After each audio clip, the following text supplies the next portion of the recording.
Chapter 1. The Beginning of Things. They were not railway children to begin with. I don't suppose they had ever thought about railways except as a means of getting to Maskelyne and Cook's, the pantomime, zoological gardens, and Madame Tussauds. They were just ordinary suburban children, and they lived with their father and mother in an ordinary red brick-fronted villa, with colored glass in the front door, a tiled passage that was called a hall, a bathroom with hot and cold water, electric bells, French windows, and a good deal of white paint, and every modern convenience, as the house agents say. There were 3 of them. Roberta was the eldest. Of course, mothers never have favorites, but if their mother had had a favorite, it might have been Roberta. Next came Peter, who wished to be an engineer when he grew up, and the youngest was Phyllis, who meant extremely well. Mother did not spend all her time in paying dull calls to dull ladies, and sitting dully at home waiting for dull ladies to pay calls to her. She was almost always there, ready to play with the children, and read to them, and help them to do their home lessons. Besides this, she used to write stories for them while they were at school, and read them aloud after tea, and she always made up funny pieces of poetry for their birthdays and for other great occasions, such as the christening of the new kittens, or the refurnishing of the doll's house, or the time when they were getting over the mumps. These 3 lucky children always had everything they needed: pretty clothes, good fires, a lovely nursery with heaps of toys, and a Mother Goose wallpaper. They had a kind and merry nursemaid, and a dog who was called James, and who was their very own. They also had a father who was just perfect, never cross, never unjust, and always ready for a game. At least, if at any time he was not ready, he always had an excellent reason for it, and explained the reason to the children so interestingly and funnily that they felt sure he couldn't help himself. You will think that they ought to have been very happy. And so they were, but they did not know how happy till the pretty life in the red villa was over and done with, and they had to live a very different life indeed. The dreadful change came quite suddenly. Peter had a birthday, his 10th. Among his other presents was a model engine more perfect than you could ever have dreamed of. The other presents were full of charm, but the engine was fuller of charm than any of the others were. Its charm lasted in its full perfection for exactly 3 days. Then, owing either to Peter's inexperience or Phyllis's good intentions, which had been rather pressing, or to some other cause, the engine suddenly went off with a bang. James was so frightened that he went out and did not come back all day. All the Noah's Ark people who were in the tender were broken to bits, but nothing else was hurt except the poor little engine and the feelings of Peter. The others said he cried over it, but of course boys of 10 do not cry, however terrible the tragedies may be which darken their lot.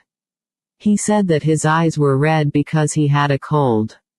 This turned out to be true, though Peter did not know it was when he said it. The next day he had to go to bed and stay there. Mother began to be afraid that he might be sickening for measles, when suddenly he sat up in bed and said, "I hate gruel, I hate barley water, I hate bread and milk.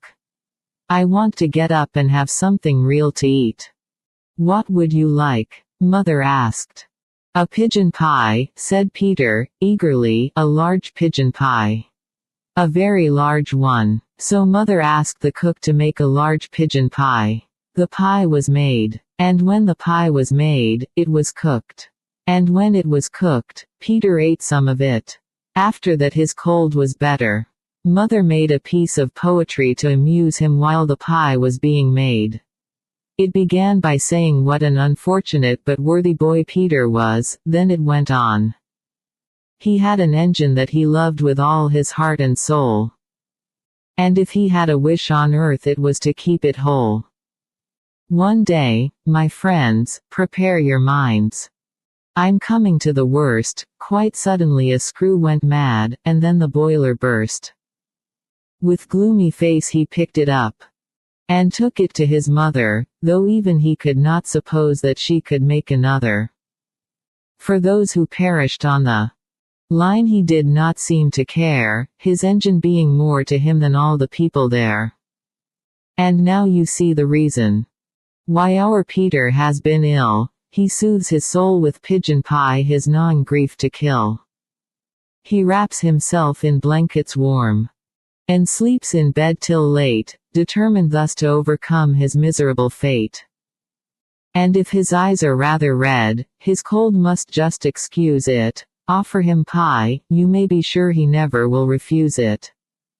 Father had been away in the country for 3 or 4 days. All Peter's hopes for the curing of his afflicted engine were now fixed on his father, for father was most wonderfully clever with his fingers. He could mend all sorts of things. He had often acted as veterinary surgeon to the wooden rocking horse. Once he had saved its life when all human aid was despaired of, and the poor creature was given up for lost, and even the carpenter said he didn't see his way to do anything. And it was father who mended the doll's cradle when no one else could, and with a little glue and some bits of wood and a penknife made all the Noah's Ark beasts as strong on their pins as ever they were, if not stronger. Peter, with heroic unselfishness, did not say anything about his engine till after father had had his dinner and his after-dinner cigar. The unselfishness was mother's idea, but it was Peter who carried it out. And needed a good deal of patience, too. At last mother said to father, "Now, dear, if you're quite rested, and quite comfy, we want to tell you about the great railway accident, and ask your advice." "All right," said father, "fire away." So then Peter told the sad tale, and fetched what was left of the engine. Said father, when he had looked the engine over very carefully. The children held their breaths. "Is there no hope?" said Peter, in a low, unsteady voice. "Hope? Rather. Tons of it," said father, cheerfully, "but it'll want something besides hope. A bit of brazing, say, or some solder, and a new valve. I think we'd better keep it for a rainy day. In other words, I'll give up Saturday afternoon to it, and you shall all help me." "Can girls help to mend engines?" Peter asked doubtfully. "Of course they can. Girls are just as clever as boys, and don't you forget it. How would you like to be an engine driver, Phil?" "My face would be always dirty, wouldn't it?" said Phyllis, in an enthusiastic tones, "and I expect I should break something." "I should just love it," said Roberta. "Do you think I could when I'm grown up, Daddy? Or even a stoker?" "You mean a fireman," said Daddy, pulling and twisting at the engine. "Well, if you still wish it, when you're grown up, we'll see about making you a firewoman. I remember when I was a boy." Just then there was a knock at the front door. "Who on earth?" said father. "An Englishman's house is his castle, of course, but I do wish they built semi-detached villas with moats and drawbridges." Ruth, she was the parlor maid and had red hair, came in and said that 2 gentlemen wanted to see the master. "I've shown them into the library, sir," said she. "I expect it's the subscription to the vicar's testimonial," said mother, "or else it's the choir holiday fund. Get rid of them quickly, dear. It does break up an evening so, and it's nearly the children's bedtime."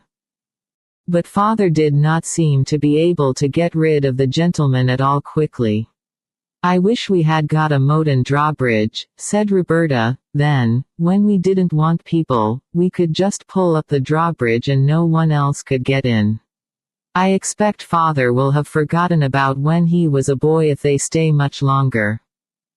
Mother tried to make the time pass by telling them a new fairy story about a princess with green eyes, but it was difficult because they could hear the voices of father and the gentleman in the library, and father's voice sounded louder and different to the voice he generally used to people who came about testimonials and holiday funds. Then the library bell rang, and everyone heaved a breath of relief. "They're going now," said Phyllis. "He's rung to have them shown out." But instead of showing anybody out, Ruth showed herself in, and she looked queer, the children thought. "Please'm," she said, "the master wants you to just step into the study.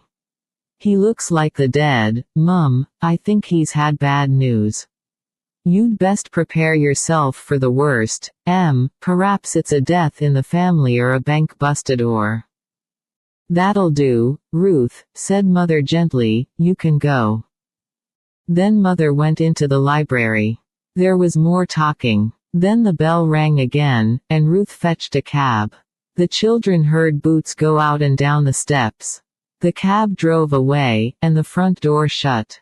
Then Mother came in. Her dear face was as white as her lace collar, and her eyes looked very big and shining. Her mouth looked like just a line of pale red, her lips were thin and not their proper shape at all. "It's bedtime," she said. "Ruth will put you to bed. But you promised we should sit up late tonight because Father's come home," said Phyllis. "Father's been called away, on business," said Mother. "Come, darlings, go at once." They kissed her and went. Roberta lingered to give Mother an extra hug and to whisper, "It wasn't bad news, Mammy, was it? Is anyone dead, or—" "Nobody's dead, no," said Mother, and she almost seemed to push Roberta away. "I can't tell you anything tonight, my pet. Go, dear, go now." So Roberta went. Ruth brushed the girls' hair and helped them to undress. Mother almost always did this herself. When she had turned down the gas and left them, she found Peter, still dressed, waiting on the stairs. "I say, Ruth, what's up?" he asked. "Don't ask me no questions and I won't tell you no lies," the red-headed Ruth replied. "You'll know soon enough." Late that night Mother came up and kissed all three children as they lay asleep. But Roberta was the only one whom the kiss woke, and she lay mousy still, and said nothing. "If Mother doesn't want us to know she's been crying," she said to herself as she heard through the dark the catching of her mother's breath, "we won't know it. That's all." When they came down to breakfast the next morning, Mother had already gone out. "To London," Ruth said, and left them to their breakfast. "There's something awful the matter," said Peter, breaking his egg. "Ruth told me last night we should know soon enough." "Did you ask her?" said Roberta, with scorn. "Yes, I did," said Peter, angrily. "If you could go to bed without caring whether Mother was worried or not, I couldn't. So there. I don't think we ought to ask the servants things Mother doesn't tell us," said Roberta. "That's right, Miss Goody-Goody," said Peter, "preach away." "I'm not Goody," said Phyllis, "but I think Bobby's right this time." "Of course. She always is. In her own opinion," said Peter. "Oh, don't," cried Roberta, putting down her egg spoon. "Don't let's be horrid to each other. I'm sure some dire calamity is happening. Don't let's make it worse." "Who began, I should like to know?" said Peter. Roberta made an effort, and answered. "I did, I suppose, but—" "Well, then," said Peter, triumphantly. But before he went to school he thumped his sister between the shoulders and told her to cheer up. The children came home to 1 o'clock dinner, but Mother was not there.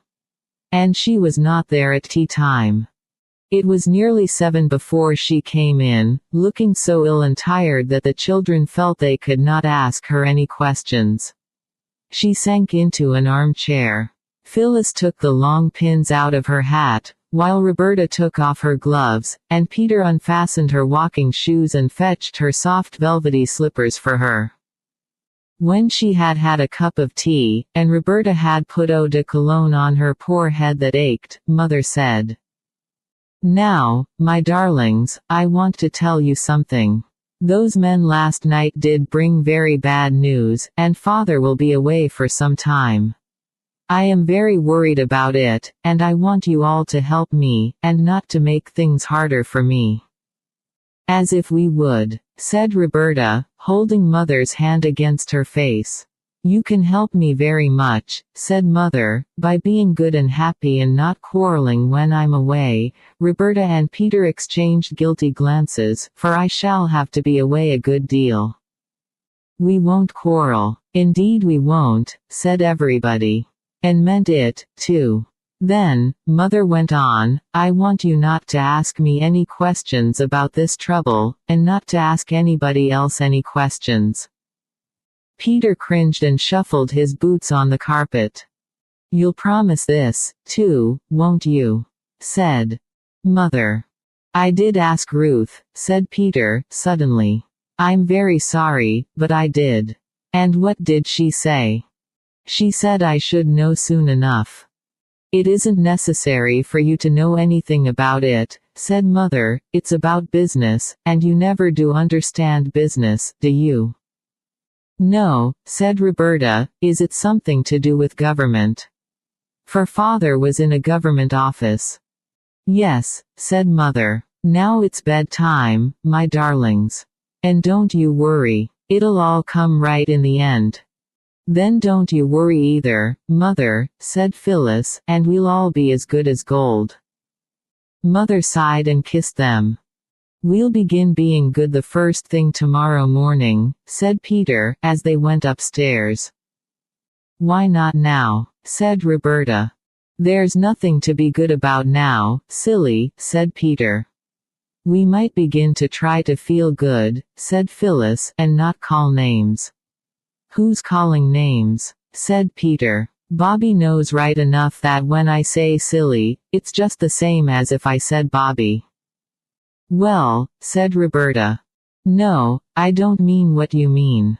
I mean it's just what is it Father calls it, a germ of endearment. Good night."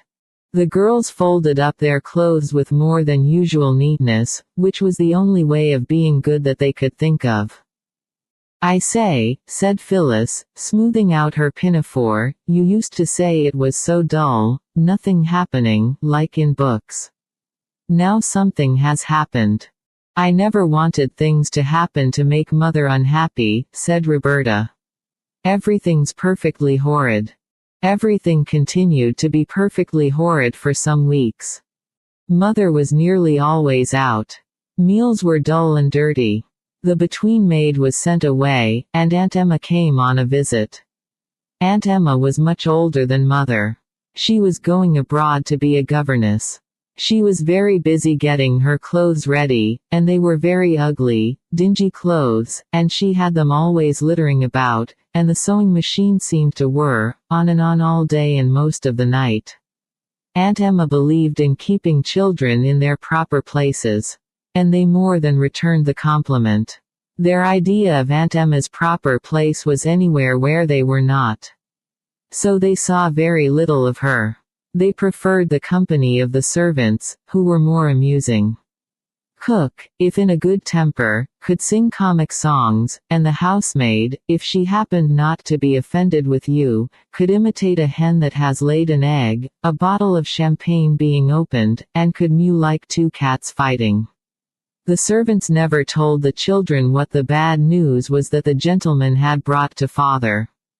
But they kept hinting that they could tell a great deal if they chose, and this was not comfortable. One day when Peter had made a booby trap over the bathroom door, and it had acted beautifully as Ruth passed through, that red-haired parlor maid caught him and boxed his ears. "You'll come to a bad end," she said furiously, "you nasty little limb, you.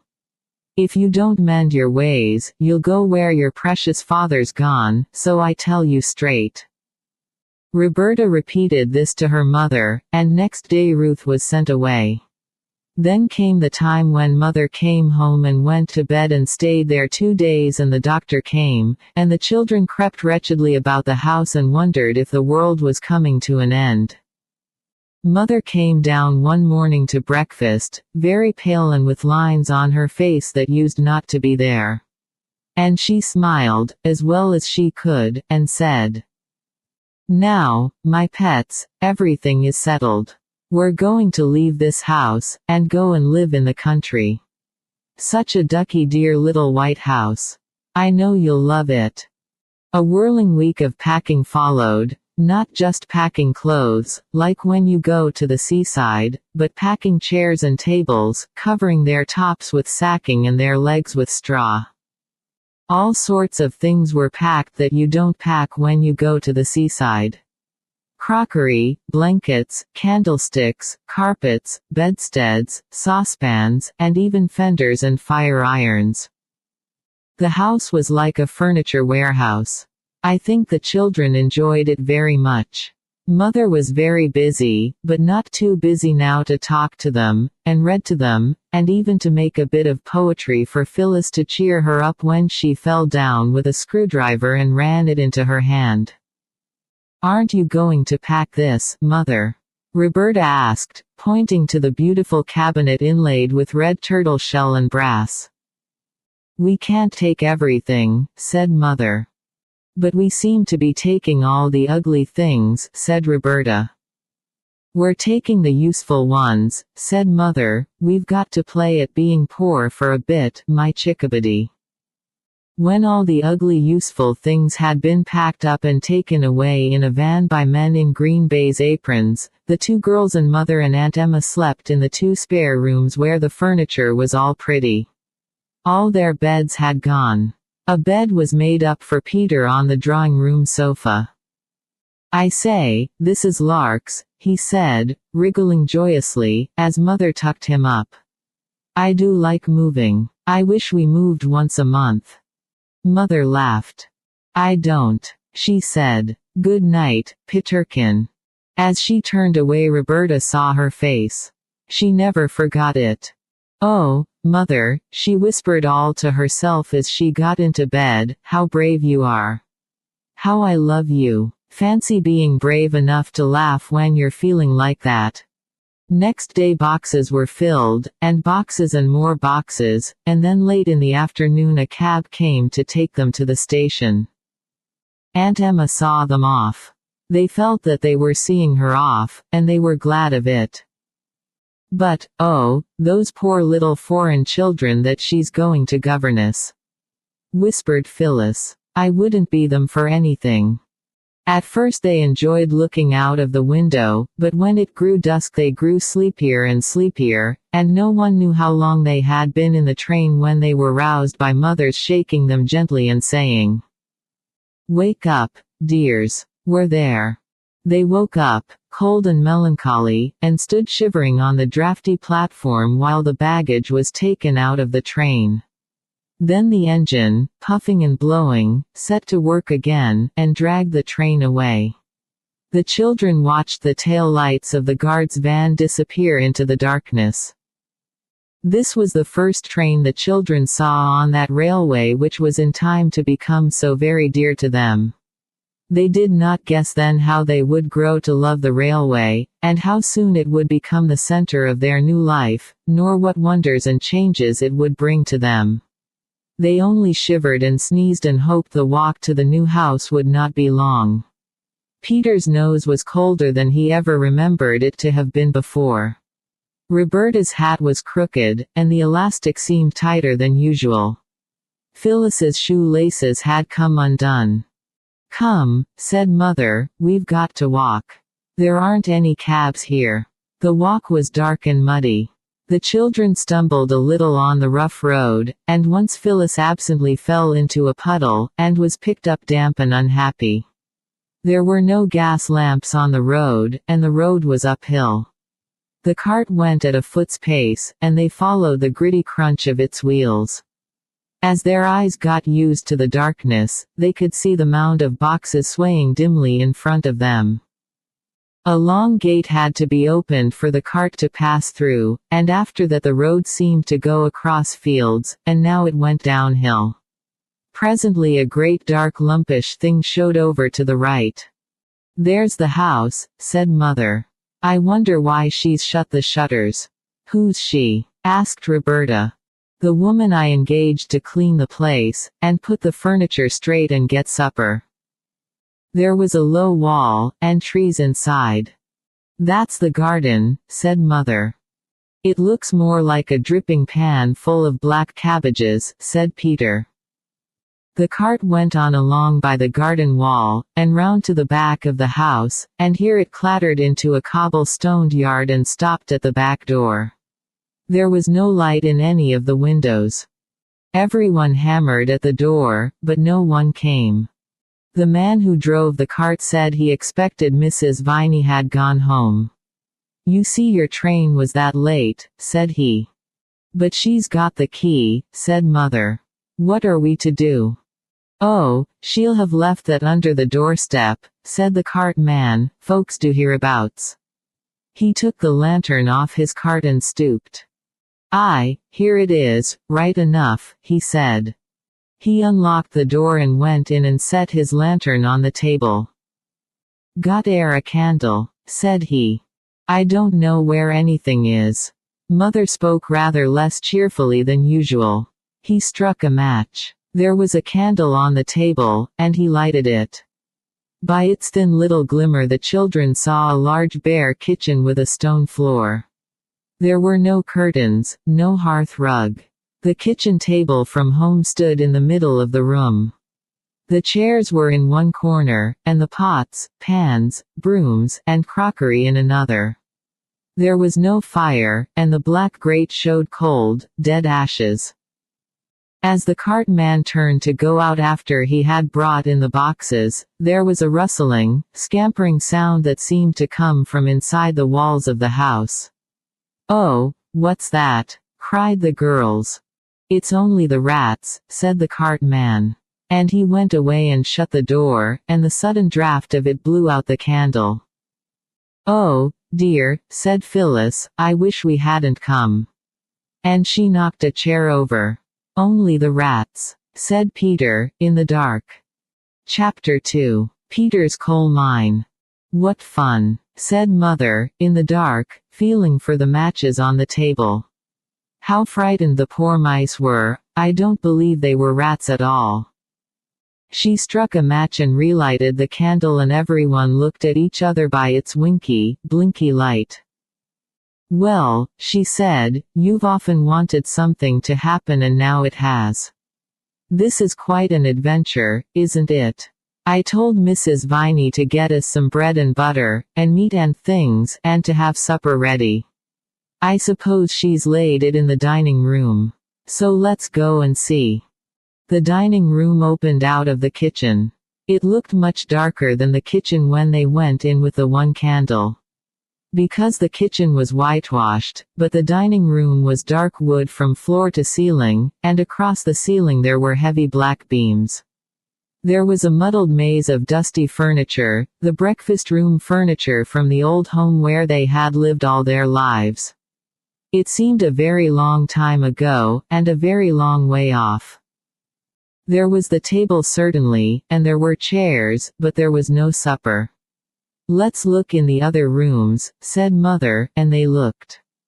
And in each room was the same kind of blundering half-arrangement of furniture, and fire irons and crockery, and all sorts of odd things on the floor, but there was nothing to eat. Even in the pantry there were only a rusty cake tin and a broken plate with whitening mixed in it. What a horrid old woman, said Mother. She's just walked off with the money and not got us anything to eat at all. Then shan't we have any supper at all? Asked Phyllis, dismayed, stepping back onto a soap dish that cracked responsively. Oh, yes, said Mother, only it'll mean unpacking one of those big cases that we put in the cellar. Phil, do mind where you're walking to, there's a dear. Peter, hold the light. The cellar door opened out of the kitchen. There were 5 wooden steps leading down.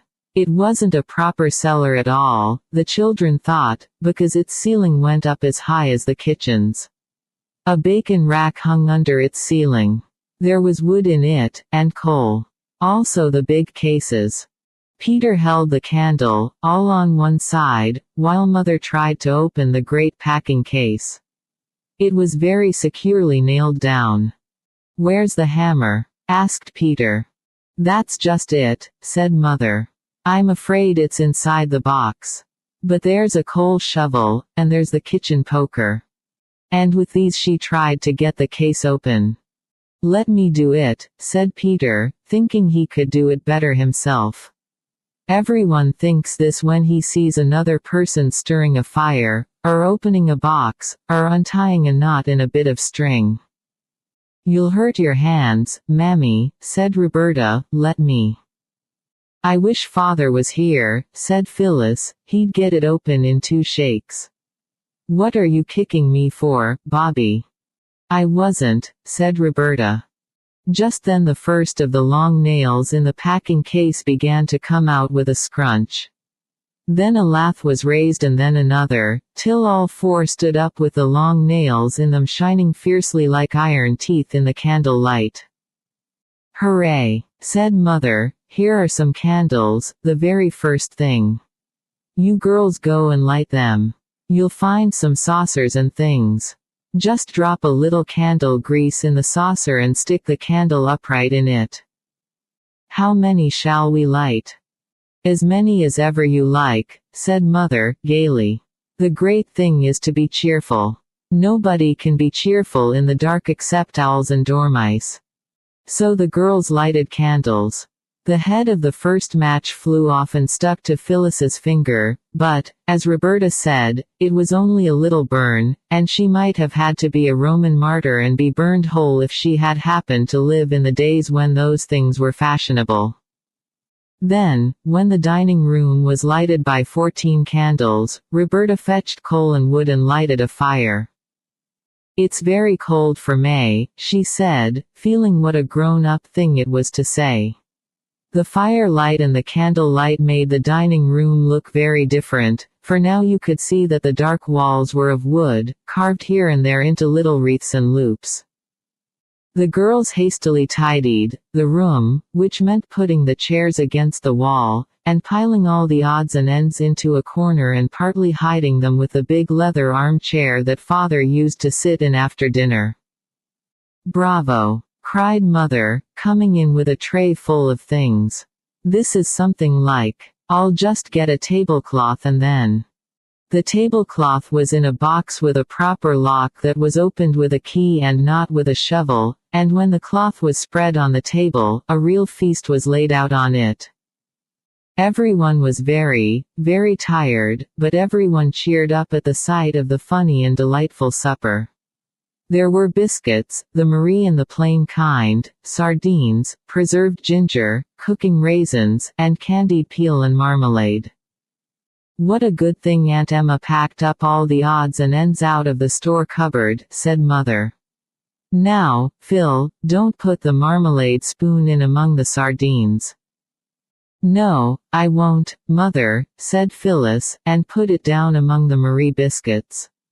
Let's drink Aunt Emma's health, said Roberta, suddenly. What should we have done if she hadn't packed up these things? Here's to Aunt Emma. And the toast was drunk in ginger wine and water, out of willow-patterned teacups, because the glasses couldn't be found. They all felt that they had been a little hard on Aunt Emma. She wasn't a nice cuddly person like Mother, but after all it was she who had thought of packing up the odds and ends of things to eat. It was Aunt Emma, too, who had aired all the sheets ready, and the men who had moved the furniture had put the bedsteads together, so the beds were soon made. Good night, chickies, said Mother. I'm sure there aren't any rats. But I'll leave my door open, and then if a mouse comes, you need only scream, and I'll come and tell it exactly what I think of it. Then she went to her own room. Roberta woke to hear the little traveling clock chime too. It sounded like a church clock ever so far away, she always thought. And she heard, too, Mother still moving about in her room. Next morning Roberta woke Phyllis by pulling her hair gently, but quite enough for her purpose. "Wassermeier?" asked Phyllis, still almost wholly asleep. Wake up, said Roberta. We're in the new house, don't you remember? No servants or anything. Let's get up and begin to be useful. We'll just creep down mouse quietly, and have everything beautiful before Mother gets up. I've woke Peter. He'll be dressed as soon as we are. So they dressed quietly and quickly.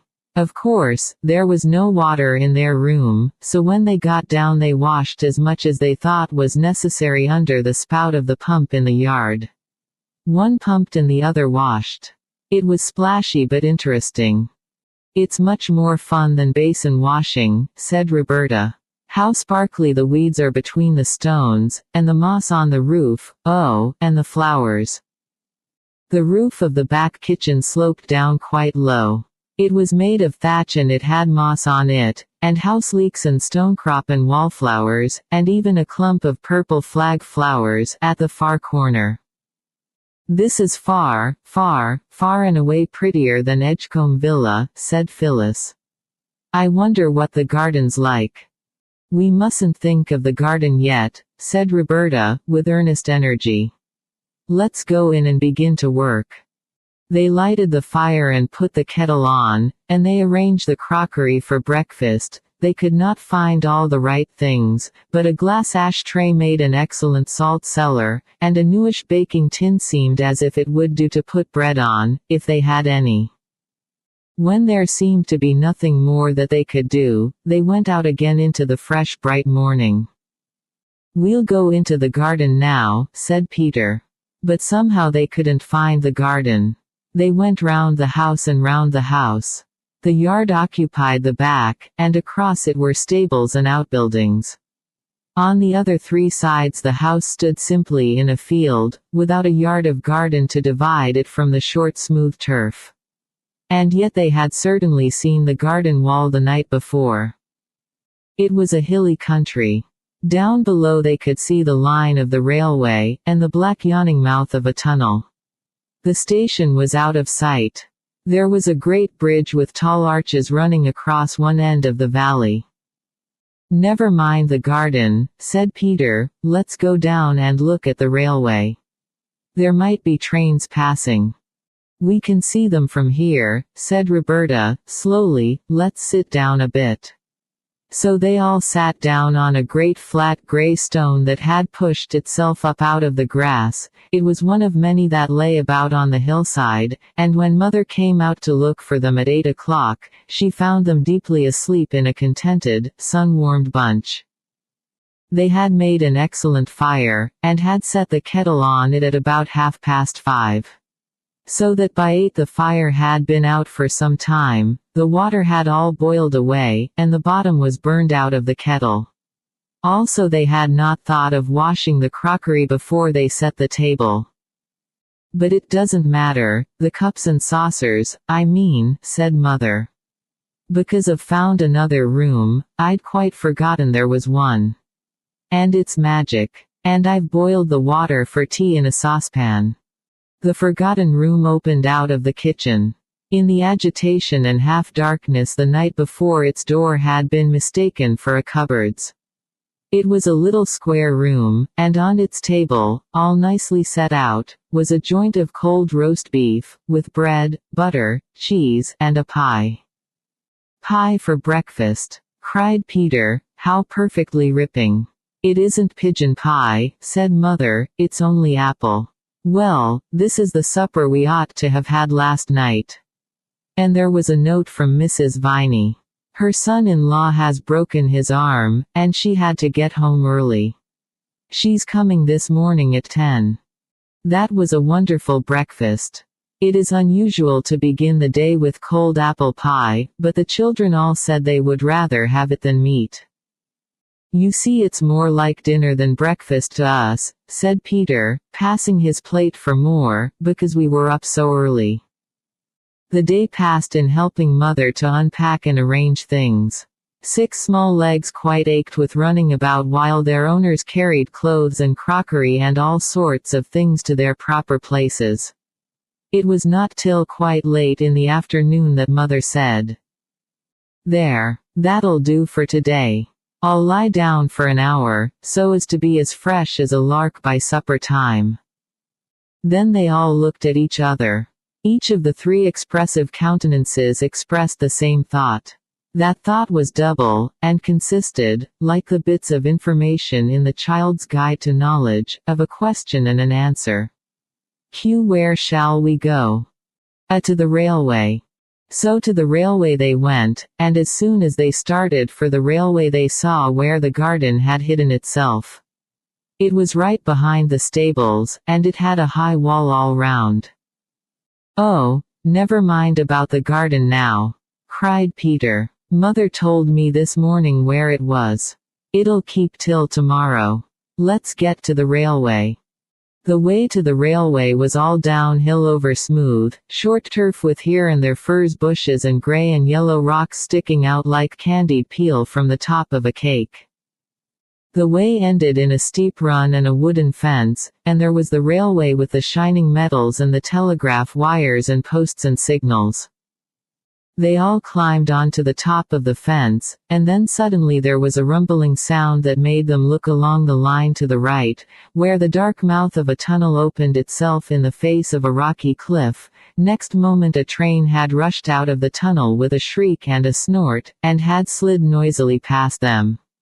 They felt the rush of its passing, and the pebbles on the line jumped and rattled under it as it went by. "Oh," said Roberta, drawing a long breath, "it was like a great dragon tearing by. Did you feel it fan us with its hot wings? I suppose a dragon's lair might look very like that tunnel from the outside," said Phyllis. But Peter said, "I never thought we should ever get as near to a train as this. It's the most ripping sport. Better than toy engines, isn't it?" said Roberta. I am tired of calling Roberta by her name. I don't see why I should. No one else did. Everyone else called her Bobby, and I don't see why I shouldn't. "I don't know, it's different," said Peter. "It seems so odd to see all of a train. It's awfully tall, isn't it?" "We've always seen them cut in half by platforms," said Phyllis. "I wonder if that train was going to London," Bobby said. "London's where Father is. Let's go down to the station and find out," said Peter. So they went. They walked along the edge of the line, and heard the telegraph wires humming over their heads. When you were in the train, it seemed such a little way between post and post, and one after another the posts seemed to catch up the wires almost more quickly than you can count them. But when you have to walk, the posts seem few and far between. But the children got to the station at last. Never before had any of them been at a station, except for the purpose of catching trains, or perhaps waiting for them, and always with grown-ups in attendance, grown-ups who were not themselves interested in stations, except as places from which they wished to get away. Never before had they passed close enough to a signal box to be able to notice the wires, and to hear the mysterious ping, ping, followed by the strong, firm clicking of machinery. The very sleepers on which the rails lay were a delightful path to travel by, just far enough apart to serve as the stepping stones in a game of foaming torrents hastily organized by Bobby. Then to arrive at the station, not through the booking office, but in a freebooting sort of way by the sloping end of the platform. This in itself was joy. Joy, too, it was to peep into the porter's room, where the lamps are, and the railway almanac on the wall, and one porter half asleep behind a paper. There were a great many crossing lines at the station, some of them just ran into a yard and stopped short, as though they were tired of business and meant to retire for good. Trucks stood on the rails here, and on one side was a great heap of coal, not a loose heap, such as you see in your coal cellar, but a sort of solid building of coals with large square blocks of coal outside used just as though they were bricks, and built up till the heap looked like the picture of the cities of the plain in Bible stories for infants. There was a line of whitewash near the top of the coaly wall. When presently the porter lounged out of his room at the twice-repeated tingling thrill of a gong over the station door, Peter said, "How do you do?" in his best manner, and hastened to ask what the white mark was on the coal for. To mark how much coal there be, said the porter, so as we'll know if anyone nicks it. So don't you go off with none in your pockets, young gentleman. This seemed, at the time but a merry jest, and Peter felt at once that the porter was a friendly sort with no nonsense about him. But later the words came back to Peter with a new meaning. Have you ever gone into a farmhouse kitchen on a baking day, and seen the great crock of dough set by the fire to rise? If you have, and if you were at that time still young enough to be interested in everything you saw, you will remember that you found yourself quite unable to resist the temptation to poke your finger into the soft round of dough that curved inside the pan like a giant mushroom. And you will remember that your finger made a dent in the dough, and that slowly, but quite surely, the dent disappeared, and the dough looked quite the same as it did before you touched it. Unless, of course, your hand was extra dirty, in which case, naturally, there would be a little black mark. Well, it was just like that with the sorrow the children had felt at father's going away, and at mother's being so unhappy. It made a deep impression, but the impression did not last long. They soon got used to being without father, though they did not forget him, and they got used to not going to school, and to seeing very little of mother, who was now almost all day shut up in her upstairs room writing. She used to come down at tea time and read aloud the stories she had written. They were lovely stories. The rocks and hills and valleys and trees, the canal, and above all, the railway, were so new and so perfectly pleasing that the remembrance of the old life in the villa grew to seem almost like a dream. Mother had told them more than once that they were quite poor now, but this did not seem to be anything but a way of speaking. Grown-up people, even mothers, often make remarks that don't seem to mean anything in particular, just for the sake of saying something, seemingly. There was always enough to eat, and they wore the same kind of nice clothes they had always worn. But in June came 3 wet days, the rain came down, straight as lances, and it was very, very cold. Nobody could go out, and everybody shivered. They all went up to the door of Mother's room and knocked. "Well, what is it?" asked Mother from inside. "Mother," said Bobby, "mayn't I light a fire?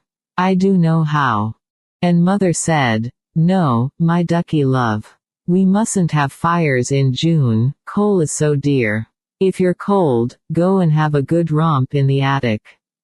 That'll warm you. But, Mother, it only takes such a very little coal to make a fire." "It's more than we can afford, chickeny love," said Mother, cheerfully. "Now run away, there's darlings, I'm madly busy." "Mother's always busy now," said Phyllis, in a whisper to Peter. Peter did not answer. He shrugged his shoulders. He was thinking. Thought, however, could not long keep itself from the suitable furnishing of a bandit's lair in the attic. Peter was the bandit, of course. Bobby was his lieutenant, his band of trusty robbers, and, in due course, the parent of Phyllis, who was the captured maiden for whom a magnificent ransom, in horse beans, was unhesitatingly paid. They all went down to tea flushed and joyous as any mountain brigands. But when Phyllis was going to add jam to her bread and butter, Mother said, "Jam or butter, dear, not jam and butter. We can't afford that sort of reckless luxury nowadays." Phyllis finished the slice of bread and butter in silence, and followed it up by bread and jam. Peter mingled thought and weak tea. After tea they went back to the attic and he said to his sisters, "I have an idea." "What's that?" they asked politely. "I shan't tell you," was Peter's unexpected rejoinder. "Oh, very well," said Bobby, and Phil said, "Don't, then." "Girls," said Peter, "are always so hasty-tempered." "I should like to know what boys are," said Bobby, with fine disdain. "I don't want to know about your silly ideas." You'll know some day, said Peter, keeping his own temper by what looked exactly like a miracle. If you hadn't been so keen on a row, I might have told you about it being only noble-heartedness that made me not tell you my idea. But now I shan't tell you anything at all about it, so there. And it was, indeed, some time before he could be induced to say anything, and when he did it wasn't much. He said, "The only reason why I won't tell you my idea that I'm going to do is because it may be wrong, and I don't want to drag you into it." "Don't you do it if it's wrong, Peter," said Bobby, "let me do it."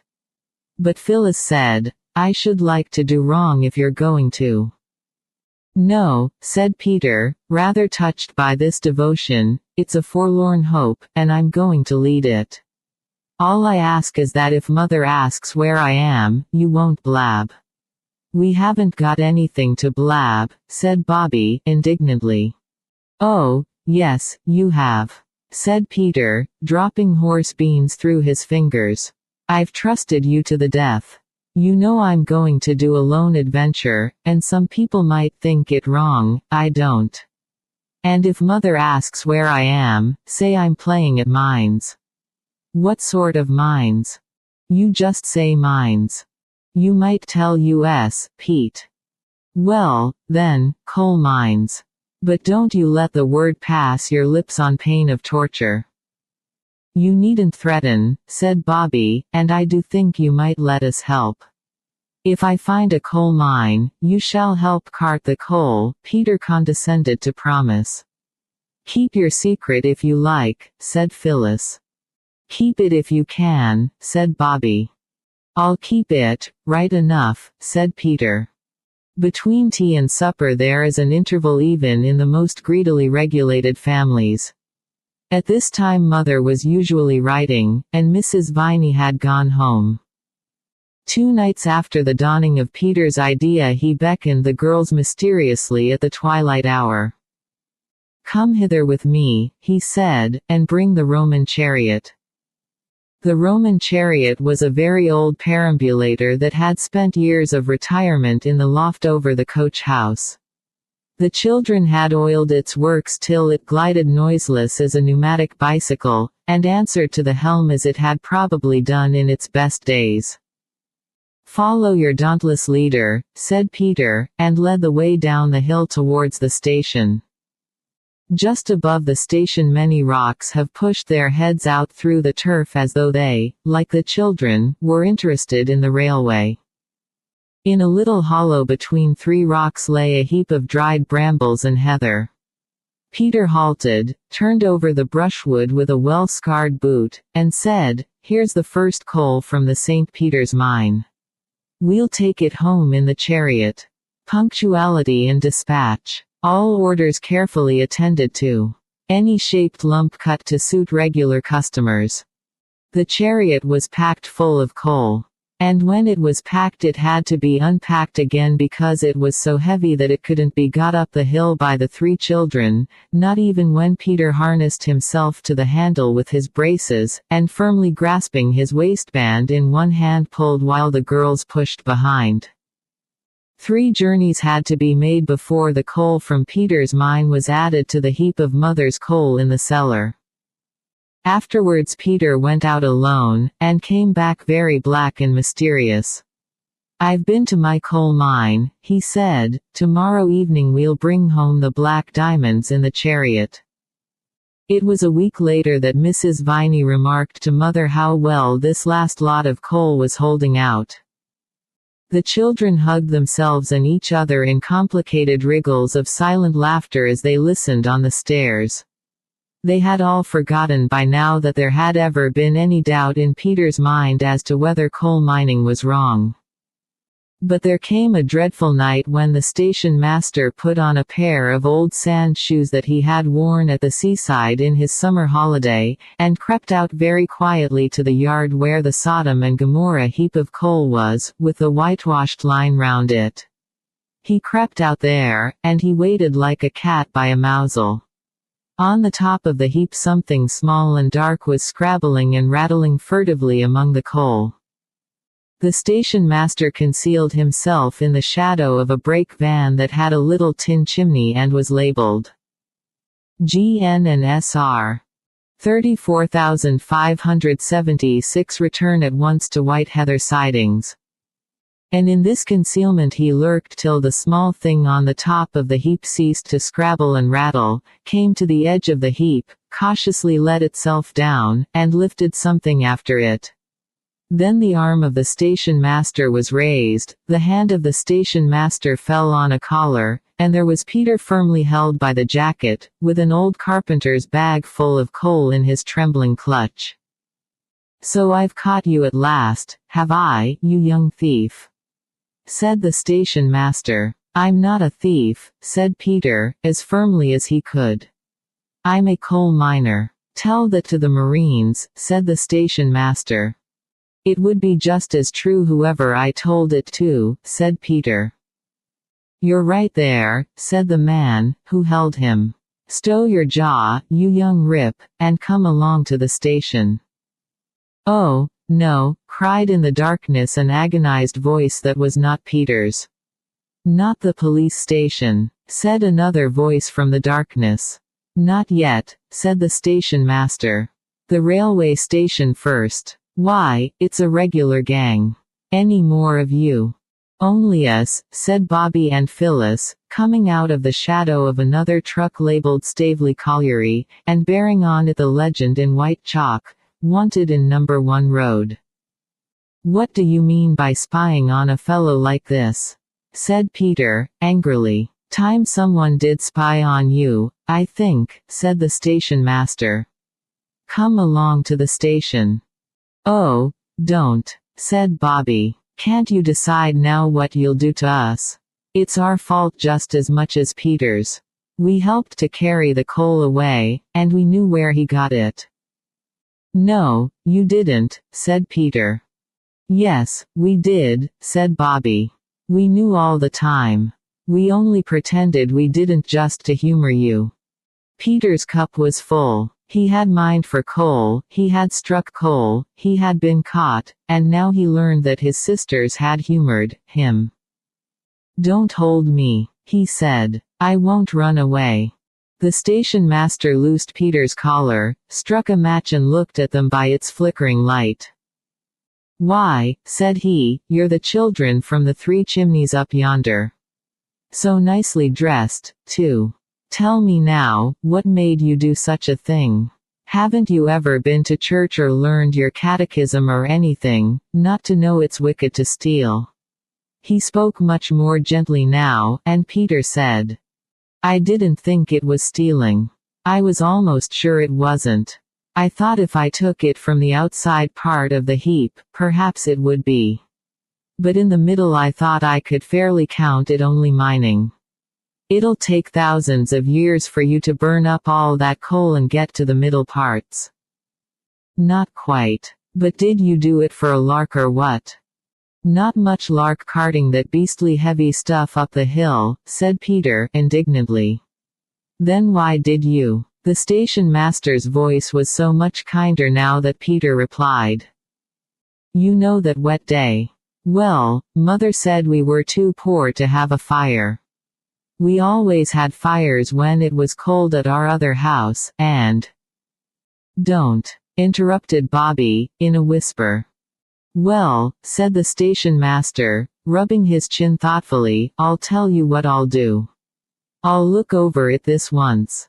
But you remember, young gentleman, stealing is stealing, and what's mine isn't yours, whether you call it mining or whether you don't. Run along home." "Do you mean you aren't going to do anything to us?" "Well, you are a brick," said Peter, with enthusiasm. "You're a dear," said Bobby.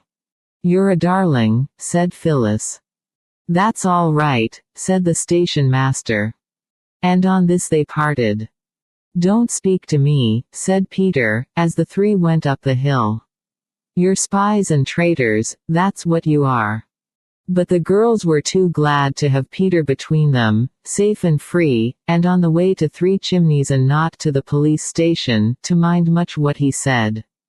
We did say it was us as much as you, said Bobby, gently. Well, and it wasn't. It would have come to the same thing in courts with judges, said Phyllis. Don't be snarky, Peter. It isn't our fault your secrets are so jolly easy to find out. She took his arm, and he let her. There's an awful lot of coal in the cellar, anyhow, he went on. Oh, don't, said Bobby. I don't think we ought to be glad about that. I don't know, said Peter, plucking up a spirit. I'm not at all sure, even now, that mining is a crime. But the girls were quite sure. And they were also quite sure that he was quite sure, however little he cared to own it. Chapter 3. The Old Gentleman. After the adventure of Peter's coal mine, it seemed well to the children to keep away from the station, but they could not, keep away from the railway. They had lived all their lives in a street where cabs and omnibuses rumbled by at all hours, and the carts of butchers and bakers and candlestick makers. I never saw a candlestick maker's cart, did you? Might occur at any moment.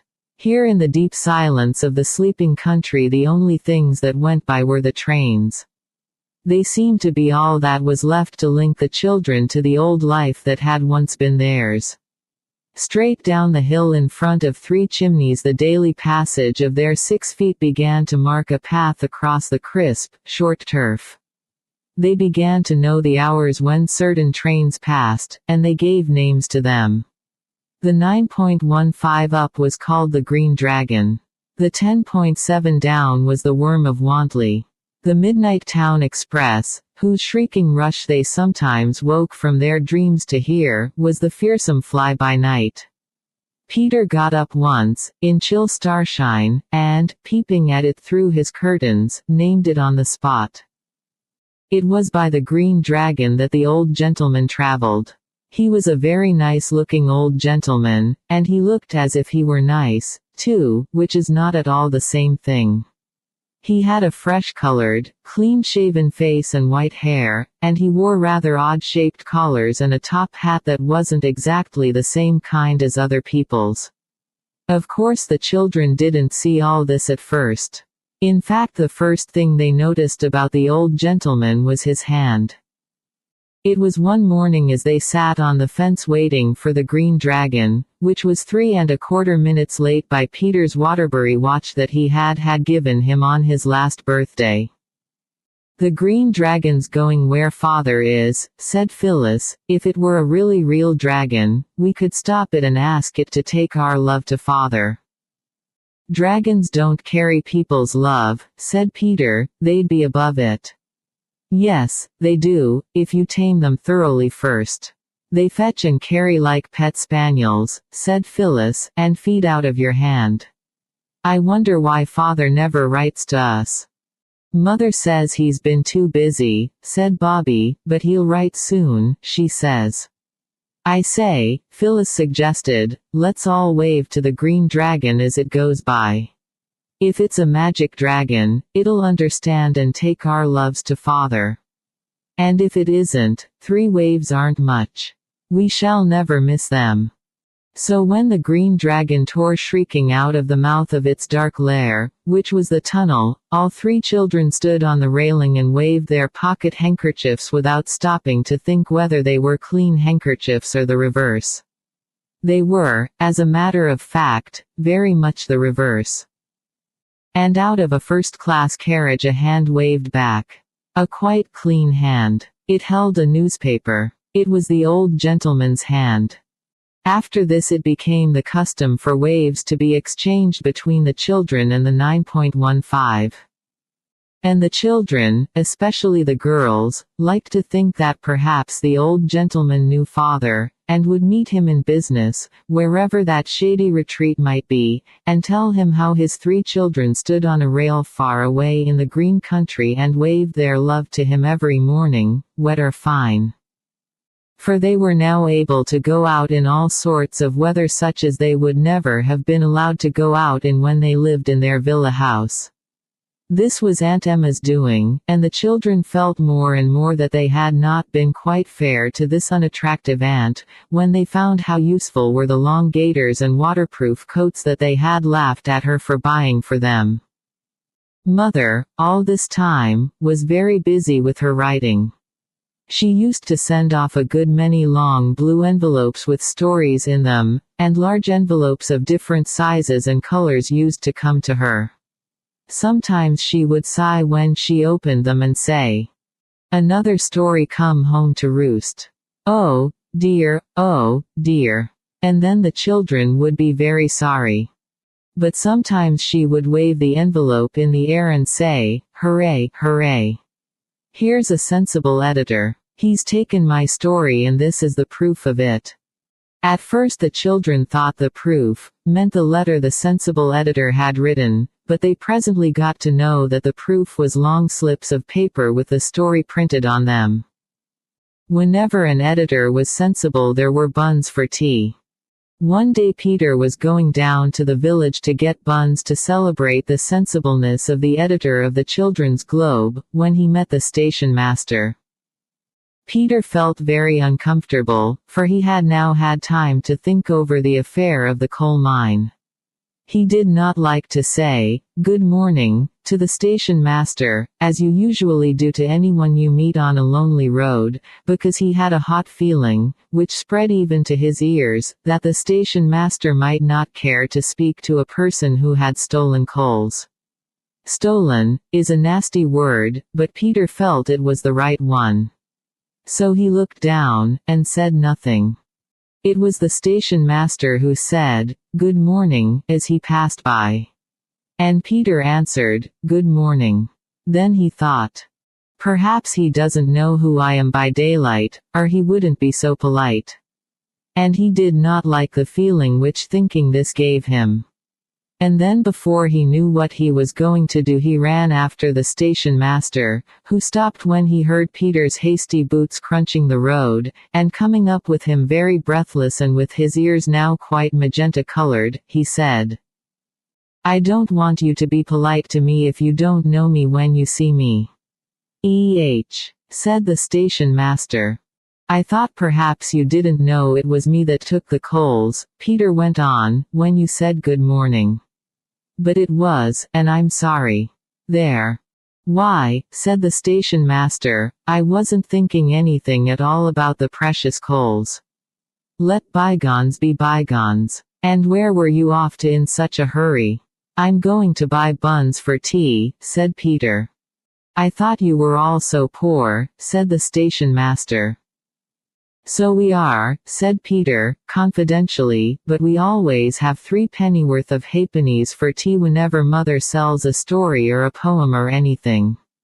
"Oh," said the station master, "so your mother writes stories, does she?" "The beautifulest you ever read," said Peter.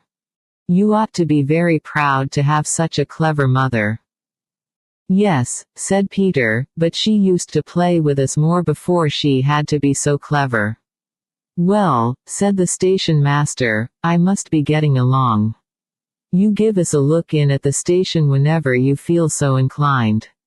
And as to coals, it's a word that, well, oh, no, we never mention it, "Thank you," said Peter.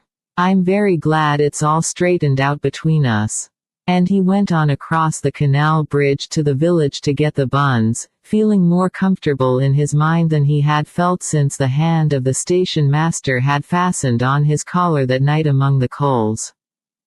Next day when they had sent the threefold wave of greeting to Father by the Green Dragon, and the old gentleman had waved back as usual, Peter proudly led the way to the station.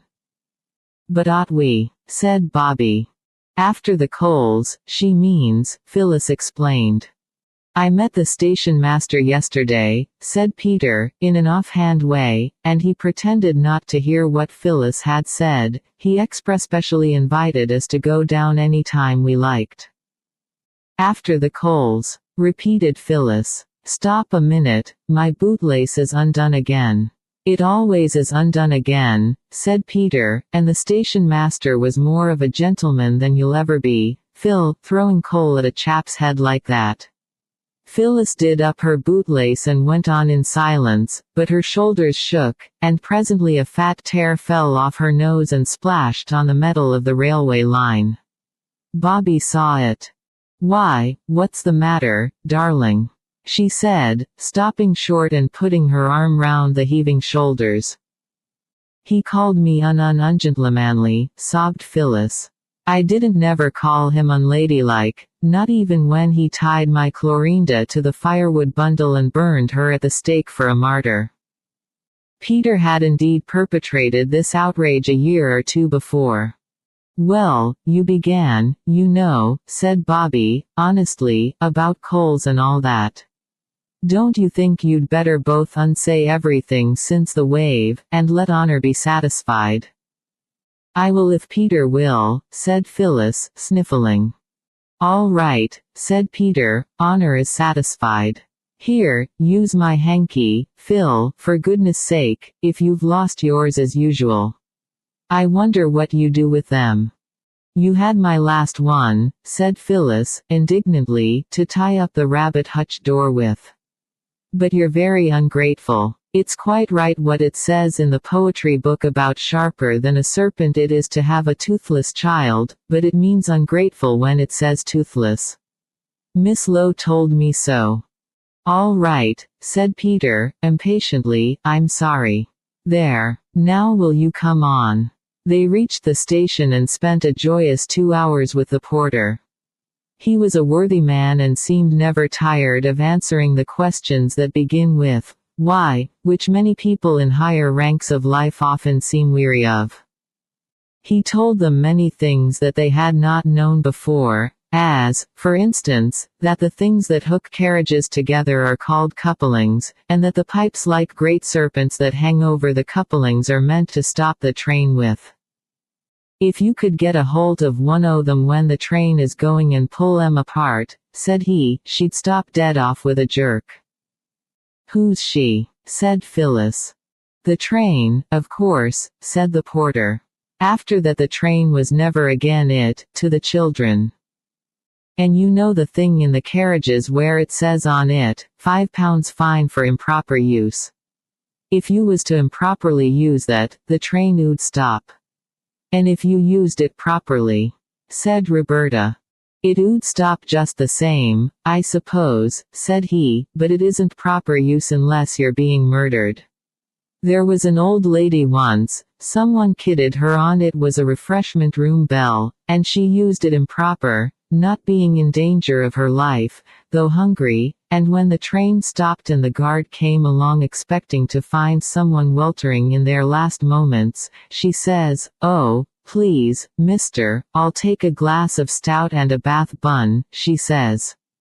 And the train was 7 minutes behind her time as it was." "What did the guard say to the old lady?" "I dunno," replied the porter, "but I lay she didn't forget it in a hurry, whatever it was." In such delightful conversation the time went by all too quickly. The station master came out once or twice from that sacred inner temple behind the place where the hole is that they sell you tickets through, and was most jolly with them all. Just as if coal had never been discovered, Phyllis whispered to her sister. He gave them each an orange, and promised to take them up into the signal box one of these days, when he wasn't so busy. Several trains went through the station, and Peter noticed for the first time that engines have numbers on them, like cabs. "Yes," said the porter, "I knowed a young gent as used to take down the numbers of every single one he seed, in a green notebook with silver corners it was, owing to his father being very well-to-do in the wholesale stationery." Peter felt that he could take down numbers, too, even if he was not the son of a wholesale stationer. As he did not happen to have a green leather notebook with silver corners, the porter gave him a yellow envelope and on it he noted 379,663. And felt that this was the beginning of what would be a most interesting collection. That night at tea he asked Mother if she had a green leather notebook with silver corners. She had not, but when she heard what he wanted it for she gave him a little black one. "It has a few pages torn out," said she, "but it will hold quite a lot of numbers, and when it's full I'll give you another. I'm so glad you like the railway. Only, please, you mustn't walk on the line." "Not if we face the way the train's coming?" asked Peter, after a gloomy pause, in which glances of despair were exchanged. "No, really not," said Mother. Then Phyllis said, "Mother, didn't you ever walk on the railway lines when you were little?" Mother was an honest and honorable mother, so she had to say, yes. "Well, then," said Phyllis. "But, darlings, you don't know how fond I am of you. What should I do if you got hurt? Are you fonder of us than Granny was of you when you were little?" Phyllis asked. Bobby made signs to her to stop, but Phyllis never did see signs, no matter how plain they might be. Mother did not answer for a minute. She got up to put more water in the teapot. "No one," she said at last, "ever loved anyone more than my mother loved me." Then she was quiet again, and Bobby kicked Phyllis hard under the table, because Bobby understood a little bit the thoughts that were making Mother so quiet, the thoughts of the time when Mother was a little girl and was all the world to her mother. It seems so easy and natural to run to Mother when one is in trouble. Bobby understood a little how people do not leave off running to their mothers when they are in trouble even when they are grown up, and she thought she knew a little what it must be to be sad, and have no mother to run to any more. So she kicked Phyllis, who said, "What are you kicking me like that for, Bob?" And then Mother laughed a little and sighed and said, "Very well, then. Only let me be sure you do know which way the trains come, and don't walk on the line near the tunnel or near corners." "Trains keep to the left like carriages," said Peter, "so if we keep to the right, we're bound to see them coming." "Very well," said Mother, and I dare say you think that she ought not to have said it. But she remembered about when she was a little girl herself, and she did say it, and neither her own children nor you nor any other children in the world could ever understand exactly what it cost her to do it. Only some few of you, like Bobby, may understand a very little bit. It was the very next day that Mother had to stay in bed because her head ached so.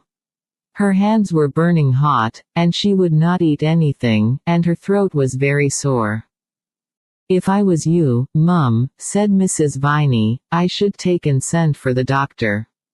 There's a lot of catchy complaints going about just now. My sister's eldest, she took a chill and it went to her inside, 2 years ago come Christmas, and she's never been the same gel since."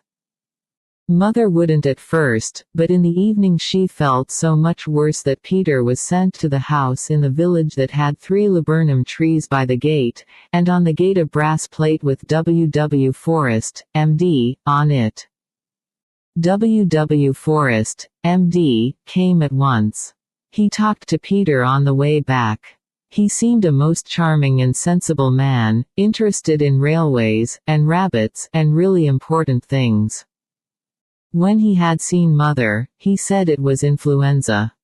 "Now, Lady Grave Airs," he said in the hall to Bobby, "I suppose you'll want to be head nurse." "Of course," said she. "Well, then, I'll send down some medicine. Keep up a good fire. Have some strong beef tea made ready to give her as soon as the fever goes down. She can have grapes now, and beef essence, and soda water and milk, and you'd better get in a bottle of brandy. The best brandy. Cheap brandy is worse than poison." She asked him to write it all down, and he did. When Bobby showed Mother the list he had written, Mother laughed. It was a laugh, Bobby decided, though it was rather odd and feeble. "Nonsense," said Mother, laying in bed with eyes as bright as beads. "I can't afford all that rubbish. Tell Mrs. Viney to boil 2 pounds of scrag end of the neck for your dinners tomorrow, and I can have some of the broth." Yes, I should like some more water now, love. And will you get a basin and sponge my hands?" Roberta obeyed. When she had done everything she could to make Mother less uncomfortable, she went down to the others. Her cheeks were very red, her lips set tight, and her eyes almost as bright as Mother's. She told them what the doctor had said, and what Mother had said. "And now," said she, when she had told all, "there's no one but us to do anything, and we've got to do it. I've got the shilling for the mutton." "We can do without the beastly mutton," said Peter, "bread and butter will support life. People have lived on less on desert islands many a time." "Of course," said his sister. And Mrs. Viney was sent to the village to get as much brandy and soda water and beef tea as she could buy for a shilling. "But even if we never have anything to eat at all," said Phyllis, "you can't get all those other things with our dinner money." "No," said Bobby, frowning, "we must find out some other way. Now think, everybody, just as hard as ever you can." They did think. And presently they talked. And later, when Bobby had gone up to sit with Mother in case she wanted anything, the other two were very busy with scissors and a white sheet, and a paint brush, and the pot of Brunswick black that Mrs. Viney used for grates and fenders. They did not manage to do what they wished, exactly, with the first sheet, so they took another out of the linen cupboard. It did not occur to them that they were spoiling good sheets which cost good money. They only knew that they were making a good, but what they were making comes later. Bobby's bed had been moved into Mother's room, and several times in the night she got up to mend the fire, and to give her mother milk and soda water. Mother talked to herself a good deal, but it did not seem to mean anything. And once she woke up suddenly and called out, "Mama, Mama." And Bobby knew she was calling for Granny, and that she had forgotten that it was no use calling, because Granny was dead. In the early morning Bobby heard her name and jumped out of bed and ran to Mother's bedside. Yes, I think I was asleep," said Mother. "My poor little duck, how tired you'll be, I do hate to give you all this trouble." "Trouble," said Bobby.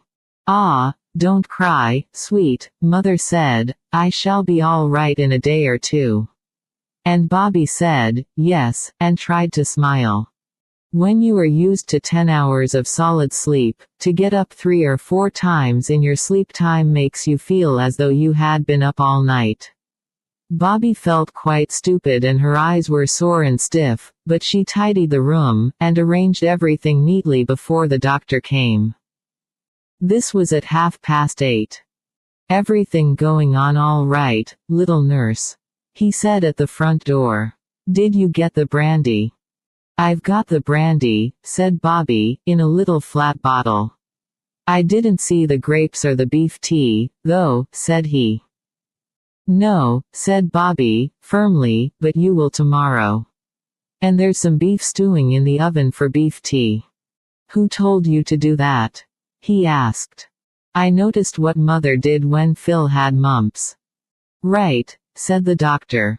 "Now you get your old woman to sit with your mother, and then you eat a good breakfast, and go straight to bed and sleep till dinner time. We can't afford to have the head nurse ill." He was really quite a nice doctor. When the 9.15 came out of the tunnel that morning, the old gentleman in the first-class carriage put down his newspaper, and got ready to wave his hand to the 3 children on the fence. But this morning there were not 3.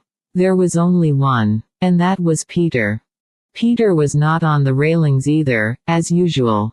He was standing in front of them in an attitude like that of a showman showing off the animals in a menagerie, or of the kind clergyman when he points with a wand at the scenes from Palestine, when there is a magic lantern and he is explaining it.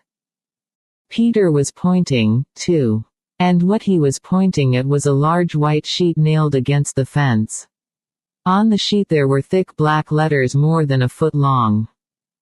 Some of them had run a little, because of Phyllis having put the Brunswick black on too eagerly, but the words were quite easy to read. And this what the old gentleman and several other people in the train read in the large black letters on the white sheet. Look out at the station. A good many people did look out at the station and were disappointed, for they saw nothing unusual. The old gentleman looked out, too, and at first he too saw nothing more unusual than the gravelled platform and the sunshine and the wallflowers and forget-me-nots in the station borders. It was only just as the train was beginning to puff and pull itself together to start again that he saw Phyllis. She was quite out of breath with running. "Oh," she said, "I thought I'd missed you. My bootlaces would keep coming down and I fell over them twice. Here, take it." She thrust a warm, dampish letter into his hand as the train moved. He leaned back in his corner and opened the letter. This is what he read: "Dear Mr. We do not know your name. Mother is ill and the doctor says to give her the things at the end of the letter, but she says she can't afford it, and to get mutton for us and she will have the broth. We do not know anybody here but you, because Father is away and we do not know the address. Father will pay you, or if he has lost all his money, or anything, Peter will pay you when he is a man. We promise it on our honor. I owe you for all the things Mother wants. Signed Peter. Will you give the parcel to the station master, because of us not knowing what train you come down by? Say it is for Peter that was sorry about the coals and he will know all right. Roberta. Phyllis. Peter. Then came the list of things the doctor had ordered. The old gentleman read it through once, and his eyebrows went up. He read it twice and smiled a little. When he had read it thrice, he put it in his pocket and went on reading the Times. At about 6 that evening there was a knock at the back door. The 3 children rushed to open it, and there stood the friendly porter, who had told them so many interesting things about railways. He dumped down a big hamper on the kitchen flags. "Old gent," he said, "he asked me to fetch it up straight away." "Thank you very much," said Peter, and then, as the porter lingered, he added, "I'm most awfully sorry I haven't got tuppence to give you like Father does, but, you drop it if you please," said the porter, indignantly. "I wasn't thinking about no tuppences. I only wanted to say I was sorry your mamma wasn't so well, and to ask how she finds herself this evening, and I've fetched her along a bit of sweetbriar, very sweet to smell it is." "Tuppence indeed," said he, and produced a bunch of sweetbriar from his hat, just like a conjurer, as Phyllis remarked afterwards. "Thank you very much," said Peter, "and I beg your pardon about the tuppence." "No offense," said the porter, untruly but politely, and went. Then the children undid the hamper.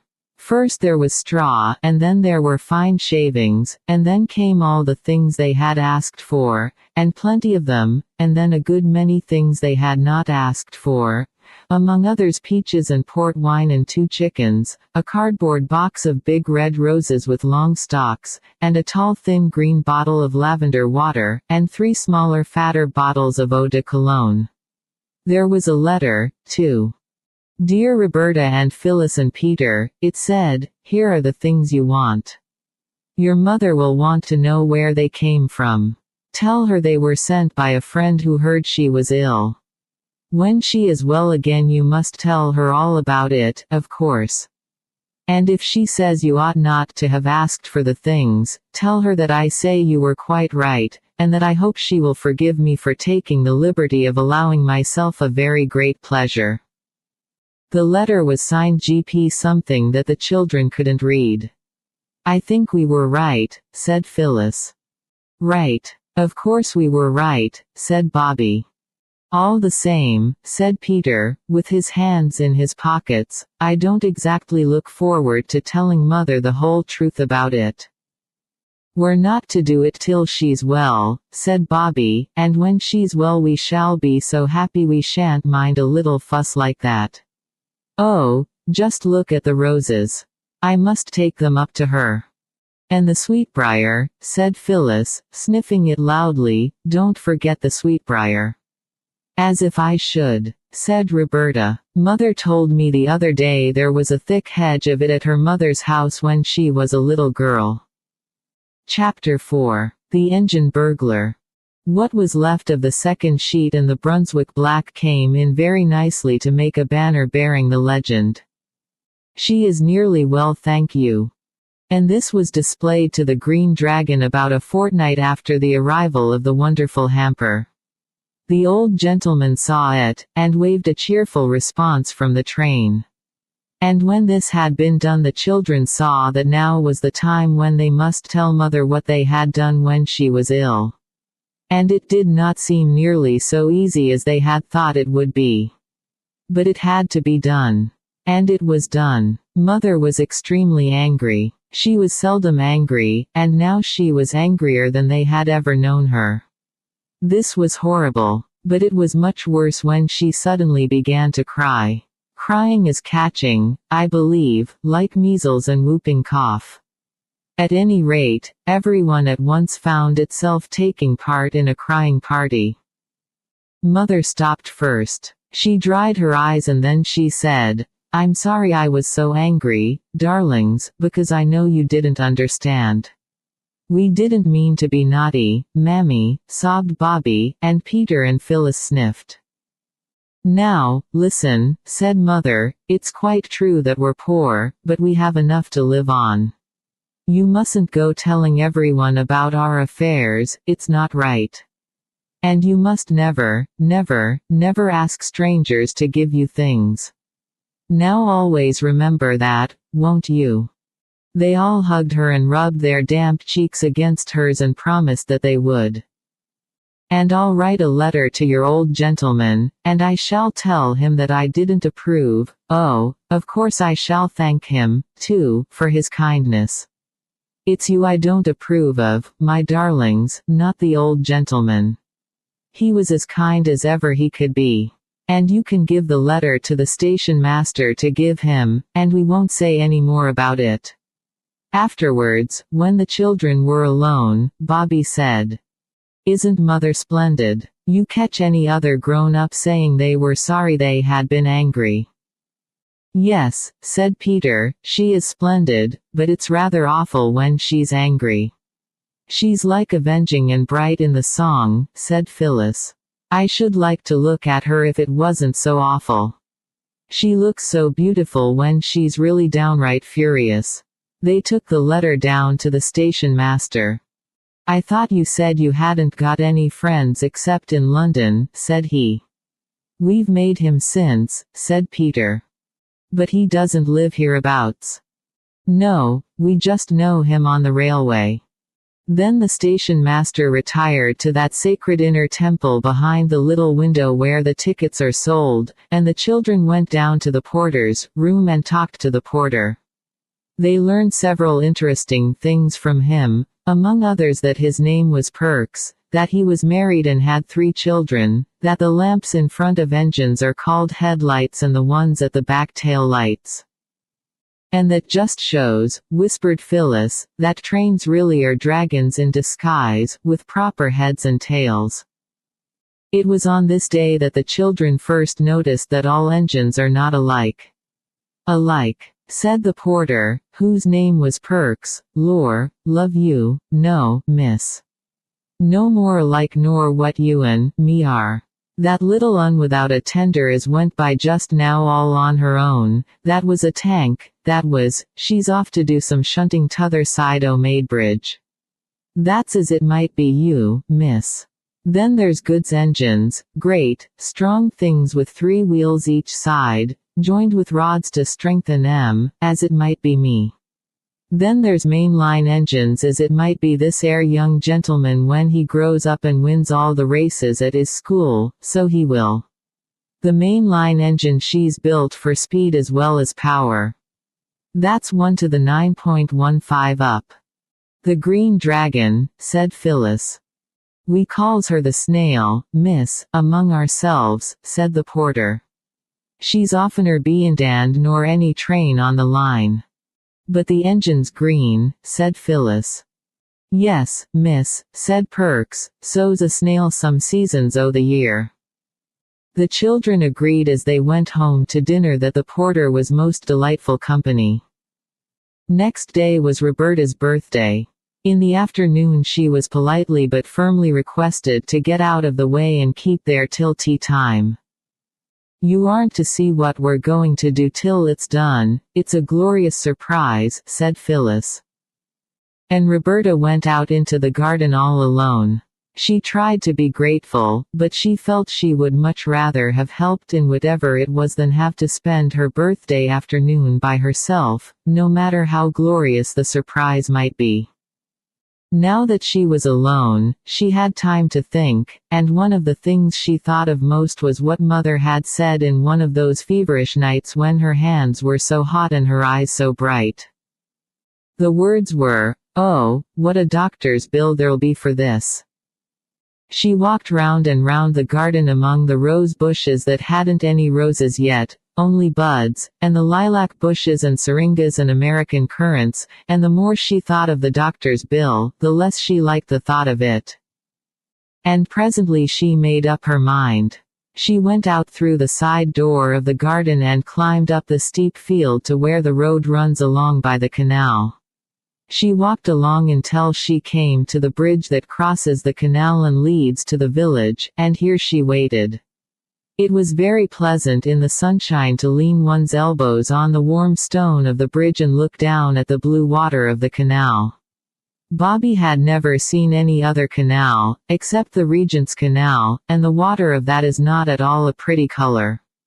And she had never seen any river at all except the Thames, which also would be all the better if its face was washed. Perhaps the children would have loved the canal as much as the railway, but for two things. One was that they had found the railway first, on that first, wonderful morning when the house and the country and the moors and rocks and great hills were all new to them. They had not found the canal till some days later. The other reason was that everyone on the railway had been kind to them, the station master, the porter, and the old gentleman who waved. And the people on the canal were anything but kind. The people on the canal were, of course, the barges, who steered the slow barges up and down, or walked beside the old horses that trampled up the mud of the towing path, and strained at the long tow ropes. Peter had once asked one of the barges the time, and had been told to get out of that, in a tone so fierce that he did not stop to say anything about his having just as much right on the towing path as the man himself. Indeed, he did not even think of saying it till some time later. Then another day when the children thought they would like to fish in the canal, a boy in a barge threw lumps of coal at them, and one of these hit Phyllis on the back of the neck. She was just stooping down to tie up her bootlace, and though the coal hardly hurt at all, it made her not care very much about going on fishing. On the bridge, however, Roberta felt quite safe, because she could look down on the canal, and if any boy showed signs of meaning to throw coal, she could duck behind the parapet. Presently there was a sound of wheels, which was just what she expected. The wheels were the wheels of the doctor's dogcart, and in the cart, of course, was the doctor. He pulled up, and called out, "Hello, head nurse. Want a lift?" "I wanted to see you," said Bobby. "Your mother's not worse, I hope," said the doctor. "No, but—" "Well, skip in, then, and we'll go for a drive." Roberta climbed in and the brown horse was made to turn round, which it did not like at all, for it was looking forward to its tea, its oats. "This is jolly," said Bobby, as the dogcart flew along the road by the canal. "We could throw a stone down any one of your 3 chimneys," said the doctor, as they passed the house. "Yes," said Bobby, "but you'd have to be a jolly good shot." How do you know I'm not? Said the doctor. Now, then, what's the trouble? Bobby fidgeted with the hook of the driving apron. Come, out with it, said the doctor. It's rather hard, you see, said Bobby, to out with it, because of what Mother said. What did Mother say? She said I wasn't to go telling everyone that we're poor. But you aren't everyone, are you? Not at all, said the doctor, cheerfully. Well, I know doctors are very extravagant, I mean expensive, and Mrs. Viney told me that her doctoring only cost her tuppence a week because she belonged to a club. Yes. You see, she told me what a good doctor you were, and I asked her how she could afford you, because she's much poorer than we are. I've been in her house and I know. And then she told me about the club, and I thought I'd ask you, and, oh, I don't want Mother to be worried. Can't we be in the club, too, the same as Mrs. Viney? The doctor was silent. He was rather poor himself, and he had been pleased at getting a new family to attend. So I think his feelings at that minute were rather mixed. You aren't cross with me, are you? Said Bobby, in a very small voice. The doctor roused himself. Cross? How could I be? You're a very sensible little woman. Now look here, don't you worry. I'll make it all right with your mother, even if I have to make a special brand new club all for her. Look here, this is where the aqueduct begins. What's an aqua, what's its name? Asked Bobby. A water bridge, said the doctor. Look. The road rose to a bridge over the canal. To the left was a steep rocky cliff with trees and shrubs growing in the cracks of the rock. And the canal here left off running along the top of the hill and started to run on a bridge of its own, a great bridge with tall arches that went right across the valley. Bobby drew a long breath. It is grand, isn't it? She said. It's like pictures in the history of Rome. Right, said the doctor, that's just exactly what it is like. The Romans were dead nuts on aqueducts. It's a splendid piece of engineering. I thought engineering was making engines. Ah, there are different sorts of engineering, making road and bridges and tunnels is one kind. And making fortifications is another. Well, we must be turning back. And, remember, you aren't to worry about doctor's bills or you'll be ill yourself, and then I'll send you in a bill as long as the aqueduct.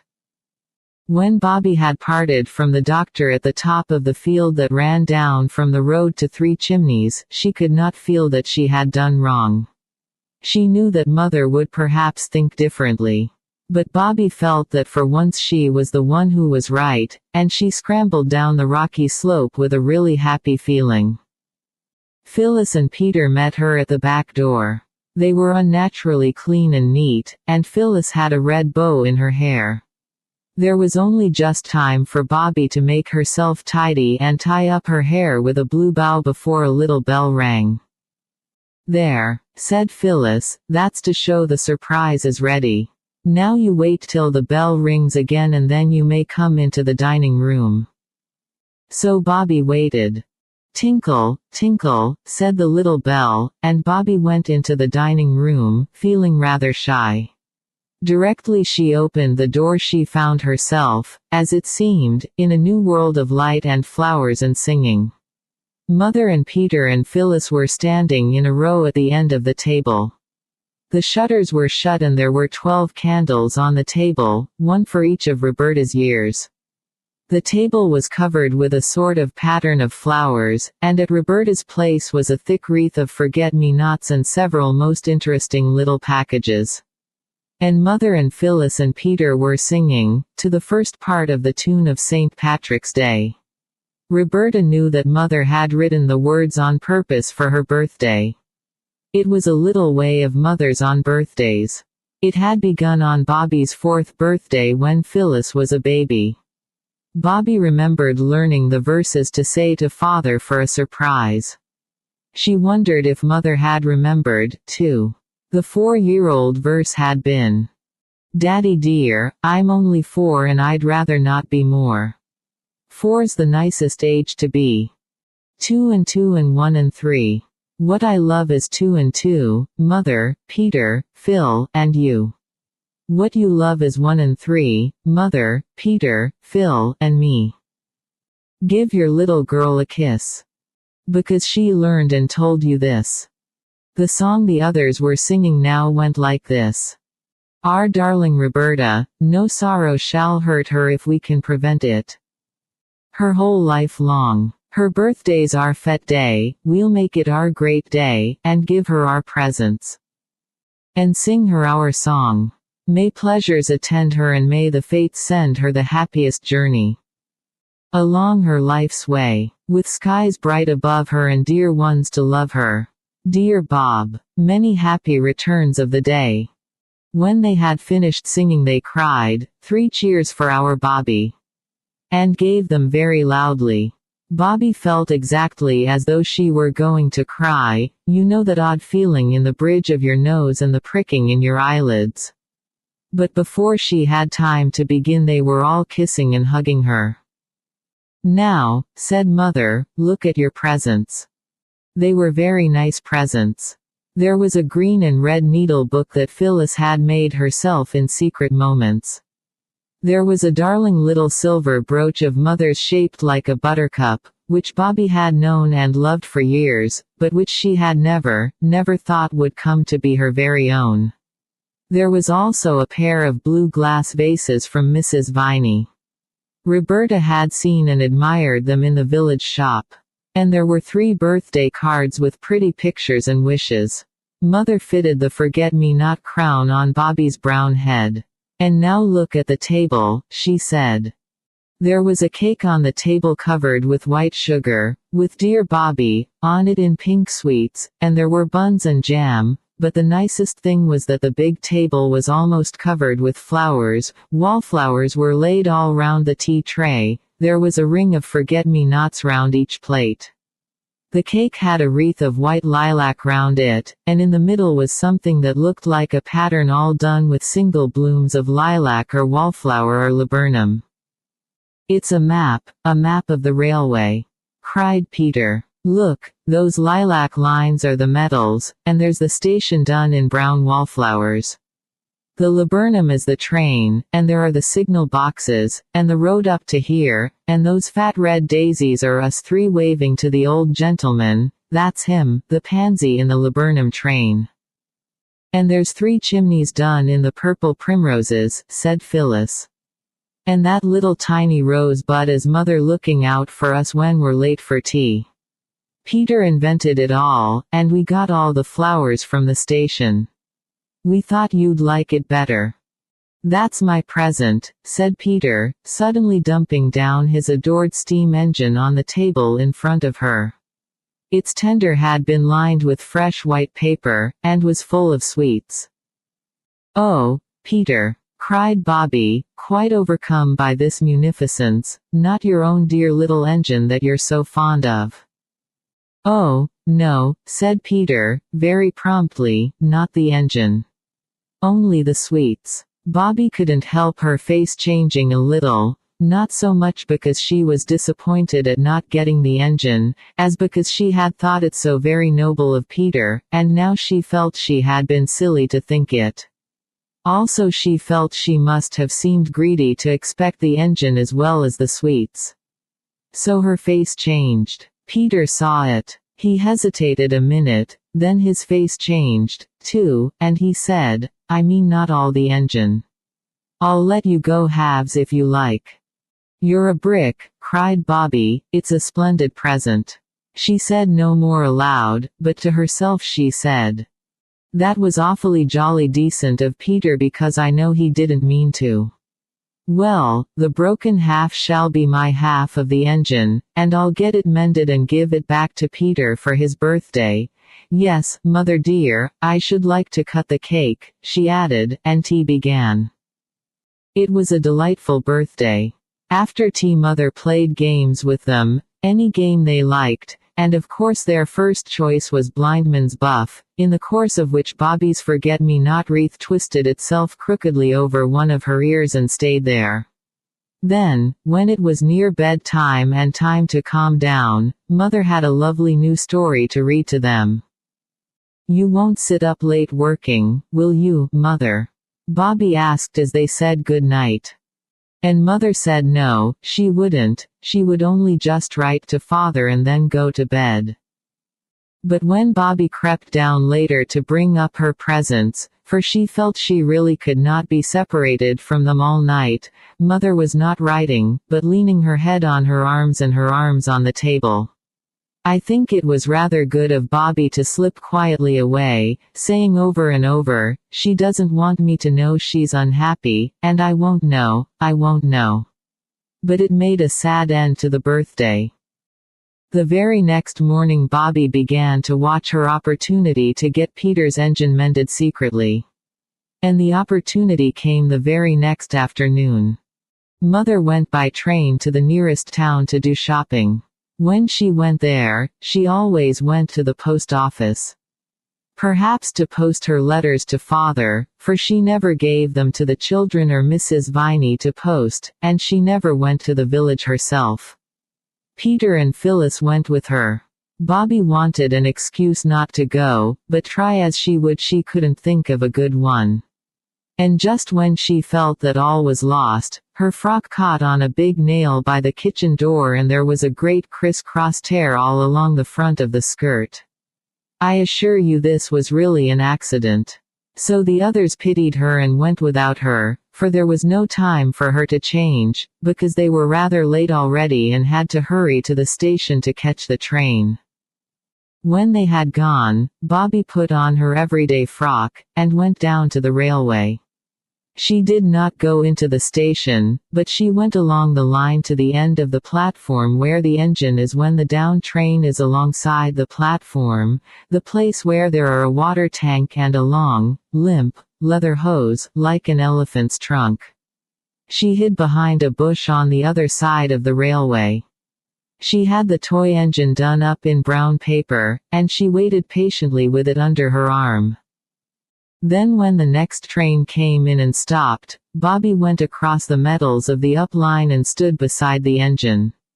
She had never been so close to an engine before. It looked much larger and harder than she had expected, and it made her feel very small indeed, and, somehow, very soft, as if she could very, very easily be hurt rather badly. "I know what silkworms feel like now," said Bobby to herself. The engine driver and fireman did not see her. They were leaning out on the other side, telling the porter a tale about a dog and a leg of mutton. "If you please," said Roberta, but the engine was blowing off steam and no one heard her. "If you please, Mr. Engineer," she spoke a little louder, but the engine happened to speak at the same moment, and of course Roberta's soft little voice hadn't a chance. It seemed to her that the only way would be to climb onto the engine and pull at their coats. The step was high, but she got her knee on it, and clambered into the cab. She stumbled and fell on hands and knees on the base of the great heap of coals that led up to the square opening in the tender. The engine was not above the weaknesses of its fellows, it was making a great deal more noise than there was the slightest need for. And just as Roberta fell on the coals, the engine driver, who had turned without seeing her, started the engine, and when Bobby had picked herself up, the train was moving, not fast, but much too fast for her to get off. All sorts of dreadful thoughts came to her all together in one horrible flash. There were such things as express trains that went on, she supposed, for hundreds of miles without stopping. Suppose this should be one of them. How would she get home again? She had no money to pay for the return journey. And I've no business here. I'm an engine burglar, that's what I am, she thought. I shouldn't wonder if they could lock me up for this. And the train was going faster and faster. There was something in her throat that made it impossible for her to speak. She tried twice. The men had their backs to her. They were doing something to things that looked like taps. Suddenly she put out her hand and caught hold of the nearest sleeve. The man turned with a start, and he and Roberta stood for a minute looking at each other in silence. Then the silence was broken by them both. The man said, "Here's a bloomin' go." And Roberta burst into tears. The other man said he was blooming well blessed, or something like it, but though naturally surprised they were not exactly unkind. "You're a naughty little gel, that's what you are," said the fireman, and the engine driver said, "Daring little piece, I call her," but they made her sit down on an iron seat in the cab and told her to stop crying and tell them what she meant by it. She did stop, as soon as she could. One thing that helped her was the thought that Peter would give almost his ears to be in her place, on a real engine, really going. The children had often wondered whether any engine driver could be found noble enough to take them for a ride on an engine, and now there she was. She dried her eyes and sniffed earnestly. "Now, then," said the fireman, "out with it." "What do you mean by it, Oh, please," sniffed Bobby. "Try again," said the engine driver. Encouragingly. Bobby tried again.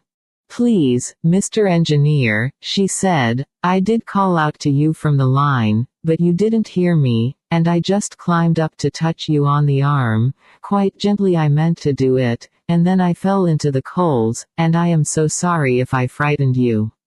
Oh, don't be cross, oh, please don't." She sniffed again. "We ain't so much cross," said the fireman, as interested like. "It ain't every day a little gel tumbles into our coal bunker outer the sky, is it, Bill? What did you do it for, That's the point," agreed the engine driver, "what did you do it for?" Bobby found that she had not quite stopped crying. The engine driver patted her on the back and said, "Here, cheer up, mate. It ain't so bad as all that air, I'll be bound." "I wanted," said Bobby, much cheered to find herself addressed as mate, "I only wanted to ask you if you'd be so kind as to mend this."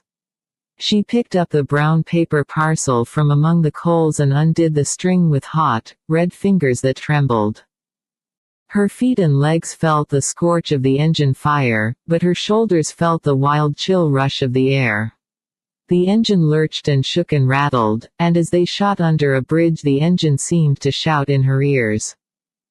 The fireman shoveled on coals. Bobby unrolled the brown paper and disclosed the toy engine. "I thought," she said wistfully, "that perhaps you'd mend this for me, because you're an engineer, you know." The engine driver said he was blowed if he wasn't blessed. "I'm blessed if I ain't blowed," remarked the fireman. But the engine driver took the little engine and looked at it, and the fireman ceased for an instant to shovel coal, and looked, too. "It's like your precious cheek," said the engine driver, "whatever made you think we'd be bothered tinkering penny toys?" "I didn't mean it for precious cheek," said Bobby, "only everybody that has anything to do with railways is so kind and good, I didn't think you'd mind. You don't really, do you?" she added, for she had seen a not unkindly wink pass between the two. "My trade's driving of an engine, not mending her, especially such a hout size in engines as this air," said Bill. "An' 'ow are we goin' to get you back to your sorrowing friends and relations, and all be forgiven and forgotten?" "If you'll put me down next time you stop," said Bobby, firmly, though her heart beat fiercely against her arm as she clasped her hands, "and lend me the money for a third-class ticket, I'll pay you back, honor bright. I'm not a confidence trick like in the newspapers, really, I'm not." "You're a little lady, every inch," said Bill, relenting suddenly and completely. "We'll see you gets home safe. An', about this engine, Jim, ain't you got ne'er a pal as can use a soldering iron? Seems to me that's about all the little bounder wants doing to it." "That's what father said," Bobby explained eagerly. "What's that for?" She pointed to a little brass wheel that he had turned as he spoke. "That's the injector." "In what?" injector to fill up the boiler. Oh, said Bobby, mentally registering the fact to tell the others, that is interesting. This airs the automatic brake, Bill went on, flattered by her enthusiasm. You just move this air little handle, do it with one finger, you can, and the train jolly soon stops. That's what they call the power of science in the newspapers. He showed her two little dials, like clock faces, and told her how one showed how much steam was going, and the other showed if the brake was working properly. By the time she had seen him shut off steam with a big shining steel handle, Bobby knew more about the inside working of an engine than she had ever thought there was to know, and Jim had promised that his second cousin's wife's brother should solder the toy engine, or Jim would know the reason why. Besides all the knowledge she had gained, Bobby felt that she and Bill and Jim were now friends for life, and that they had wholly and forever forgiven her for stumbling uninvited among the sacred coals of their tender. At Stacklepool Junction she parted from them with warm expressions of mutual regard. They handed her over to the guard of a returning train, a friend of theirs, and she had the joy of knowing what guards do in their secret fastnesses, and understood how, when you pull the communication cord in railway carriages, a wheel goes round under the guard's nose and a loud bell rings in his ears. She asked the guard why his van smelt so fishy, and learned that he had to carry a lot of fish every day, and that the wetness in the hollows of the corrugated floor had all drained out of boxes full of plaice and cod and mackerel and soles and smelts. Bobby got home in time for tea, and she felt as though her mind would burst with all that had been put into it since she parted from the others. How she blessed the nail that had torn her frock. "Where have you been?" asked the others. "To the station, of course," said Roberta. But she would not tell a word of her adventures till the day appointed, when she mysteriously led them to the station at the hour of the 3:19's transit, and proudly introduced them to her friends, Bill and Jim. Jim's second cousin's wife's brother had not been unworthy of the sacred trust reposed in him. The toy engine was, literally, as good as new. "Goodbye, oh, goodbye," said Bobby, just before the engine screamed its goodbye. "I shall always, always love you, and Jim's second cousin's wife's brother as well."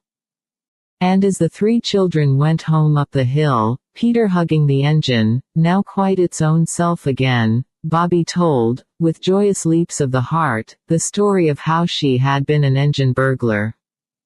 Chapter 5. Prisoners and Captives. It was one day when Mother had gone to Maidbridge. She had gone alone, but the children were to go to the station to meet her. And, loving the station as they did, it was only natural that they should be there a good hour before there was any chance of Mother's train arriving, even if the train were punctual, which was most unlikely.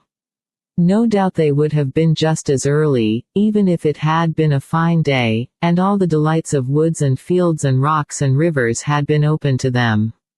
But it happened to be a very wet day and, for July, very cold. There was a wild wind that drove flocks of dark purple clouds across the sky, like herds of dream elephants, as Phyllis said. And the rain stung sharply, so that the way to the station was finished at a run. Then the rain fell faster and harder, and beat slantwise against the windows of the booking office and of the chill place that had general waiting room on its door. "It's like being in a besieged castle," Phyllis said, "look at the arrows of the foe striking against the battlements." "It's much more like a great garden squirt," said Peter. They decided to wait on the upside, for the down platform looked very wet indeed, and the rain was driving right into the little bleak shelter where down passengers have to wait for their trains. The hour would be full of incident and of interest, for there would be 2 up trains and 1 down to look at before the one that should bring Mother back. "Perhaps it'll have stopped raining by then," said Bobby. "Anyhow, I'm glad I brought Mother's waterproof and umbrella." They went into the desert spot labeled General Waiting Room, and the time passed pleasantly enough in a game of advertisements. You know the game, of course. It is something like Dumb Crambo. The players take it in turns to go out, and then come back and look as like some advertisement as they can, and the others have to guess what advertisement it is meant to be. Bobby came in and sat down under Mother's umbrella and made a sharp face, and everyone knew she was the fox who sits under the umbrella in the advertisement. Phyllis tried to make a magic carpet of Mother's waterproof, but it would not stand out stiff and raft-like as a magic carpet should, and nobody could guess it. Everyone thought Peter was carrying things a little too far when he blacked his face all over with coal dust and struck a spidery attitude and said he was the blot that advertises somebody's blue-black writing fluid. It was Phyllis's turn again, and she was trying to look like the Sphinx that advertises what's his name's personally conducted tours up the Nile when the sharp ting of the signal announced the up train. The children rushed out to see it pass. On its engine were the particular driver and fireman who were now numbered among the children's dearest friends. Courtesies passed between them. Jim asked after the toy engine, and Bobby pressed on his acceptance a moist, greasy package of toffee that she had made herself. Charmed by this attention, the engine driver consented to consider her request that someday he would take Peter for a ride on the engine. "Stand back, mates," cried the engine driver, suddenly, and horf she goes. And sure enough, off the train went. The children watched the tail lights of the train till it disappeared round the curve of the line, and then turned to go back to the dusty freedom of the general waiting room and the joys of the advertisement game. They expected to see just one or two people, the end of the procession of passengers who had given up their tickets and gone away. Instead, the platform round the door of the station had a dark blot round it, and the dark blot was a crowd of people. "Oh," cried Peter, with a thrill of joyous excitement, "something's happened. Come on." They ran down the platform. When they got to the crowd, they could, of course, see nothing but the damp backs and elbows of the people on the crowds outside. Everybody was talking at once. It was evident that something had happened. "It's my belief he's nothing worse than a natural," said a farmerish-looking person. Peter saw his red, clean-shaven face as he spoke. "If you ask me, I should say it was a police court case," said a young man with a black bag. "Not it, the infirmary more like." Then the voice of the station master was heard, firm and official, "Now, then, move along there. I'll attend to this, if you please." But the crowd did not move. And then came a voice that thrilled the children through and through. For it spoke in a foreign language. And, what is more, it was a language that they had never heard. They had heard French spoken and German. Aunt Emma knew German, and used to sing a song about Beduten and Zeiten and Bin and Sin. Nor was it Latin. Peter had been in Latin for 4 terms. It was some comfort, anyhow, to find that none of the crowd understood the foreign language any better than the children did. "What's that he's saying?" asked the farmer, heavily. "Sounds like French to me," said the station master, who had once been to Boulogne for the day. "It isn't French," cried Peter. "What is it, then?" asked more than one voice. The crowd fell back a little to see who had spoken, and Peter pressed forward, so that when the crowd closed up again he was in the front rank. "I don't know what it is," said Peter, "but it isn't French." "I know that." Then he saw what it was that the crowd had for its center. It was a man, the man, Peter did not doubt, who had spoken in that strange tongue. A man with long hair and wild eyes, with shabby clothes of a cut Peter had not seen before, a man whose hands and lips trembled, and who spoke again as his eyes fell on Peter. "No, it's not French," said Peter. "Try him with French if you know so much about it," said the farmer man. Parlez-vous français? Began Peter, boldly, and the next moment the crowd recoiled again, for the man with the wild eyes had left leaning against the wall, and had sprung forward and caught Peter's hands, and begun to pour forth a flood of words which, though he could not understand a word of them, Peter knew the sound of.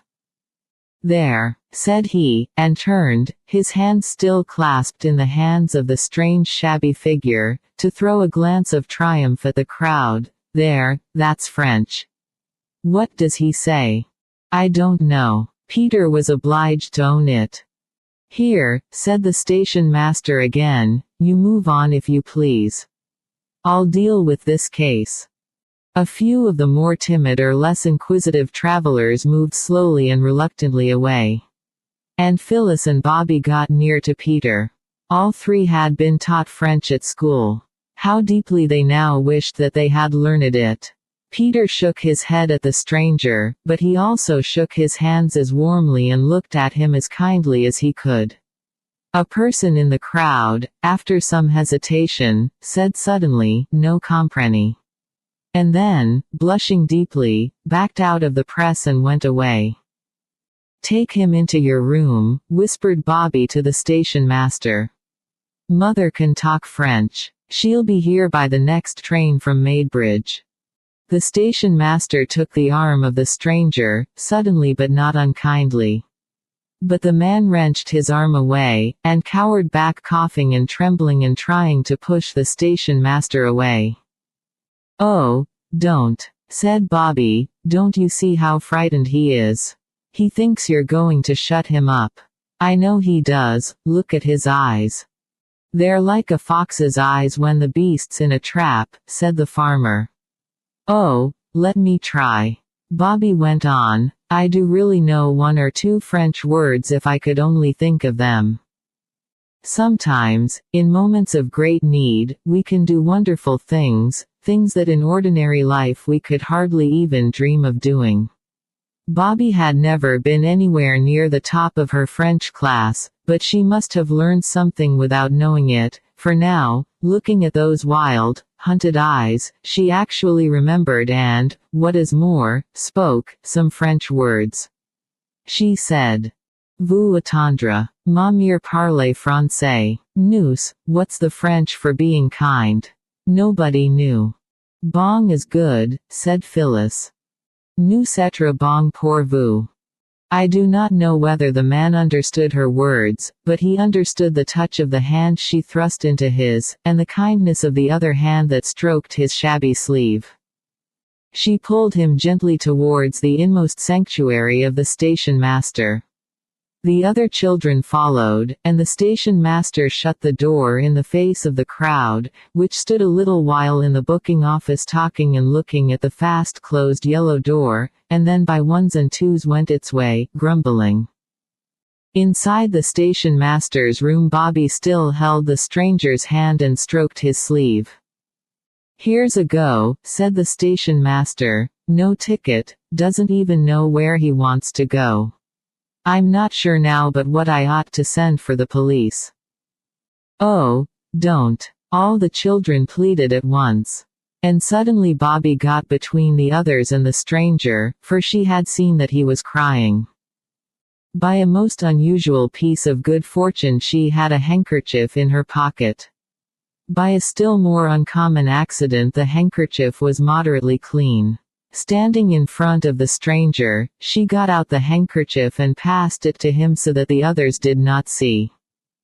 "Wait till Mother comes," Phyllis was saying, "she does speak French beautifully. You'd just love to hear her." "I'm sure he hasn't done anything like you're sent to prison for," said Peter. "Looks like without visible means to me," said the station master. "Well, I don't mind giving him the benefit of the doubt till your mama comes. I should like to know what nation's got the credit of him, that I should." Then Peter had an idea. He pulled an envelope out of his pocket, and showed that it was half full of foreign stamps. "Look here," he said, "let's show him these."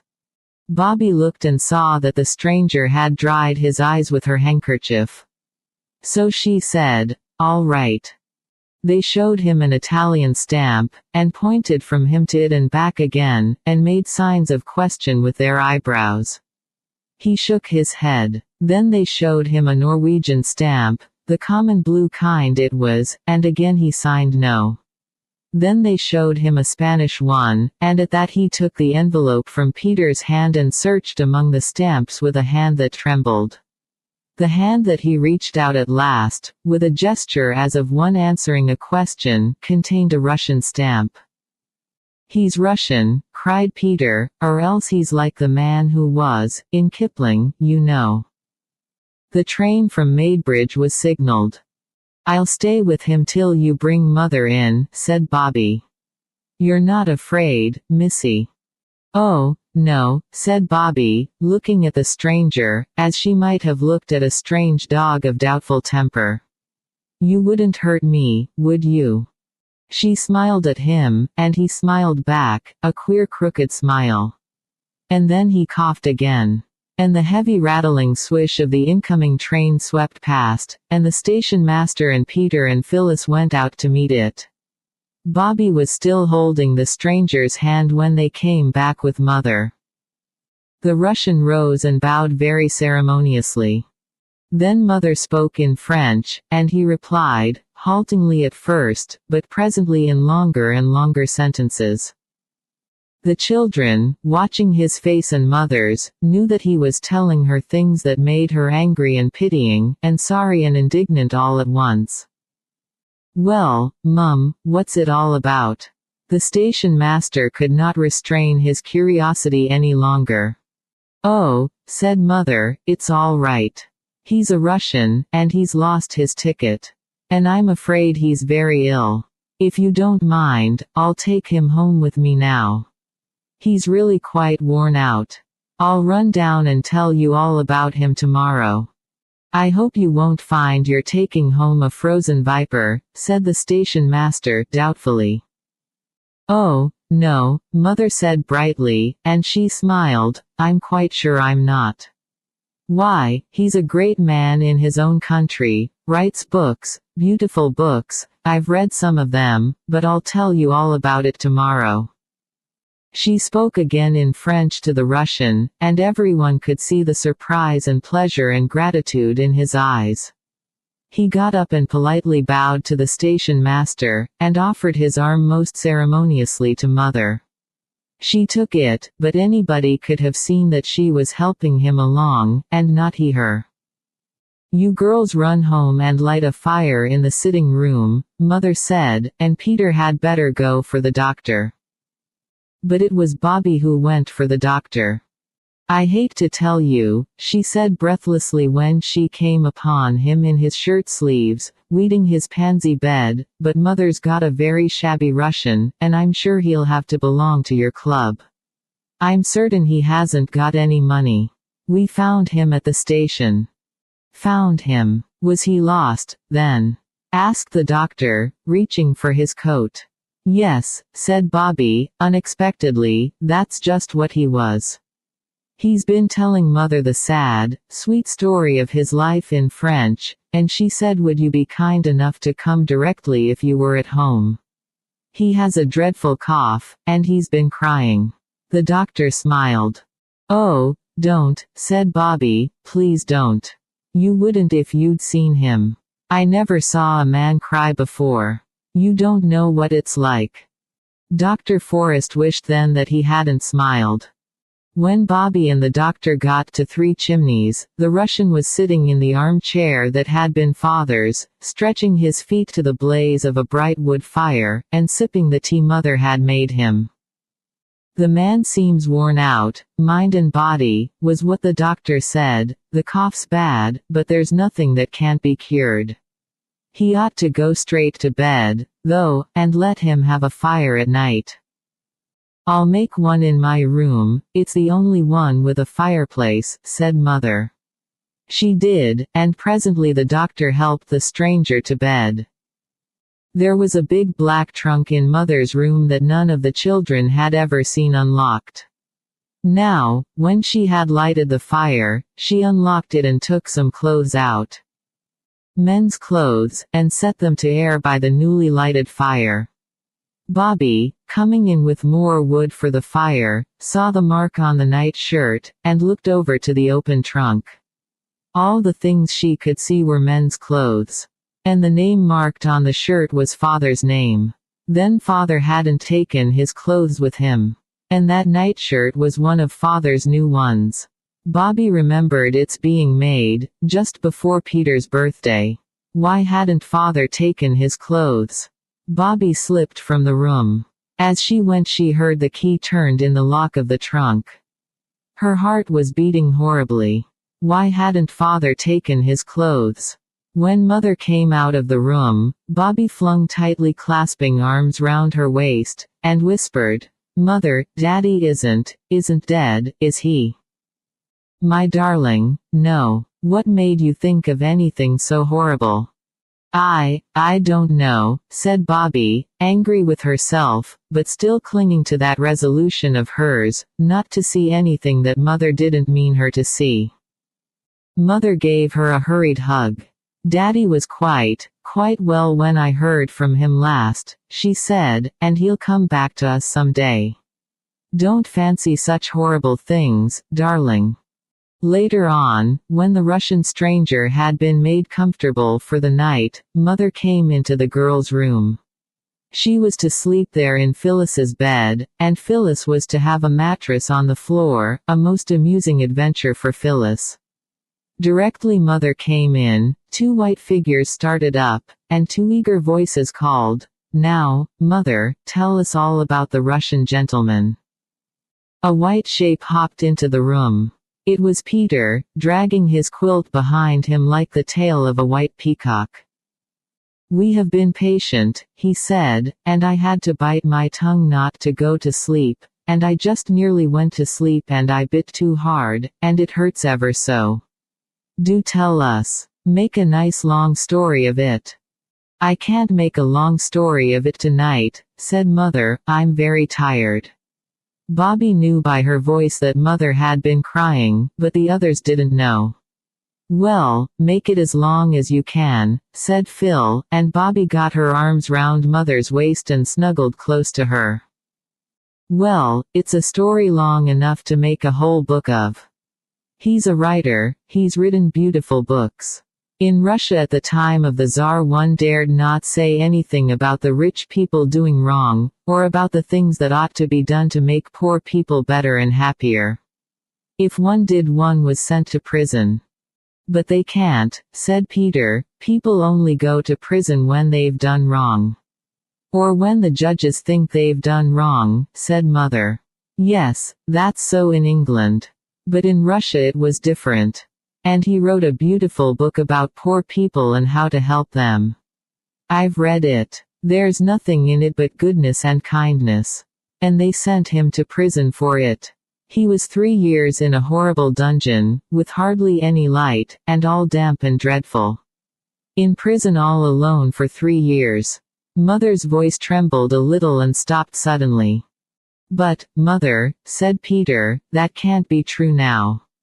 It sounds like something out of a history book, the Inquisition, or something." "It was true," said Mother, "it's all horribly true.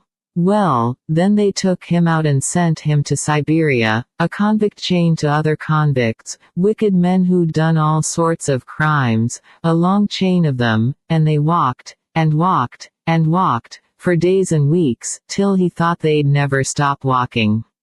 And overseers went behind them with whips, yes, whips, to beat them if they got tired.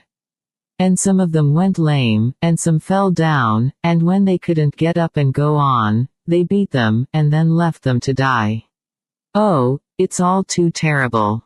And at last he got to the mines, and he was condemned to stay there for life, just for writing a good, noble, splendid book. How did he get away?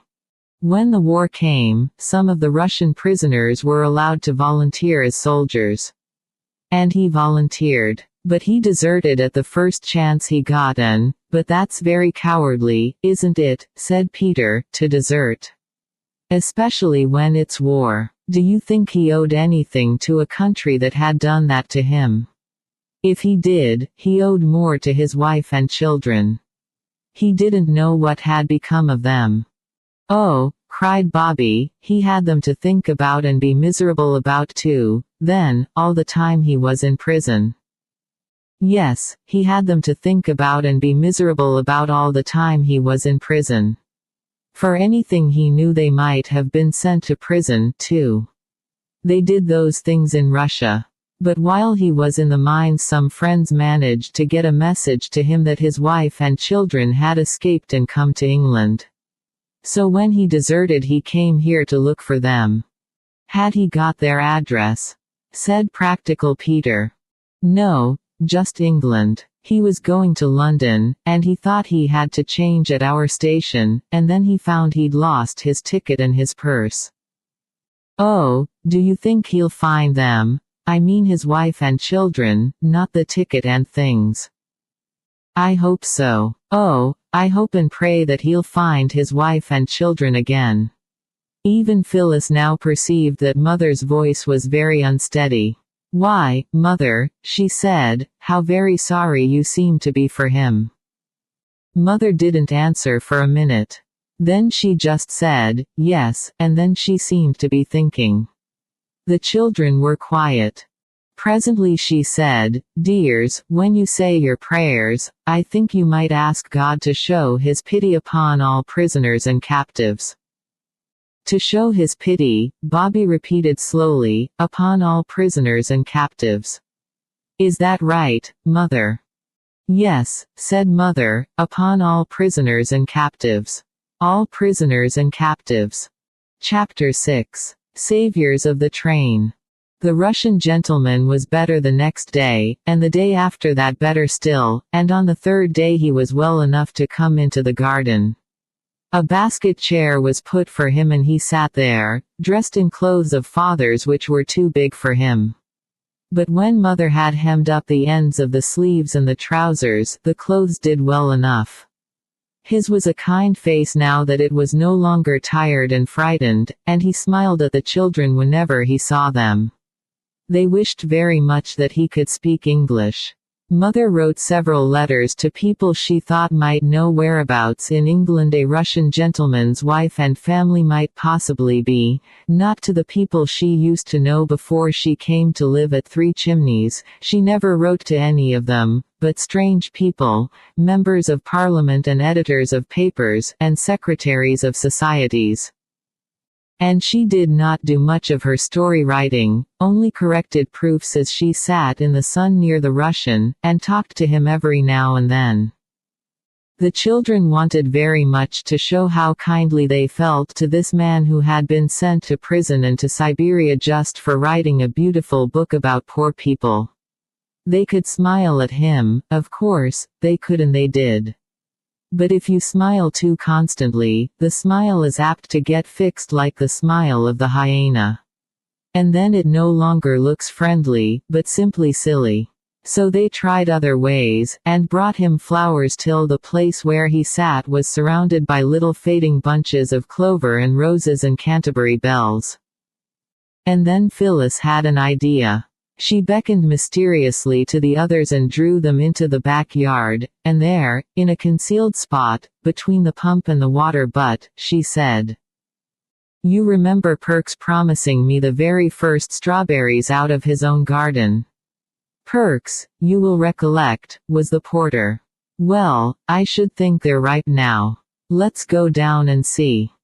Mother had been down as she had promised to tell the station master the story of the Russian prisoner. But even the charms of the railway had been unable to tear the children away from the neighborhood of the interesting stranger. So they had not been to the station for 3 days. They went now. And, to their surprise and distress, were very coldly received by Perks. "Highly honored, I'm sure," he said when they peeped in at the door of the porter's room. And he went on reading his newspaper. There was an uncomfortable silence. "Oh, dear," said Bobby, with a sigh, "I do believe you're cross." "What, me?" Not me, said Perks loftily, it ain't nothing to me. What ain't nothing to you? Said Peter, too anxious and alarmed to change the form of words. Nothing ain't nothing. What happens either 'ere or elsewhere, said Perks, if you likes to avenue your secrets, avenue 'em and welcome. That's what I say. The secret chamber of each heart was rapidly examined during the pause that followed. 3 heads were shaken. We haven't got any secrets from you, said Bobby at last. Maybe you avenue, and maybe you haven't, said Perks, it ain't nothing to me. And I wish you all a very good afternoon.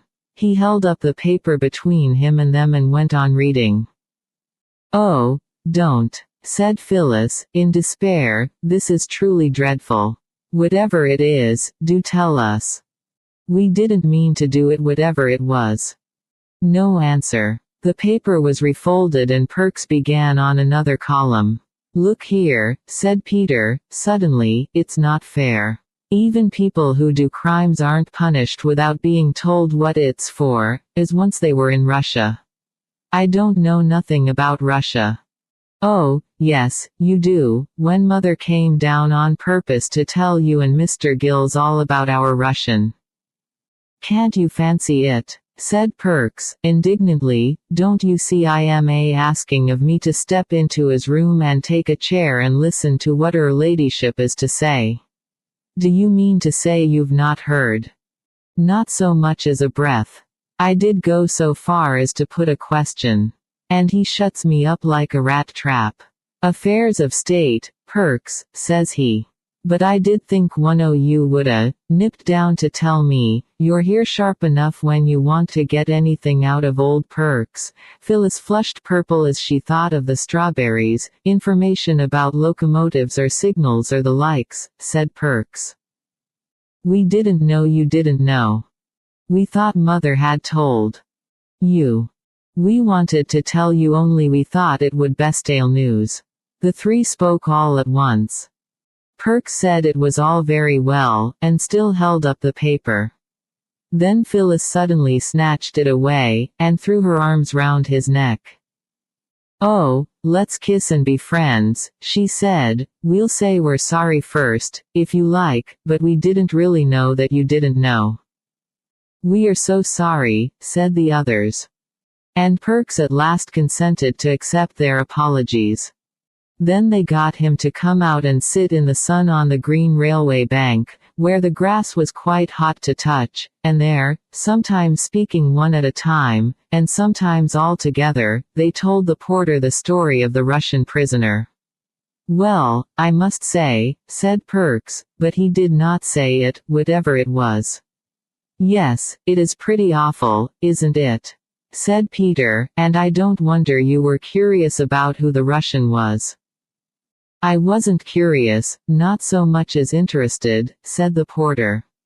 Well, I do think Mr. Gills might have told you about it. It was horrid of him. I don't keep no down on him for that, missy, said the porter, 'cause why?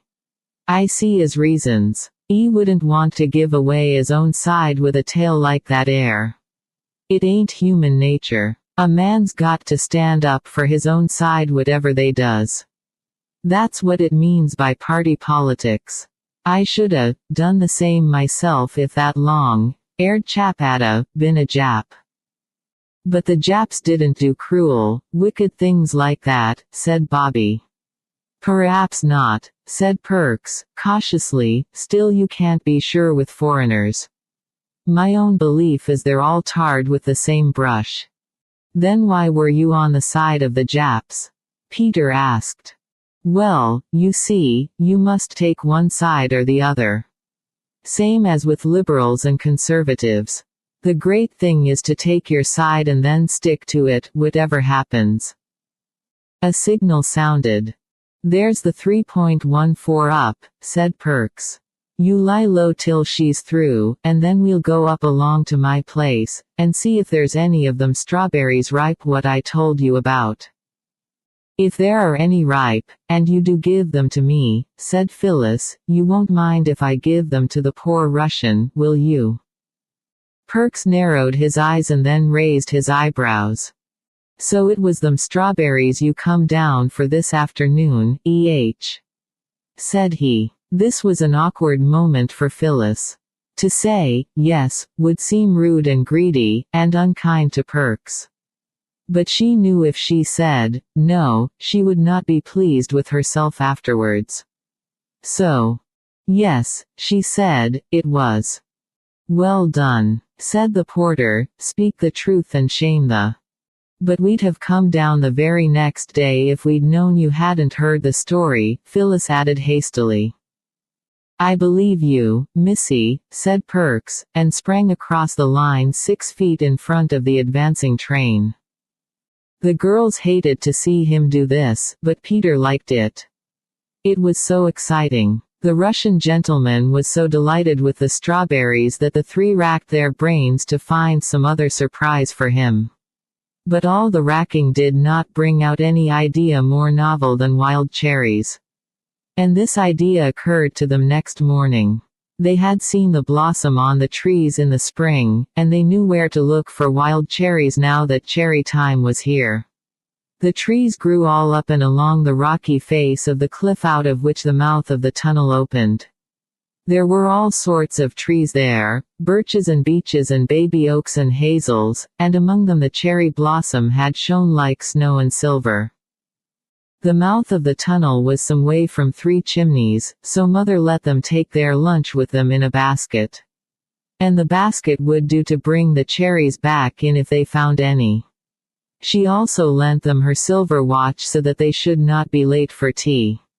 Peter's Waterbury had taken it into its head not to go since the day when Peter dropped it into the water butt. And they started. When they got to the top of the cutting, they leaned over the fence and looked down to where the railway lines lay at the bottom of what, as Phyllis said, was exactly like a mountain gorge. If it wasn't for the railway at the bottom, it would be as though the foot of man had never been there, wouldn't it? The sides of the cutting were of gray stone, very roughly hewn. Indeed, the top part of the cutting had been a little natural glen that had been cut deeper to bring it down to the level of the tunnel's mouth. Among the rocks, grass and flowers grew, and seeds dropped by birds in the crannies of the stone had taken root and grown into bushes and trees that overhung the cutting. Near the tunnel was a flight of steps leading down to the line, just wooden bars roughly fixed into the earth, a very steep and narrow way, more like a ladder than a stair. We'd better get down, said Peter. I'm sure the cherries would be quite easy to get at from the side of the steps.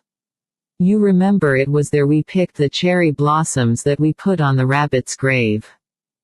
So they went along the fence towards the little swing gate that is at the top of these steps. And they were almost at the gate when Bobby said, "Hush, stop, what's that?" That was a very odd noise indeed, a soft noise, but quite plainly to be heard through the sound of the wind in tree branches, and the hum and whir of the telegraph wires. It was a sort of rustling, whispering sound. As they listened it stopped, and then it began again. And this time it did not stop, but it grew louder and more rustling and rumbling.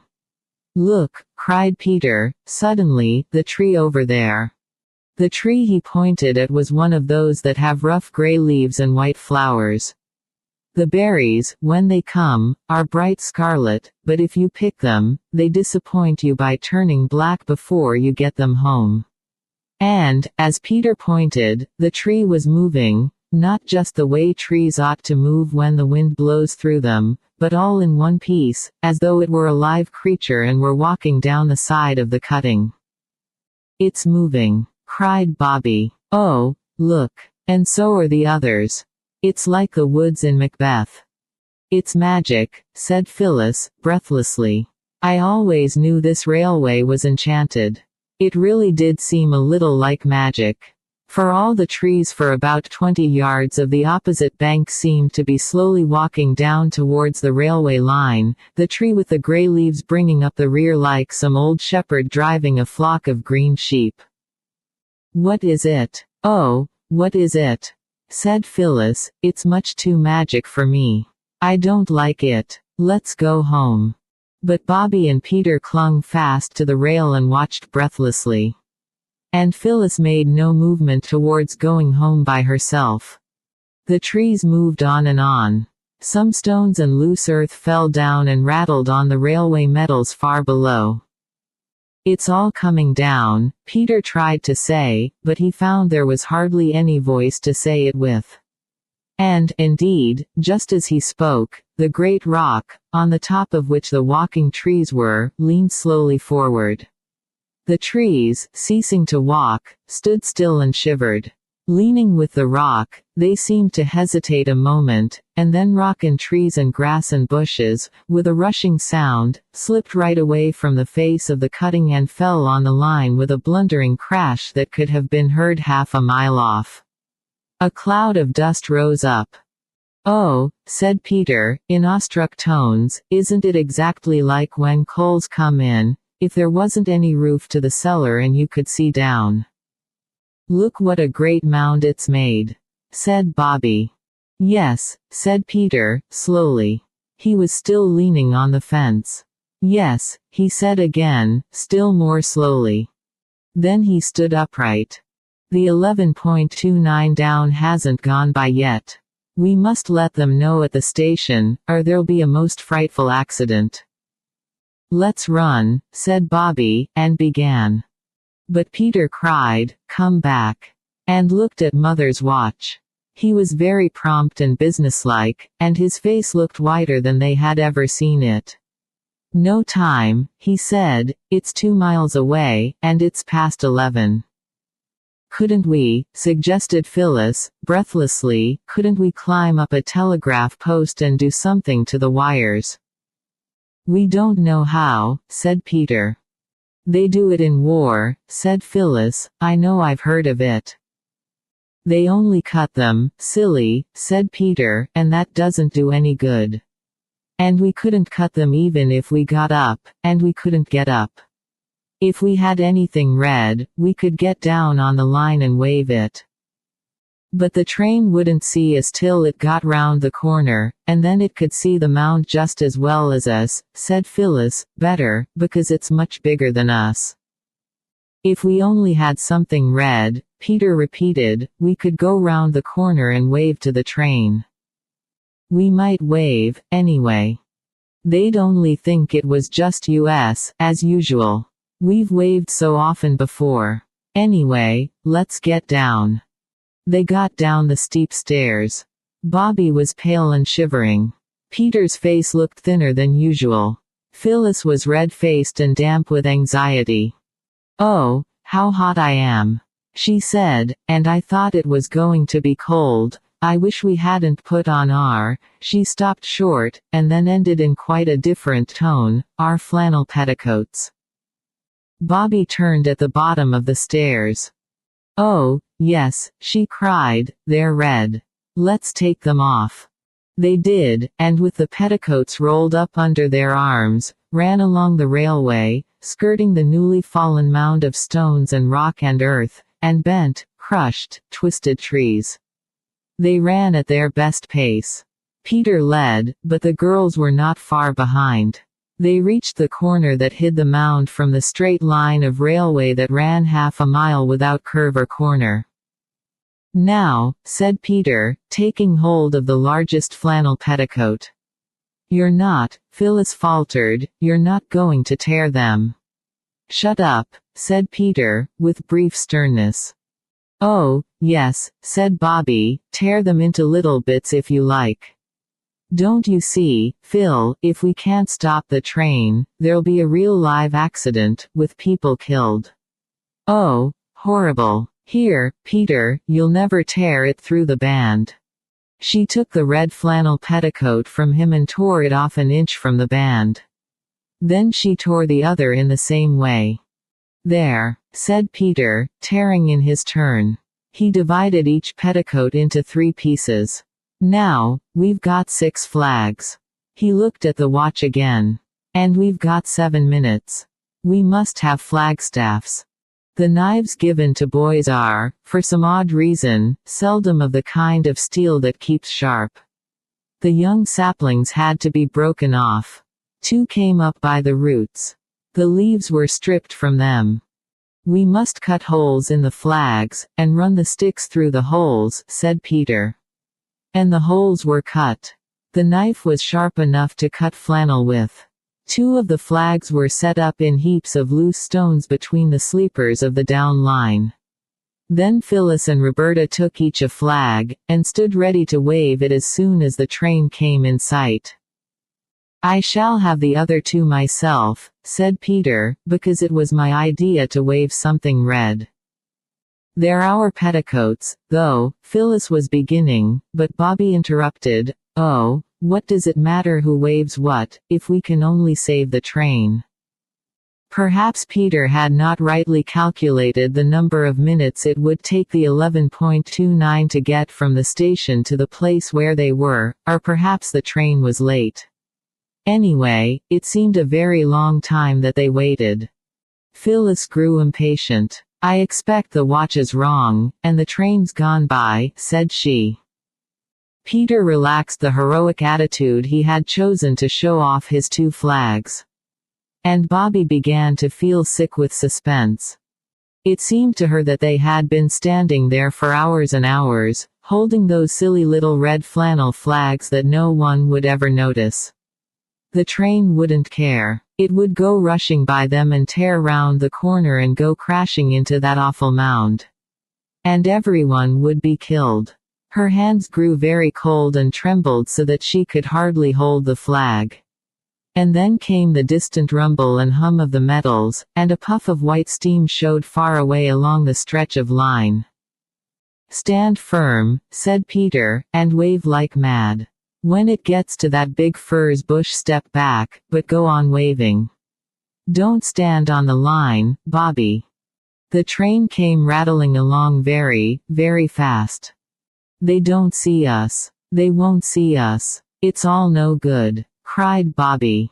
The 2 little flags on the line swayed as the nearing train shook and loosened the heaps of loose stones that held them up. One of them slowly leaned over and fell on the line. Bobby jumped forward and caught it up, and waved it. Her hands did not tremble now. It seemed that the train came on as fast as ever. It was very near now. Keep off the line, you silly cuckoo, said Peter, fiercely. It's no good, Bobby said again.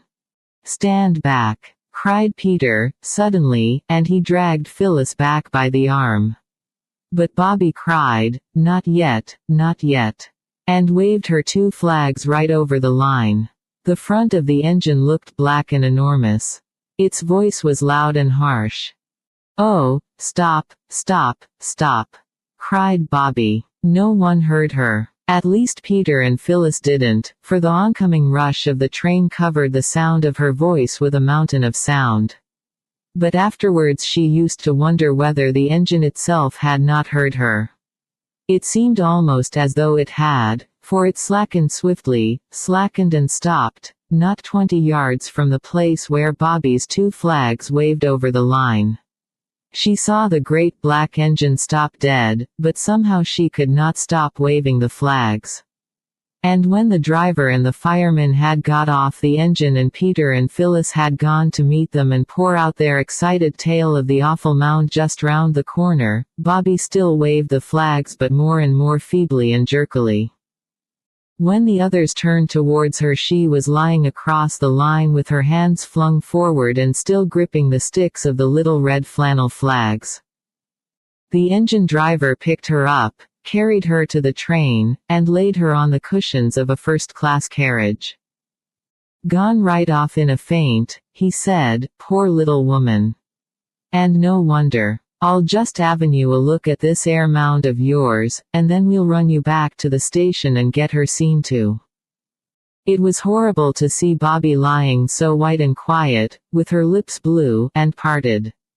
I believe that's what people look like when they're dead, whispered Phyllis. Don't, said Peter, sharply. They sat by Bobby on the blue cushions, and the train ran back. Before it reached their station, Bobby had sighed and opened her eyes, and rolled herself over and begun to cry. This cheered the others wonderfully. They had seen her cry before, but they had never seen her faint, nor anyone else, for the matter of that. They had not known what to do when she was fainting, but now she was only crying they could thump her on the back and tell her not to, just as they always did. And presently, when she stopped crying, they were able to laugh at her for being such a coward as to faint. When the station was reached, the three were the heroes of an agitated meeting on the platform. The praises they got for their prompt action, their common sense, their ingenuity, were enough to have turned anybody's head. Phyllis enjoyed herself thoroughly. She had never been a real heroine before, and the feeling was delicious. Peter's ears got very red. Yet he, too, enjoyed himself. Only Bobby wished they all wouldn't. She wanted to get away. "You'll hear from the company about this, I expect," said the station master. Bobby wished she might never hear of it again. She pulled at Peter's jacket. "Oh, come away, come away. I want to go home," she said. So they went. And as they went, station master and porter and guards and driver and firemen and passengers sent up a cheer. "Oh, listen," cried Phyllis, "that's for us." "Yes," said Peter. "I say, I am glad I thought about something red," and waving it. "How lucky we did put on our red flannel petticoats," said Phyllis. Bobby said nothing. She was thinking of the horrible mound, and the trustful train rushing towards it. "And it was us that saved them," said Peter. "How dreadful if they had all been killed," said Phyllis. "Wouldn't it, Bobby?" "We never got any cherries, after all," said Bobby. The others thought her rather heartless. Chapter 7. For Valor. I hope you don't mind my telling you a good deal about Roberta. The fact is I am growing very fond of her. The more I observe her, the more I love her. And I notice all sorts of things about her that I like. For instance, she was quite oddly anxious to make other people happy. And she could keep a secret, a tolerably rare accomplishment. Also, she had the power of silent sympathy. That sounds rather dull, I know, but it's not so dull as it sounds. It just means that a person is able to know that you are unhappy, and to love you extra on that account, without bothering you by telling you all the time how sorry she is for you. That was what Bobby was like. She knew that Mother was unhappy, and that Mother had not told her the reason. So she just loved Mother more and never said a single word that could let Mother know how earnestly her little girl wondered what Mother was unhappy about. This needs practice. It is not so easy as you might think. Whatever happened, and all sorts of nice, pleasant ordinary things happened, such as picnics, games, and buns for tea, Bobby always had these thoughts at the back of her mind. Mother's unhappy. Why? I don't know. She doesn't want me to know. I won't try to find out. But she is unhappy. Why? I don't know. She doesn't, and so on, repeating and repeating like a tune that you don't know the stopping part of. The Russian gentleman still took up a good deal of everybody's thoughts. All the editors and secretaries of societies and members of parliament had answered Mother's letters as politely as they knew how, but none of them could tell where the wife and children of Mr. Shestpansky would be likely to be. Did I tell you that the Russian's very Russian name was that? Bobby had another quality which you will hear differently described by different people. Some of them call it interfering in other people's business, and some call it helping lame dogs over stiles, and some call it loving kindness. It just means trying to help people. She racked her brains to think of some way of helping the Russian gentleman to find his wife and children. He had learned a few words of English now. He could say, "Good morning," and "Good night," and "Please," and "Thank you," and pretty when the children brought him flowers, and good when they asked him how he had slept. The way he smiled when he said his English was, Bobby felt, just too sweet for anything. She used to think of his face because she fancied it would help her to some way of helping him. But it did not. Yet his being there cheered her because she saw that it made Mother happier. She likes to have someone to be good to, even beside us, said Bobby. And I know she hated to let him have Father's clothes. But I suppose it hurt nice, or she wouldn't have. For many and many a night after the day when she and Peter and Phyllis had saved the train from wreck by waving their little red flannel flags, Bobby used to wake screaming and shivering, seeing again that horrible mound, and the poor, dear trustful engine rushing on towards it, just thinking that it was doing its swift duty, and that everything was clear and safe. And then a warm thrill of pleasure used to run through her at the remembrance of how she and Peter and Phyllis and the red flannel petticoats had really saved everybody. One morning a letter came. It was addressed to Peter and Bobby and Phyllis. They opened it with enthusiastic curiosity, for they did not often get letters. The letter said, Dear Sir, and Ladies, it is proposed to make a small presentation to you, in commemoration of your prompt and courageous action in warning the train on the Inst, and thus averting what must, humanly speaking, have been a terrible accident. The presentation will take place at the station at 3 o'clock on the 30th Inst, if this time and place will be convenient to you. Yours faithfully, Jabez Inglewood, Secretary, Great Northern and Southern Railway Company. There never had been a prouder moment in the lives of the three children. They rushed to Mother with the letter, and she also felt proud and said so, and this made the children happier than ever. But if the presentation is money, you must say, thank you, but we'd rather not take it, said Mother. I'll wash your Indian muslins at once, she added. You must look tidy on an occasion like this. Phil and I can wash them, said Bobby, if you'll iron them, Mother. Washing is rather fun. I wonder whether you've ever done it. This particular washing took place in the back kitchen, which had a stone floor and a very big stone sink under its window. Let's put the bath on the sink, said Phyllis, then we can pretend we're out-of-doors washerwomen like Mother saw in France. But they were washing in the cold river, said Peter, his hands in his pockets, not in hot water. This is a hot river, then, said Phyllis, lend a hand with the bath, there's a dear. I should like to see a dear lending a hand, said Peter, but he lent his. Now to rub and scrub and scrub and rub, said Phyllis, hopping joyously about as Bobby carefully carried the heavy kettle from the kitchen fire. Oh, no, said Bobby, greatly shocked, you don't rub muslin. You put the boiled soap in the hot water and make it all frothy lathery, and then you shake the muslin and squeeze it, ever so gently, and all the dirt comes out. It's only clumsy things like tablecloths and sheets that have to be rubbed.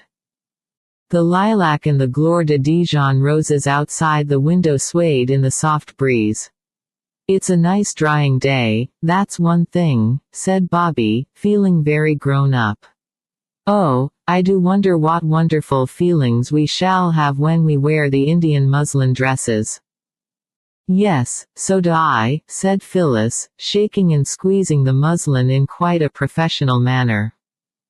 Now we squeeze out the soapy water. No, we mustn't twist them, and then rinse them. I'll hold them while you and Peter empty the bath and get clean water. A presentation. That means presents, said Peter, as his sisters, having duly washed the pegs and wiped the line, hung up the dresses to dry. Whatever will it be? It might be anything, said Phyllis, what I've always wanted is a baby elephant, but I suppose they wouldn't know that. Suppose it was gold models of steam engines, said Bobby. Or a big model of the scene of the prevented accident, suggested Peter, with a little model train, and dolls dressed like us and the engine driver and firemen and passengers. Do you like, said Bobby, doubtfully, drying her hands on the rough towel that hung on a roller at the back of the scullery door, do you like us being rewarded for saving a train? Yes, I do, said Peter, downrightly, and don't you try to come it over us that you don't like it, too.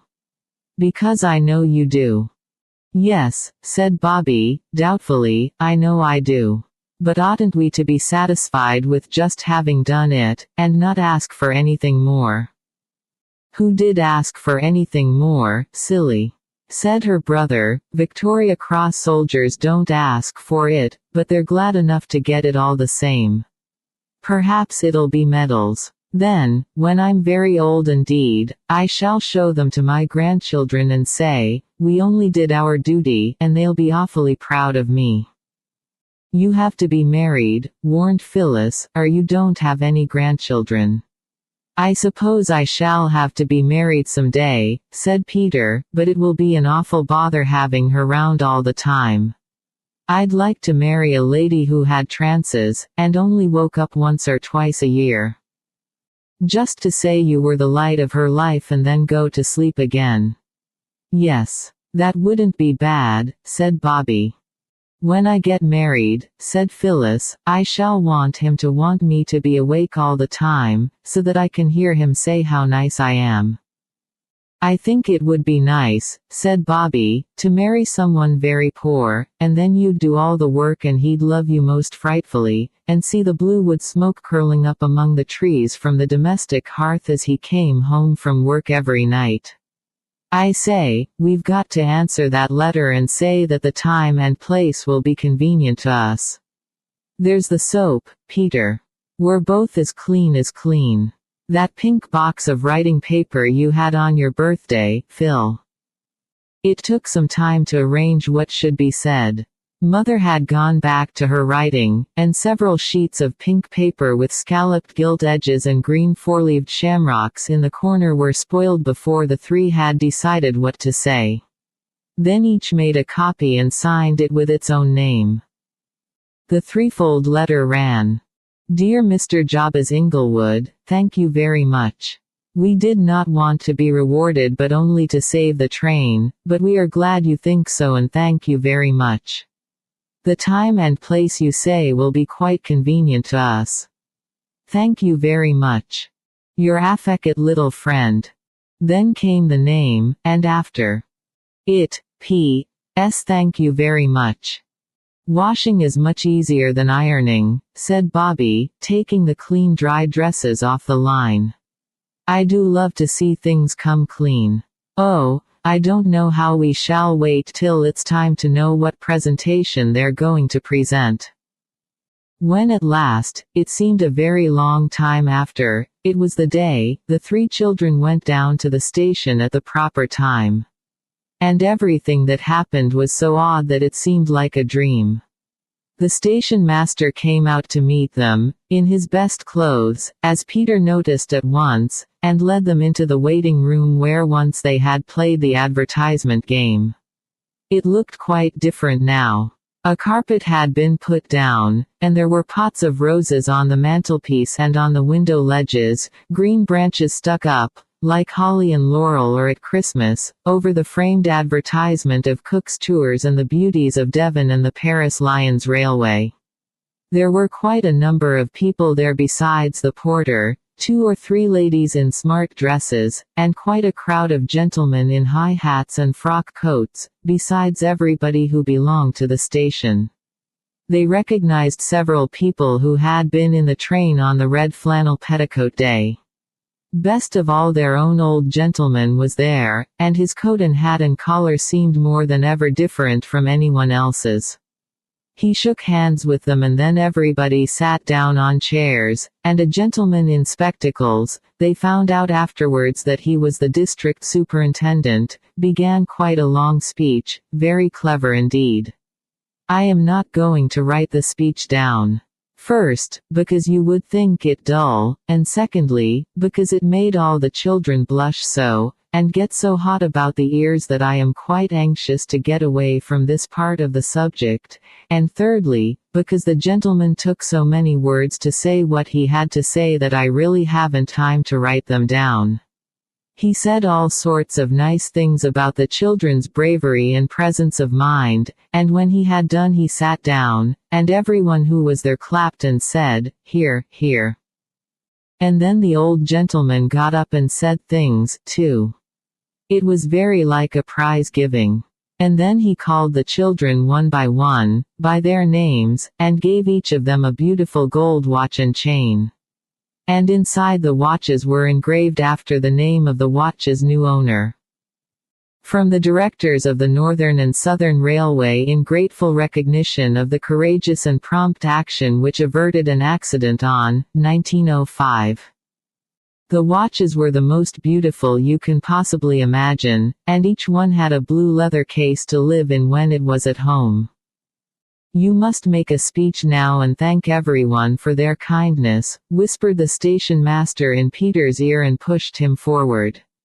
"Begin, ladies and gentlemen," he added.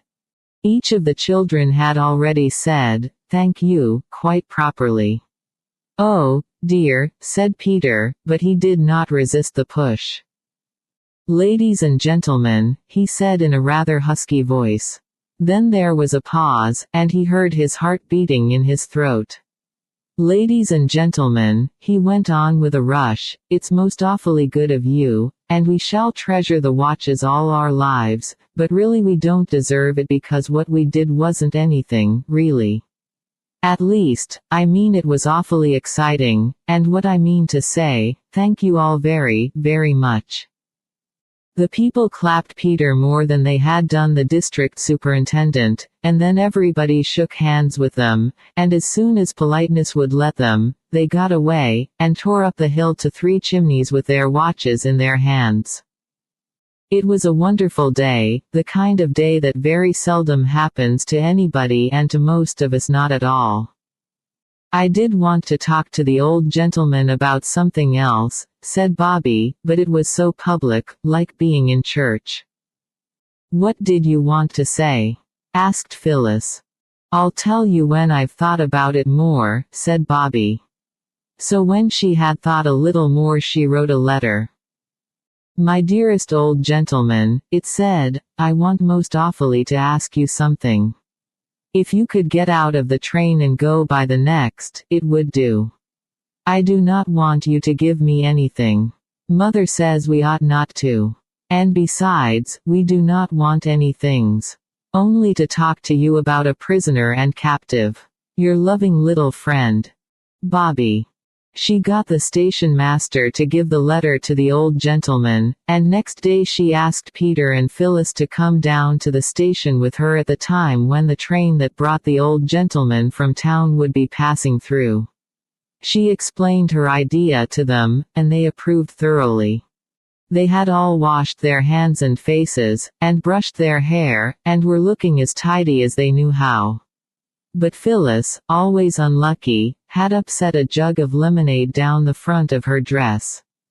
There was no time to change, and the wind happening to blow from the coal yard, her frock was soon powdered with gray, which stuck to the sticky lemonade stains and made her look, as Peter said, like any little gutter child. It was decided that she should keep behind the others as much as possible. "Perhaps the old gentleman won't notice," said Bobby. "The aged are often weak in the eyes." There was no sign of weakness, however, in the eyes, or in any other part of the old gentleman, as he stepped from the train and looked up and down the platform. The three children, now that it came to the point, suddenly felt that rush of deep shyness which makes your ears red and hot, your hands warm and wet, and the tip of your nose pink and shiny.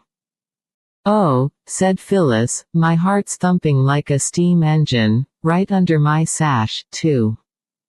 "Nonsense," said Peter, "people's hearts aren't under their sashes."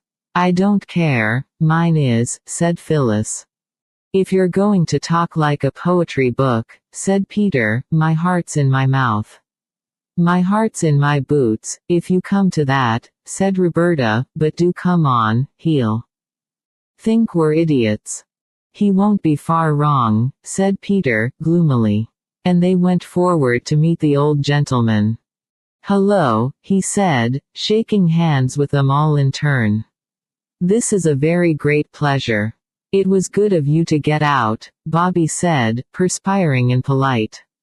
He took her arm and drew her into the waiting room where she and the others had played the advertisement game the day they found the Russian.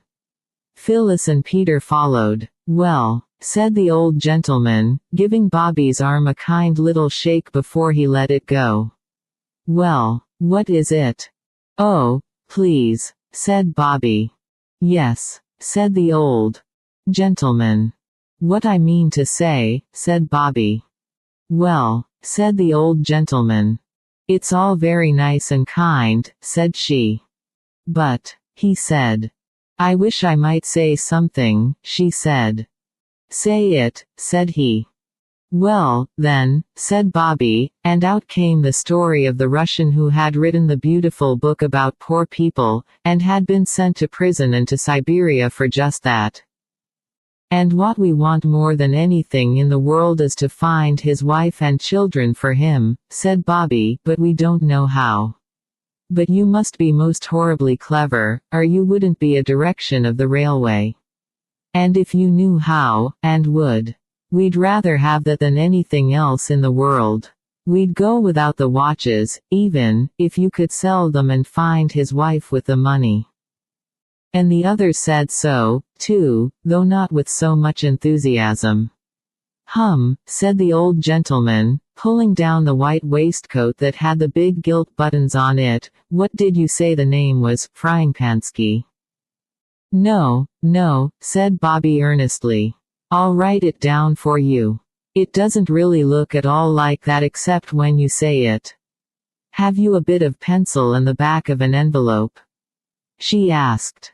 The old gentleman got out a gold pencil case and a beautiful, sweet-smelling, green Russian leather notebook and opened it at a new page. Here, he said, right here. She wrote down, Sheskpansky, and said. That's how you write it. You call it Shapansky. The old gentleman took out a pair of gold-rimmed spectacles and fitted them on his nose.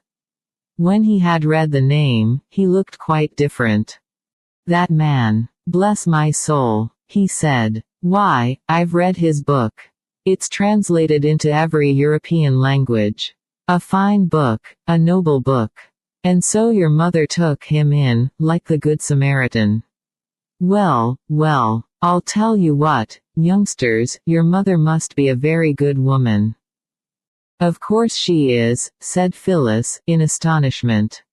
And you're a very good man, said Bobby, very shy, but firmly resolved to be polite. You flatter me, said the old gentleman, taking off his hat with a flourish. And now am I to tell you what I think of you? Oh, please don't, said Bobby, hastily.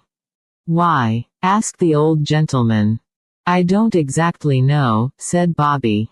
Only, if it's horrid, I don't want you to, and if it's nice, I'd rather you didn't. The old gentleman laughed.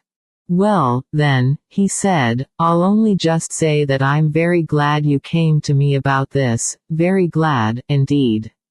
And I shouldn't be surprised if I found out something very soon. I know a great many Russians in London, and every Russian knows his name.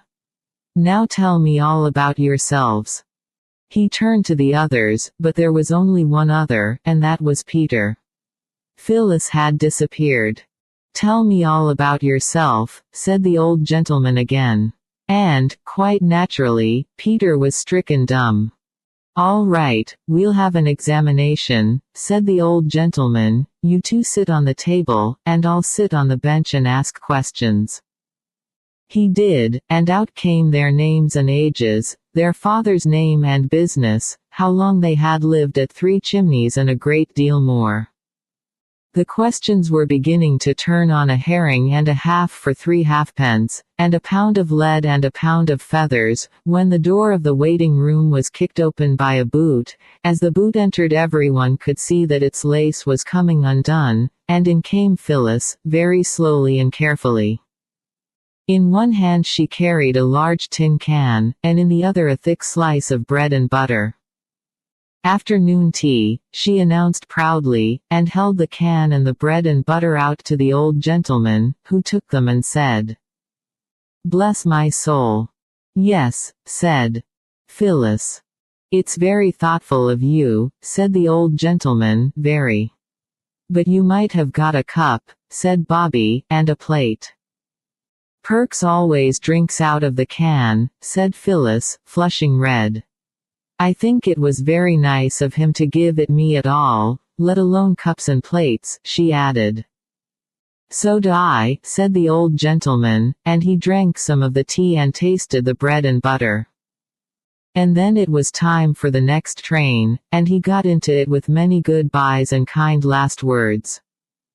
"Well," said Peter, when they were left on the platform, and the tail lights of the train disappeared round the corner, "it's my belief that we've lighted a candle today, like Latimer, you know, when he was being burned, and there'll be fireworks for our Russian before long." And so there were. It wasn't 10 days after the interview in the waiting room that the 3 children were sitting on the top of the biggest rock in the field below their house watching the 5.15 steam away from the station along the bottom of the valley. They saw, too, the few people who had got out at the station straggling up the road towards the village, and they saw one person leave the road and open the gate that led across the fields to Three Chimneys and to nowhere else. "Who on earth?" said Peter, scrambling down. "Let's go and see," said Phyllis. So they did. And when they got near enough to see who the person was, they saw it was their old gentleman himself, his brass buttons winking in the afternoon sunshine, and his white waistcoat looking whiter than ever against the green of the field. "Hello!" shouted the children, waving their hands. "Hello!" shouted the old gentleman, waving his hat. Then the 3 started to run, and when they got to him they hardly had breath left to say, "How do you do?"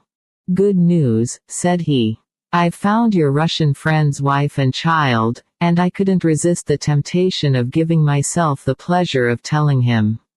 But as he looked at Bobby's face he felt that he could resist that temptation. "Here," he said to her, "you run on and tell him. The other 2 will show me the way."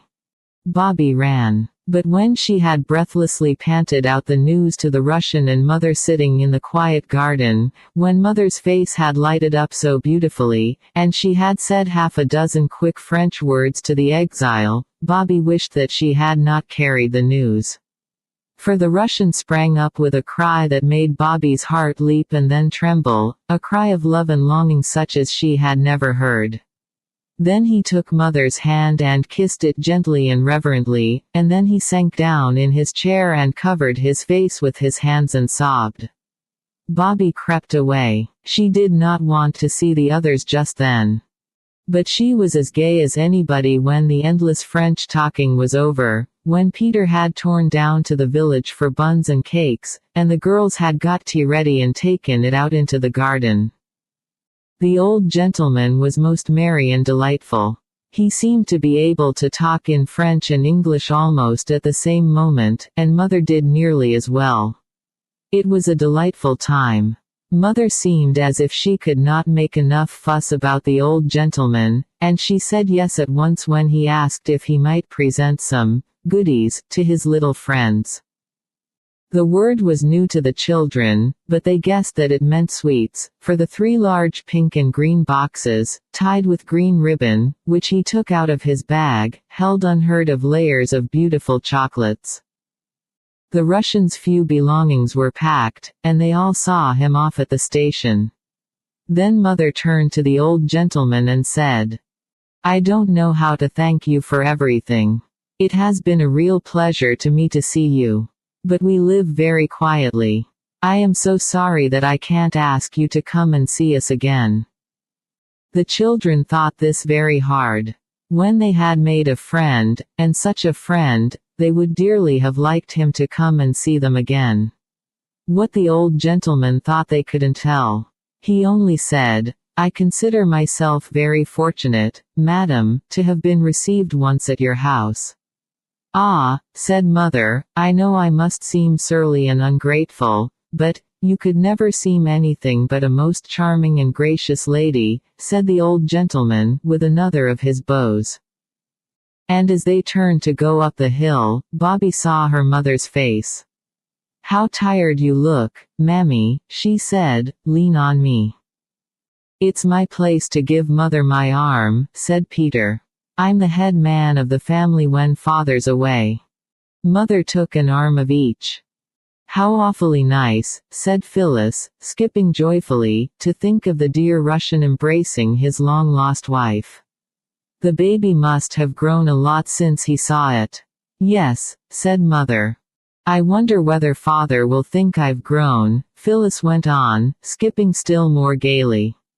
"I have grown already, haven't I, Mother?" "Yes," said Mother, "oh, yes," and Bobby and Peter felt her hands tighten on their arms. "Poor old Mammy, you are tired," said Peter. Bobby said, "Come on, Phil, I'll race you to the gate." And she started the race, though she hated doing it. You know why Bobby did that. Mother only thought that Bobby was tired of walking slowly. Even mothers, who love you better than anyone else ever will, don't always understand. Chapter 8. The Amateur Fireman. "That's a likely little brooch you've got on, miss," said Perks the porter. "I don't know as ever I see a thing more like a buttercup without it was a buttercup." "Yes," said Bobby, glad and flushed by this approval. "I always thought it was more like a buttercup almost than even a real one, and I never thought it would come to be mine, my very own, and then Mother gave it to me for my birthday." "Oh, have you had a birthday?" said Perks, and he seemed quite surprised, as though a birthday were a thing only granted to a favored few. "Yes," said Bobby, "when's your birthday, Mr. Perks?" The children were taking tea with Mr. Perks in the porter's room among the lamps and the railway almanacs. They had brought their own cups and some jam turnovers. Mr. Perks made tea in a beer can, as usual, and everyone felt very happy and confidential. "My birthday," said Perks, tipping some more dark brown tea out of the can into Peter's cup. "I give up keeping of my birthday afore you was born." "But you must have been born sometime, you know," said Phyllis, thoughtfully, "even if it was 20 years ago, or 30 or 60 or 70. "Not so long as that, missy," Perks grinned as he answered. "If you really want to know, it was 32 years ago, come the 15th of this month." "Then why don't you keep it?" asked Phyllis. "I've got something else to keep besides birthdays," said Perks, briefly. "Oh, what?" asked Phyllis, eagerly. "Not secrets?" "No," said Perks, "the kids and the missus." It was this talk that set the children thinking, and, presently, talking. Perks was, on the whole, the dearest friend they had made. Not so grand as the station master, but more approachable, less powerful than the old gentleman, but more confidential. "It seems horrid that nobody keeps his birthday," said Bobby. "Couldn't we do something?" "Let's go up to the canal bridge and talk it over," said Peter. "I got a new gut line from the postman this morning. He gave it me for a bunch of roses that I gave him for his sweetheart. She's ill." "Then I do think you might have given her the roses for nothing," said Bobby, indignantly. "Nyang, nyang," said Peter, disagreeably, and put his hands in his pockets.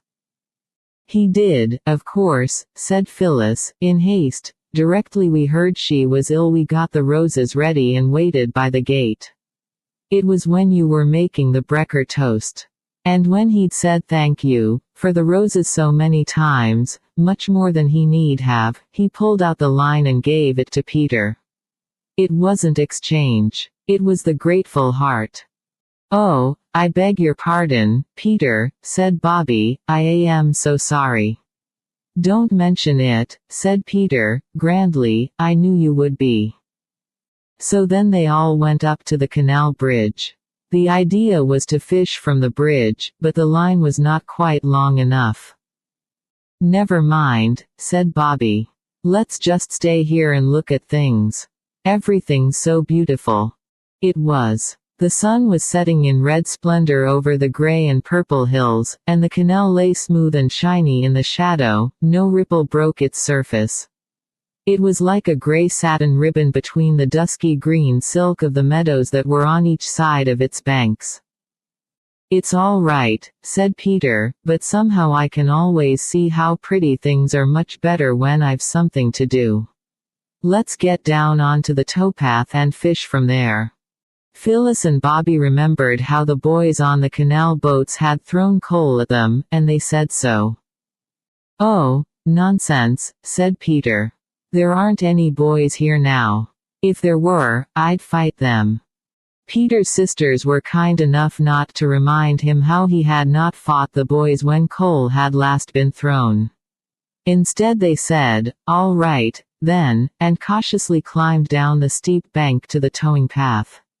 The line was carefully baited, and for half an hour they fished patiently and in vain. Not a single nibble came to nourish hope in their hearts. All eyes were intent on the sluggish waters that earnestly pretended they had never harbored a single minnow when a loud rough shout made them start. "Hi," said the shout, in most disagreeable tones, "get out of that, can't you?" An old white horse coming along the towing path was within half a dozen yards of them. They sprang to their feet and hastily climbed up the bank.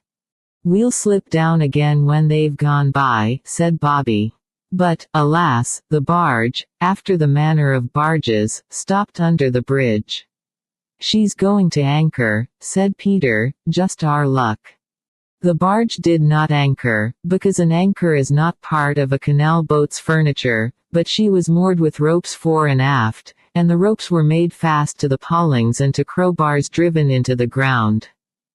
"What you staring at?" growled the bargee, crossly. "We weren't staring," said Bobby, "we wouldn't be so rude." "Rude be blessed," said the man, "get along with you." "Get along yourself," said Peter. He remembered what he had said about fighting boys, and, besides, he felt safe halfway up the bank. "We've as much right here as anyone else." "Oh, Avenue U, indeed," said the man. "We'll soon see about that." And he came across his deck and began to climb down the side of his barge. "Oh, come away, Peter, come away," said Bobby and Phyllis, in agonized unison. "Not me," said Peter, "but you'd better." The girls climbed to the top of the bank and stood ready to bolt for home as soon as they saw their brother out of danger. The way home lay all downhill. They knew that they all ran well. The bargee did not look as if he did. He was red-faced, heavy, and beefy. But as soon as his foot was on the towing path, the children saw that they had misjudged him. He made one spring up the bank and caught Peter by the leg, dragged him down, set him on his feet with a shake, took him by the ear, and said sternly, "Now, then, what do you mean by it? Don't you know these air waters is preserved? You ain't no right catching fish air, not to say nothing of your precious cheek." Peter was always proud afterwards when he remembered that, with the bargee's furious fingers tightening on his ear, the bargee's crimson countenance close to his own, the bargee's hot breath on his neck, he had the courage to speak the truth. "I wasn't catching fish," said Peter.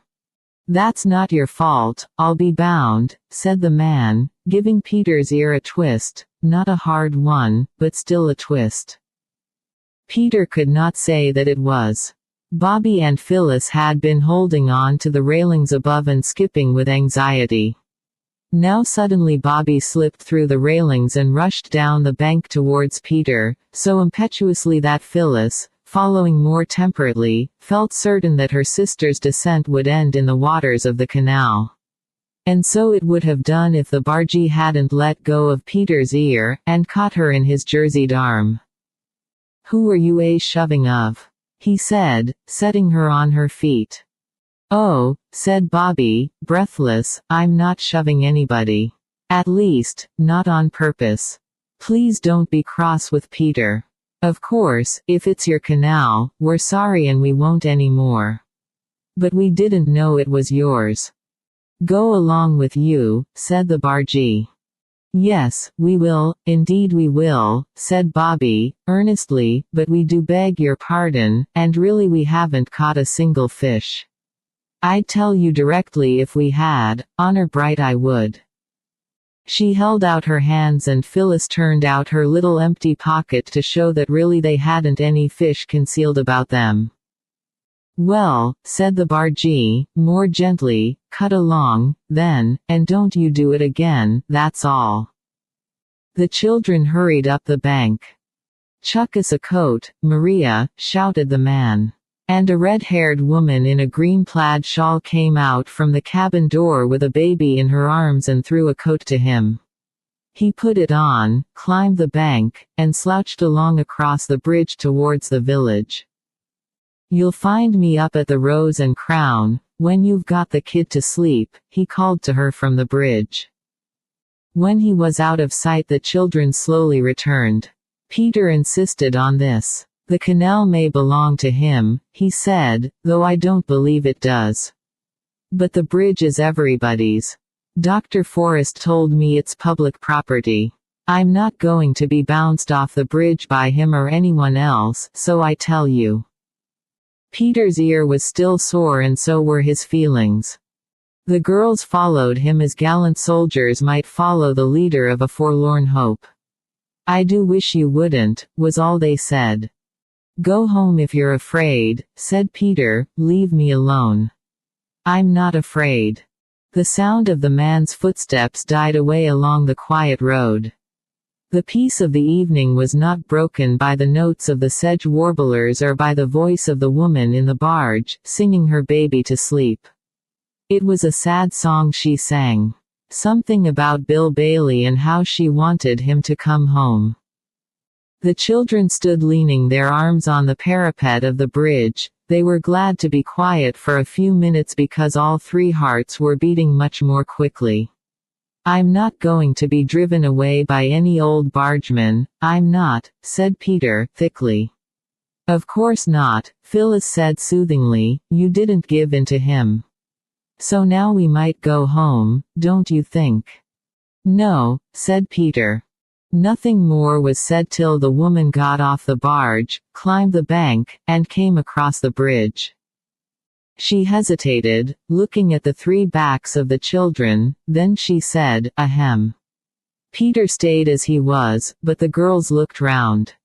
"You mustn't take no notice of my Bill," said the woman, "'is bark's worse'n 'is bite.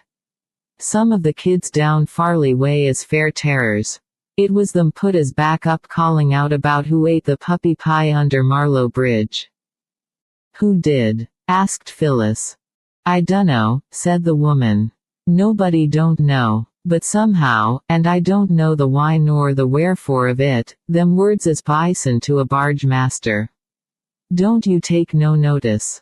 'E won't be back for 2 hours good. You might catch a power o' fish afore that.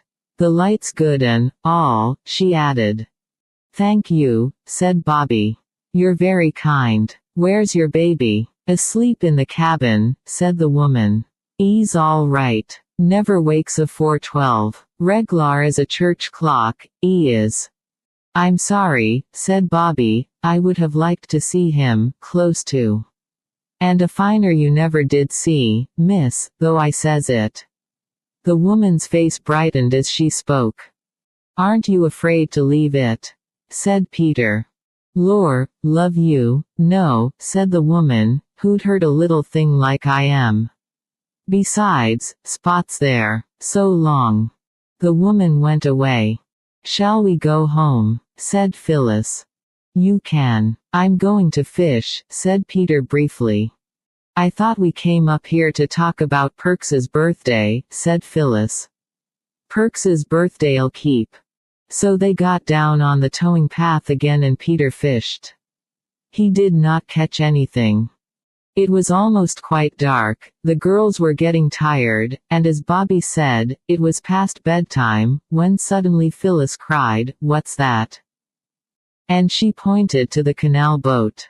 Smoke was coming from the chimney of the cabin, had indeed been curling softly into the soft evening air all the time, but now other wreaths of smoke were rising, and these were from the cabin door.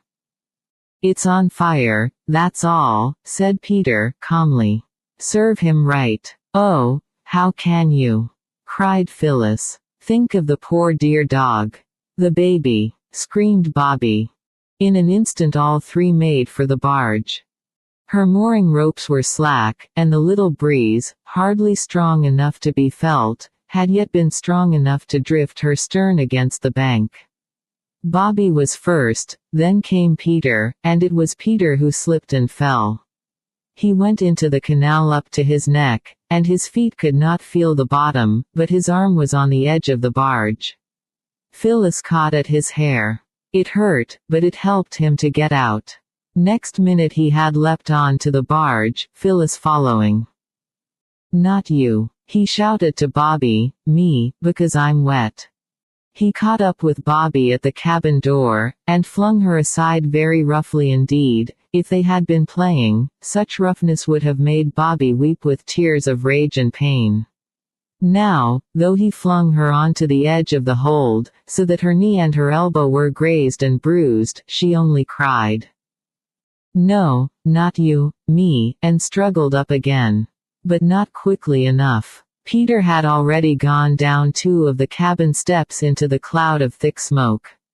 He stopped, remembered all he had ever heard of fires, pulled his soaked handkerchief out of his breast pocket and tied it over his mouth. As he pulled it out he said, "It's all right, hardly any fire at all." And this, though he thought it was a lie, was rather good of Peter. It was meant to keep Bobby from rushing after him into danger. Of course it didn't. The cabin glowed red. A paraffin lamp was burning calmly in an orange mist. "Hi," said Peter, lifting the handkerchief from his mouth for a moment. "Hi, baby, where are you?" He choked. "Oh, let me go," cried Bobby, close behind him. Peter pushed her back more roughly than before, and went on. Now what would have happened if the baby hadn't cried I don't know, but just at that moment it did cry. Peter felt his way through the dark smoke, found something small and soft and warm and alive, picked it up and backed out, nearly tumbling over Bobby who was close behind. A dog snapped at his leg, tried to bark, choked. "I've got the kid," said Peter, tearing off the handkerchief and staggering onto the deck. Bobby caught at the place where the bark came from, and her hands met on the fat back of a smooth-haired dog. It turned and fastened its teeth on her hand, but very gently, as much as to say, "I'm bound to bark and bite if strangers come into my master's cabin, but I know you mean well, so I won't really bite." Bobby dropped the dog. "All right, old man. Good dog," said she. "Here, give me the baby, Peter, you're so wet you'll give it cold." Peter was only too glad to hand over the strange little bundle that squirmed and whimpered in his arms. "Now," said Bobby, quickly, "you run straight to the Rose and Crown, and tell them. Phil and I will stay here with the precious. Hush, then, a dear, a duck, a darling. Go now, Peter, run." "I can't run in these things," said Peter, firmly, "they're as heavy as lead." "I'll walk." "Then I'll run," said Bobby. "Get on the bank, Phil, and I'll hand you the deer." The baby was carefully handed. Phyllis sat down on the bank and tried to hush the baby. Peter wrung the water from his sleeves and knickerbocker legs as well as he could, and it was Bobby who ran like the wind across the bridge and up the long white quiet twilight road towards the Rose and Crown. There is a nice old-fashioned room at the Rose and Crown, where barges and their wives sit of an evening drinking their supper beer, and toasting their supper cheese at a glowing basketful of coals that sticks out into the room under a great hooded chimney and is warmer and prettier and more comforting than any other fireplace I ever saw. There was a pleasant party of barge people round the fire. You might not have thought it pleasant, but they did, for they were all friends or acquaintances, and they liked the same sort of things, and talked the same sort of talk. This is the real secret of pleasant society. The bargee Bill, whom the children had found so disagreeable, was considered excellent company by his mates. He was telling a tale of his own wrongs, always a thrilling subject. It was his barge he was speaking about. And he sent down word paint her inside hout, not namen no color, do ye see. So I gets a lotter green paint and I paints her stem to stern, and I tell her she looked A1. Then he comes along and he says, water paint her all one color for. He says. And I says I, 'cause I thought she'd look fust rate, says I, and I think so still. And, he says, do er. Then ye can just pay for the bloomin' paint yourself, says he. And, I add too. A murmur of sympathy ran round the room. Breaking noisily in on it came Bobby. She burst open the swing door, crying breathlessly. Bill. I want Bill the bargeman. There was a stupefied silence. Pots of beer were held in midair, paralyzed on their way to thirsty mouths. Oh, said Bobby, seeing the bargewoman and making for her. Your barge cabin's on fire. Go quickly. The woman started to her feet, and put a big red hand to her waist, on the left side, where your heart seems to be when you are frightened or miserable. Reginald Horace. She cried in a terrible voice, my Reginald Horace. All right, said Bobby, if you mean the baby, got him out safe. Dog, too. She had no breath for more, except, go on, it's all alight. Then she sank on the alehouse bench and tried to get that breath of relief after running which people call the second wind. But she felt as though she would never breathe again. Bill the bargee rose slowly and heavily. But his wife was 100 yards up the road before he had quite understood what was the matter. Phyllis, shivering by the canal side, had hardly heard the quick approaching feet before the woman had flung herself on the railing, rolled down the bank, and snatched the baby from her. Don't, said Phyllis, reproachfully, I'd just got him to sleep. Bill came up later talking in a language with which the children were wholly unfamiliar. He leapt onto the barge and dipped up pails of water. Peter helped him and they put out the fire. Phyllis, the bargewoman, and the baby, and presently Bobby, too, cuddled together in a heap on the bank. Lord help me, if it was me left anything as could catch a light, said the woman again and again. But it wasn't she. It was Bill the bargeman, who had knocked his pipe out and the red ash had fallen on the hearth rug and smoldered there and at last broken into flame. Though a stern man he was just. He did not blame his wife for what was his own fault, as many bargemen, and other men, too, would have done. Mother was half wild with anxiety when at last the 3 children turned up at 3 Chimneys, all very wet by now, for Peter seemed to have come off on the others. But when she had disentangled the truth of what had happened from their mixed and incoherent narrative, she owned that they had done quite right, and could not possibly have done otherwise. Nor did she put any obstacles in the way of their accepting the cordial invitation with which the bargeman had parted from them. Ye be here at 7 tomorrow, he had said, and I'll take you the entire trip to Farley and back, so I will, and not a penny to pay. 19 locks. They did not know what lox were, but they were at the bridge at 7, with bread and cheese and half a soda cake, and quite a quarter of a leg of mutton in a basket. It was a glorious day.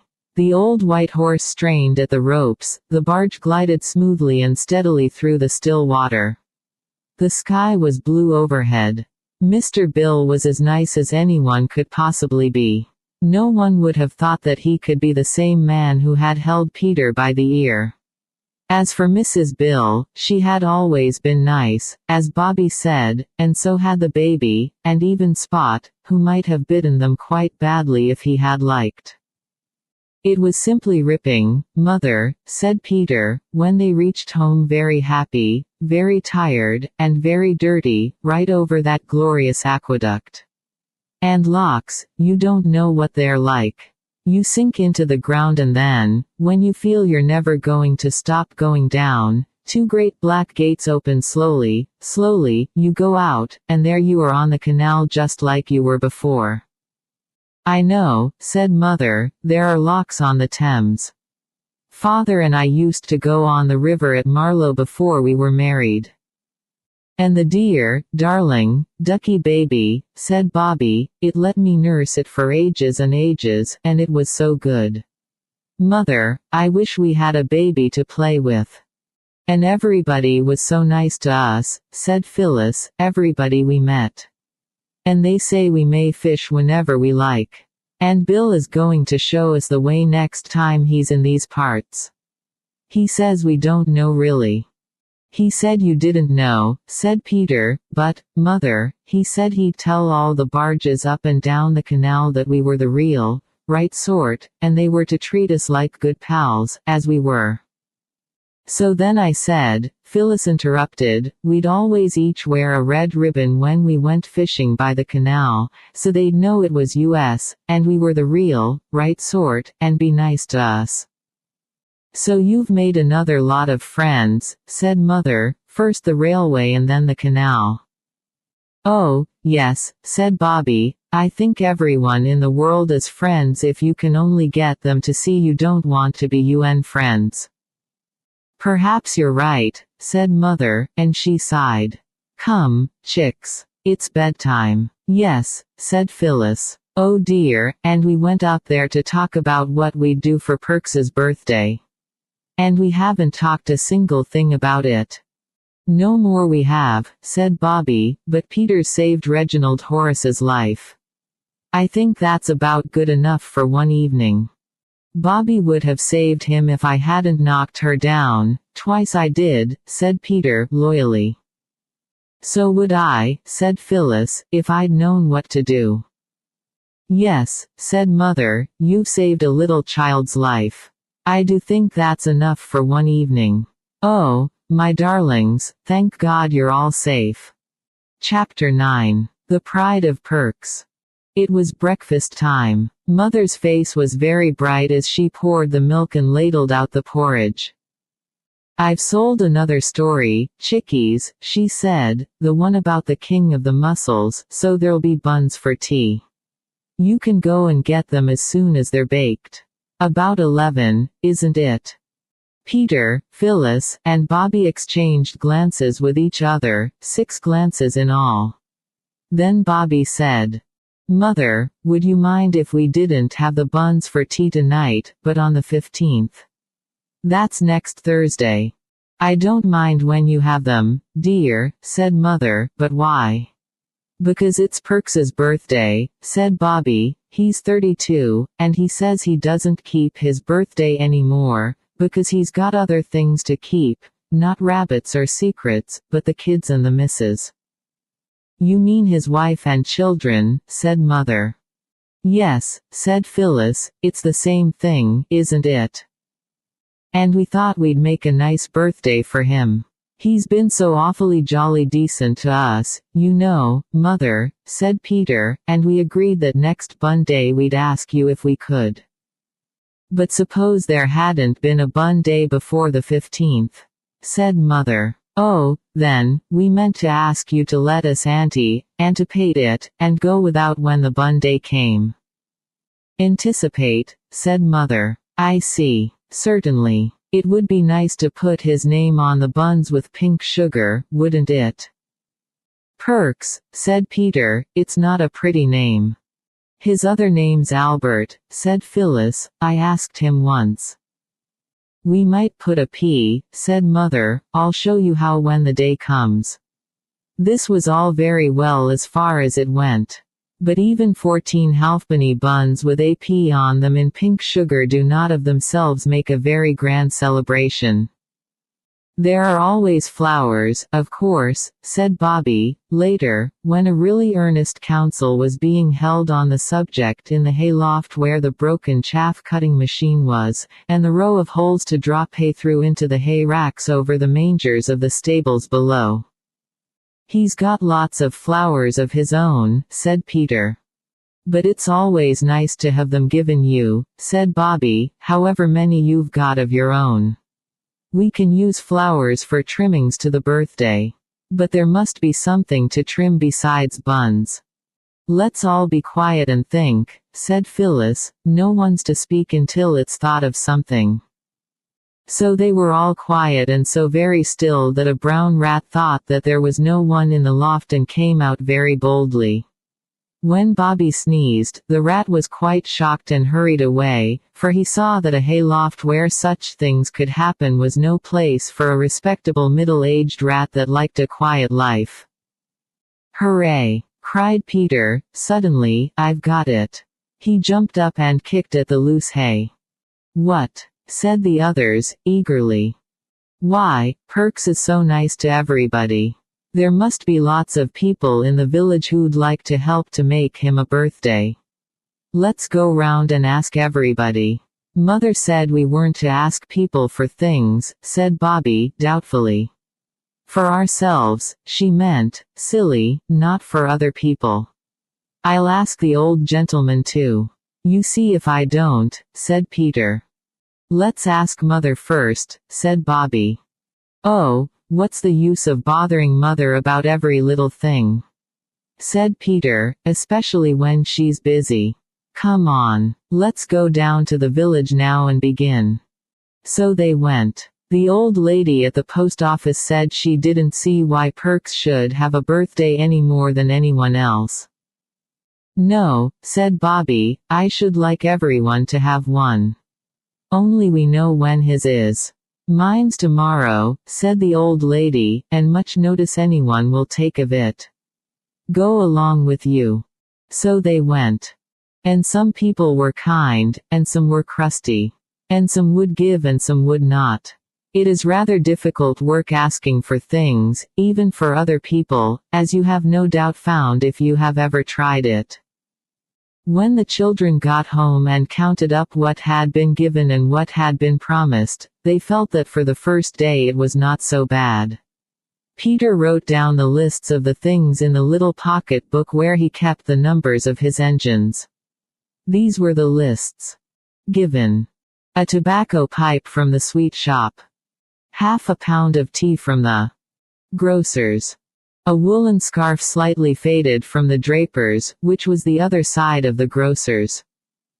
A stuffed squirrel from the doctor. Promised. A piece of meat from the butcher. 6 fresh eggs from the woman who lived in the old turnpike cottage. A piece of honeycomb and 6 bootlaces from the cobbler, and an iron shovel from the blacksmith's. Very early next morning Bobby got up and woke Phyllis. This had been agreed on between them. They had not told Peter because they thought he would think it silly. But they told him afterwards, when it had turned out all right. They cut a big bunch of roses, and put it in a basket with the needle book that Phyllis had made for Bobby on her birthday, and a very pretty blue necktie of Phyllis's.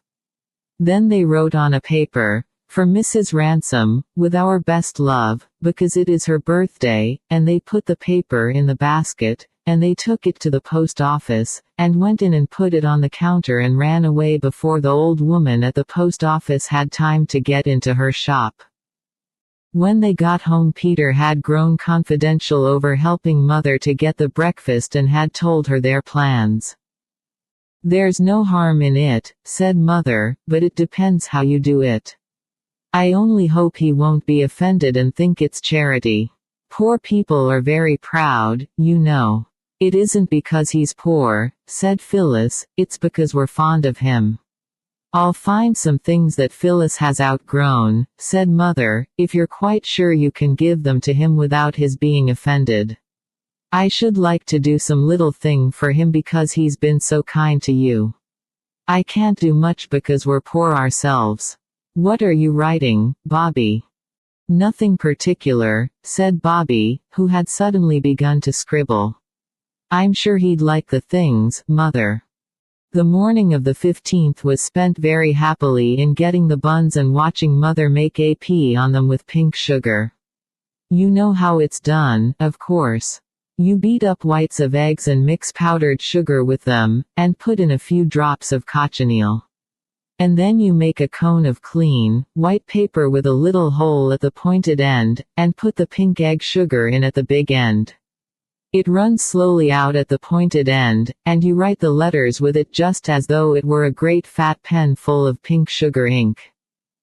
The buns looked beautiful with AP on every one, and, when they were put in a cool oven to set the sugar, the children went up to the village to collect the honey and the shovel and the other promised things.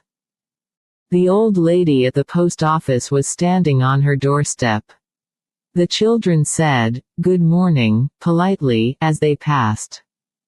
"Here, stop a bit," she said. So they stopped.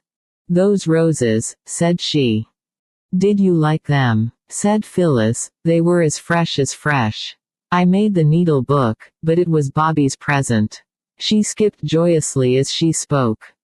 "Here's your basket," said the post office woman. She went in and brought out the basket. It was full of fat, red gooseberries.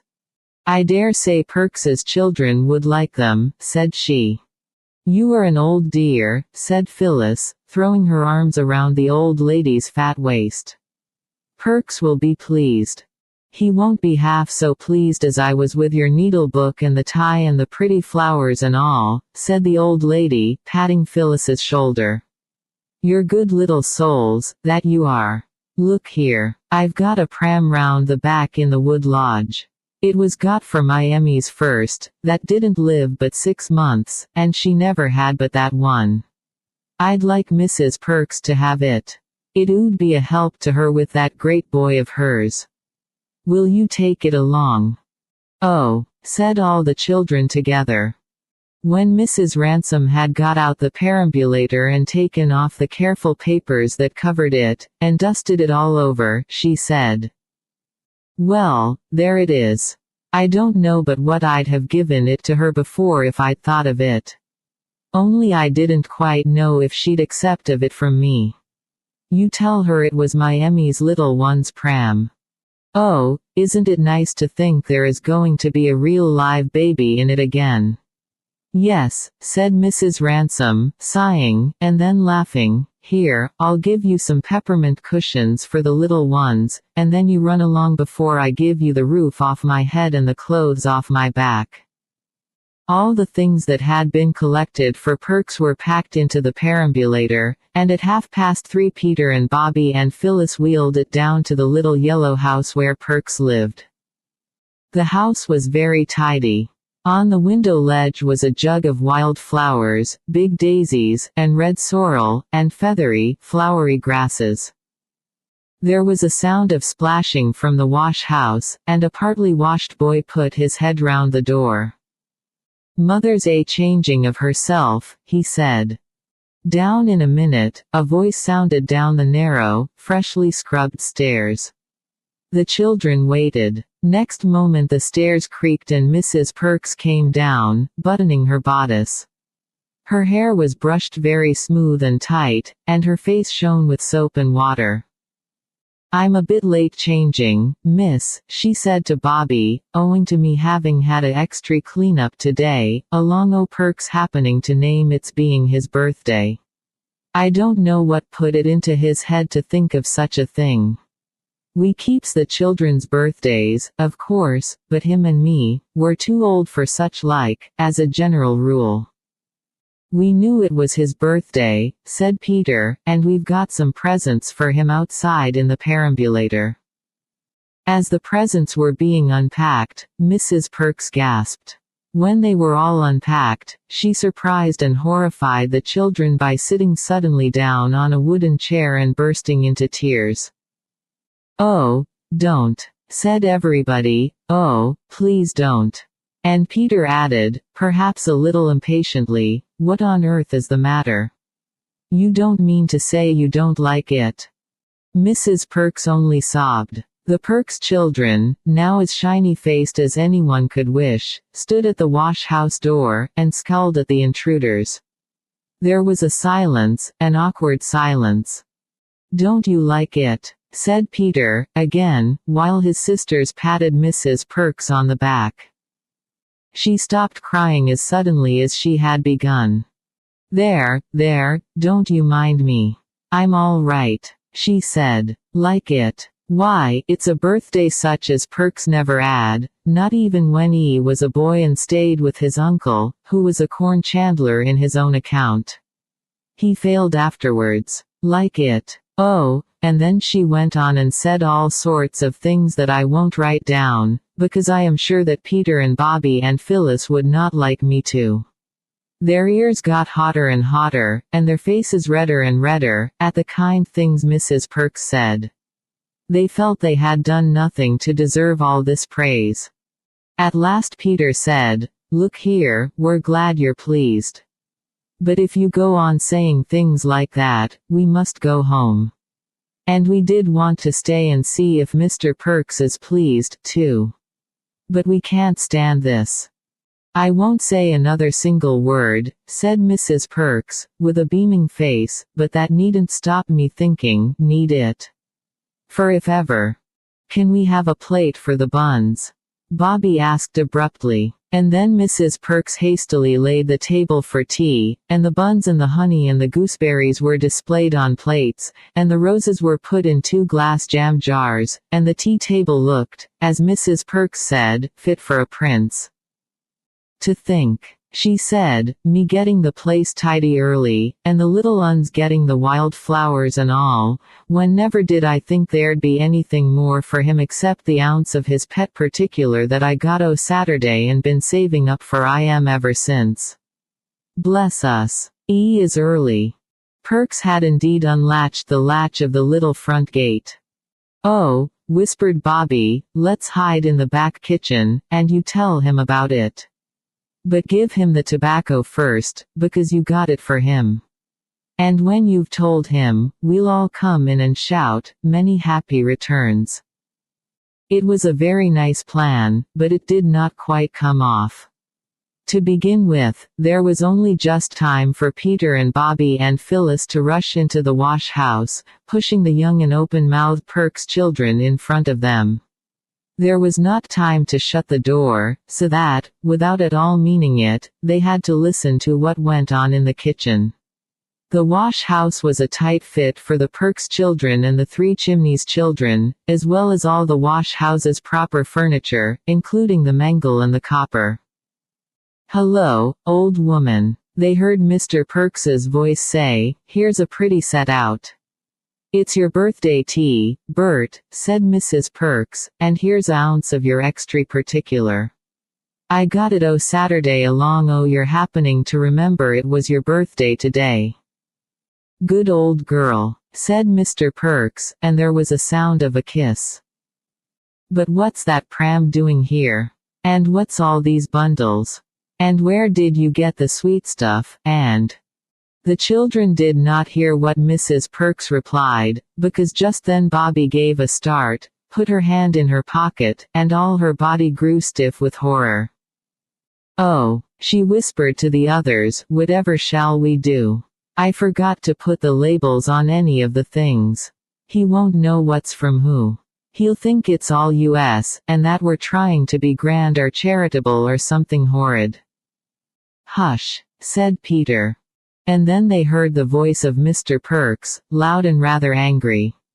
"I don't care," he said, "I won't stand it, and so I tell you straight. But, said Mrs. Perks, it's them children you make such a fuss about, the children from the Three Chimneys. I don't care, said Perks, firmly, not if it was a angel from heaven. We've got on all right all these years and no favors asked. I'm not going to begin these sort of charity goings on at my time of life, so don't you think it, Nell. Oh, hush, said poor Mrs. Perks. Bert, shut your silly tongue, for goodness sake. The all three of 'em's in the wash house listening to every word you speaks. Then I'll give them something to listen to, said the angry Perks. I've spoke my mind to them afore now, and I'll do it again, he added, and he took 2 strides to the wash house door, and flung it wide open, as wide, that is, as it would go, with the tightly packed children behind it. Come out, said Perks, come out and tell me what you mean by it.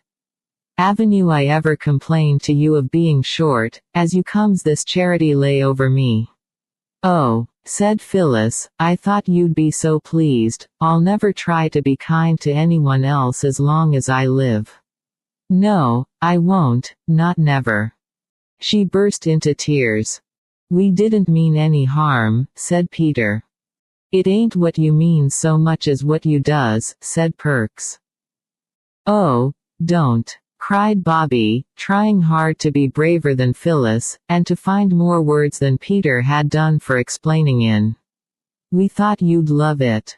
We always have things on our birthdays. Oh, yes, said Perks, your own relations, that's different. Oh, no, Bobby answered.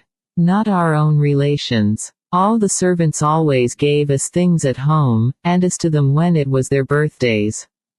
And when it was mine, and Mother gave me the brooch like a buttercup, Mrs. Viney gave me 2 lovely glass pots, and nobody thought she was coming the charity lay over us. If it had been glass pots here, said Perks, I wouldn't ha, said so much.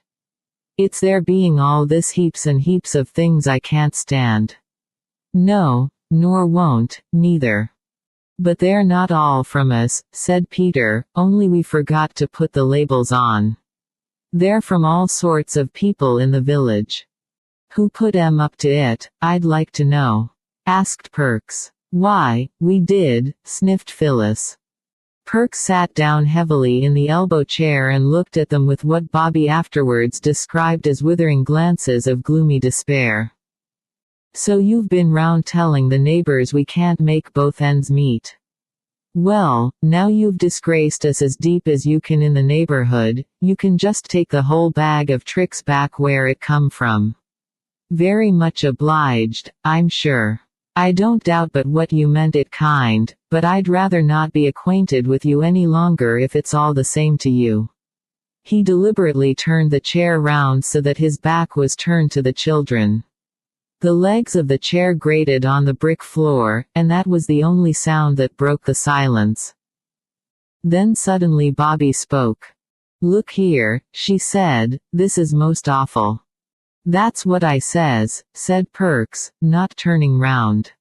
Look here, said Bobby, desperately, we'll go if you like, and you needn't be friends with us any more if you don't want, but we shall always be friends with you, however nasty you are to us, sniffed Phyllis wildly. Be quiet, said Peter, in a fierce aside. But before we go, Bobby went on desperately, do let us show you the labels we wrote to put on the things. I don't want to see no labels, said Perks, except proper luggage ones in my own walk of life. Do you think I've kept respectable and outer debt on what I gets, and her having to take in washing, to be give away for a laughing stock to all the neighbors? Laughing, said Peter, you don't know. You're a very hasty gentleman, whined Phyllis, you know you were wrong once before, about us not telling you the secret about the Russian. Do let Bobby tell you about the labels. Well, go ahead, said Perks, grudgingly. Well, then, said Bobby, fumbling miserably, yet not without hope, In her tightly stuffed pocket, we wrote down all the things everybody said when they gave us the things, with the people's names, because Mother said we ought to be careful, but I wrote down what she said, and you'll see. But Bobby could not read the labels just at once. She had to swallow once or twice before she could begin. Mrs. Perks had been crying steadily ever since her husband had opened the washhouse door. Now she caught her breath, choked, and said, "Don't you upset yourself, Missy. I know you meant it kind if he doesn't. May I read the labels?" said Bobby, crying onto the slips as she tried to sort them. Mother's first. It says, "Little clothes for Mrs. Perks's children." Mother said, "I'll find some of Phyllis's things that she's grown out of if you're quite sure Mr. Perks wouldn't be offended and think it's meant for charity. I'd like to do some little thing for him, because he's so kind to you. I can't do much because we're poor ourselves." Bobby paused. "That's all right," said Perks, "your ma's a born lady. We'll keep the little frocks, and what not, Nell. Then there's the perambulator and the gooseberries, and the sweets," said Bobby, "they're from Mrs. Ransom. She said, I dare say Mr. Perks's children would like the sweets. And the perambulator was got for my Emmy's first, it didn't live but 6 months, and she's never had but that one. I'd like Mrs. Perks to have it. It would be a help with her fine boy. I'd have given it before if I'd been sure she'd accept of it from me. She told me to tell you," Bobby added, "that it was her Emmy's little one's pram." "I can't send that pram back, Bert," said Mrs. Perks, firmly, "and I won't. So don't you ask me." "I'm not asking anything," said Perks, gruffly. "Then the shovel," said Bobby. "Mr. James made it for you himself. And he said, where is it?" "Oh, yes, here. He said, you tell Mr. Perks it's a pleasure to make a little trifle for a man as is so much respected, and then he said he wished he could shoe your children and his own children, like they do the horses, because, well, he knew what shoe leather was." "James is a good enough chap," said Perks. "Then the honey," said Bobby, in haste, "and the boot laces. He said he respected a man that paid his way, and the butcher said the same. And the old turnpike woman said many was the time you'd lent her a hand with her garden when you were a lad, and things like that came home to roost. I don't know what she meant. And everybody who gave anything said they liked you, and it was a very good idea of ours, and nobody said anything about charity or anything horrid like that. And the old gentleman gave Peter a gold pound for you, and said you were a man who knew your work. And I thought you'd love to know how fond people are of you, and I never was so unhappy in my life. Goodbye. I hope you'll forgive us some day." She could say no more, and she turned to go. "Stop," said Perks, still with his back to them, "I take back every word I've said contrary to what you'd wish. Nell, set on the kettle." "We'll take the things away if you're unhappy about them," said Peter, "but I think everybody'll be most awfully disappointed, as well as us." "I'm not unhappy about them," said Perks. "I don't know," he added, suddenly wheeling the chair round and showing a very odd-looking screwed-up face, "I don't know as ever I was better pleased. Not so much with the presents, though they're an A1 collection, but the kind respect of our neighbors. That's worth having, Nell." "I think it's all worth having," said Mrs. Perks, "and you've made a most ridiculous fuss about nothing, Bert, if you ask me." "No, I ain't," said Perks, firmly. "If a man didn't respect hisself, no one wouldn't do it for him." "But everyone respects you," said Bobby, "they all said so." "I knew you'd like it when you really understood," said Phyllis, brightly. "Humph. You'll stay to tea," said Mr. Perks. Later on Peter proposed Mr. Perks's health. And Mr. Perks proposed a toast, also honored in tea, and the toast was, "May the garland of friendship be ever green," which was much more poetical than anyone had expected from him.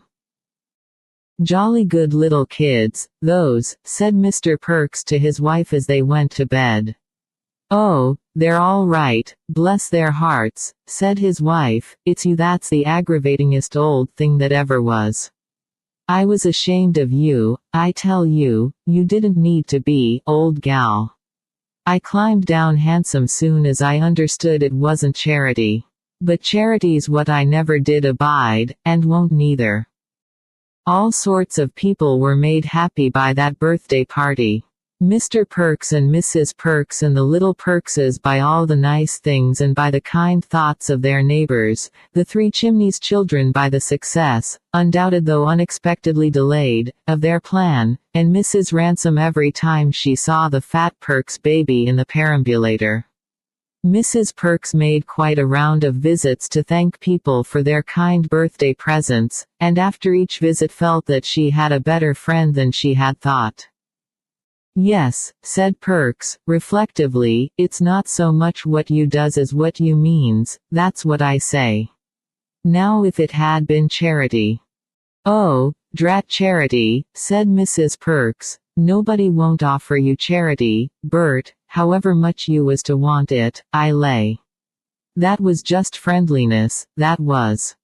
When the clergyman called on Mrs. Perks, she told him all about it. "It was friendliness, wasn't it, sir?" said she. "I think," said the clergyman, "it was what is sometimes called loving-kindness. So you see it was all right in the end.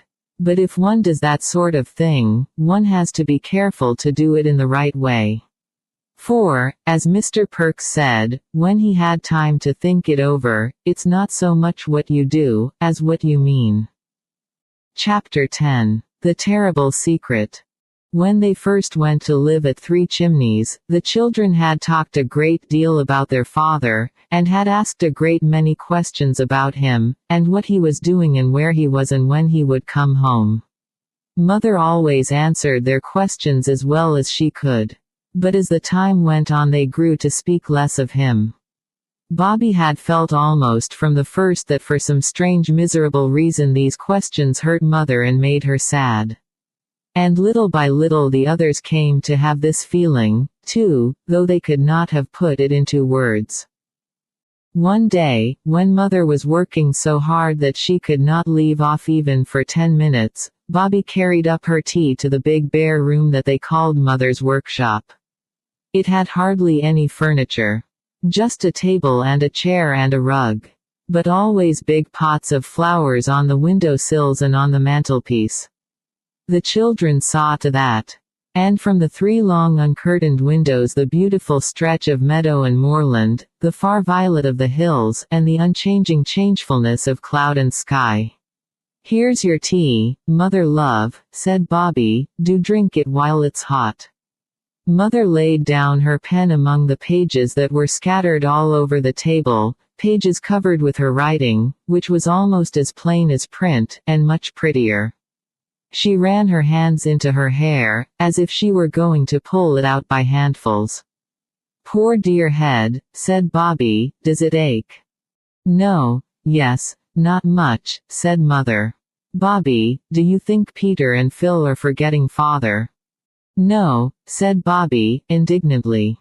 "Why? You none of you ever speak of him now." Bobby stood first on one leg and then on the other. "We often talk about him when we're by ourselves," she said. "But not to me," said Mother. "Why?" Bobby did not find it easy to say why. You," she said and stopped. She went over to the window and looked out. "Bobby, come here," said her mother, and Bobby came. "Now," said Mother, putting her arm round Bobby and laying her ruffled head against Bobby's shoulder, "try to tell me, dear." Bobby fidgeted. "Tell Mother." "Well, then," said Bobby, "I thought you were so unhappy about Daddy not being here, it made you worse when I talked about him. So I stopped doing it. And the others." I don't know about the others, said Bobby. I never said anything about that to them. But I expect they felt the same about it as me. Bobby dear, said Mother, still leaning her head against her, I'll tell you.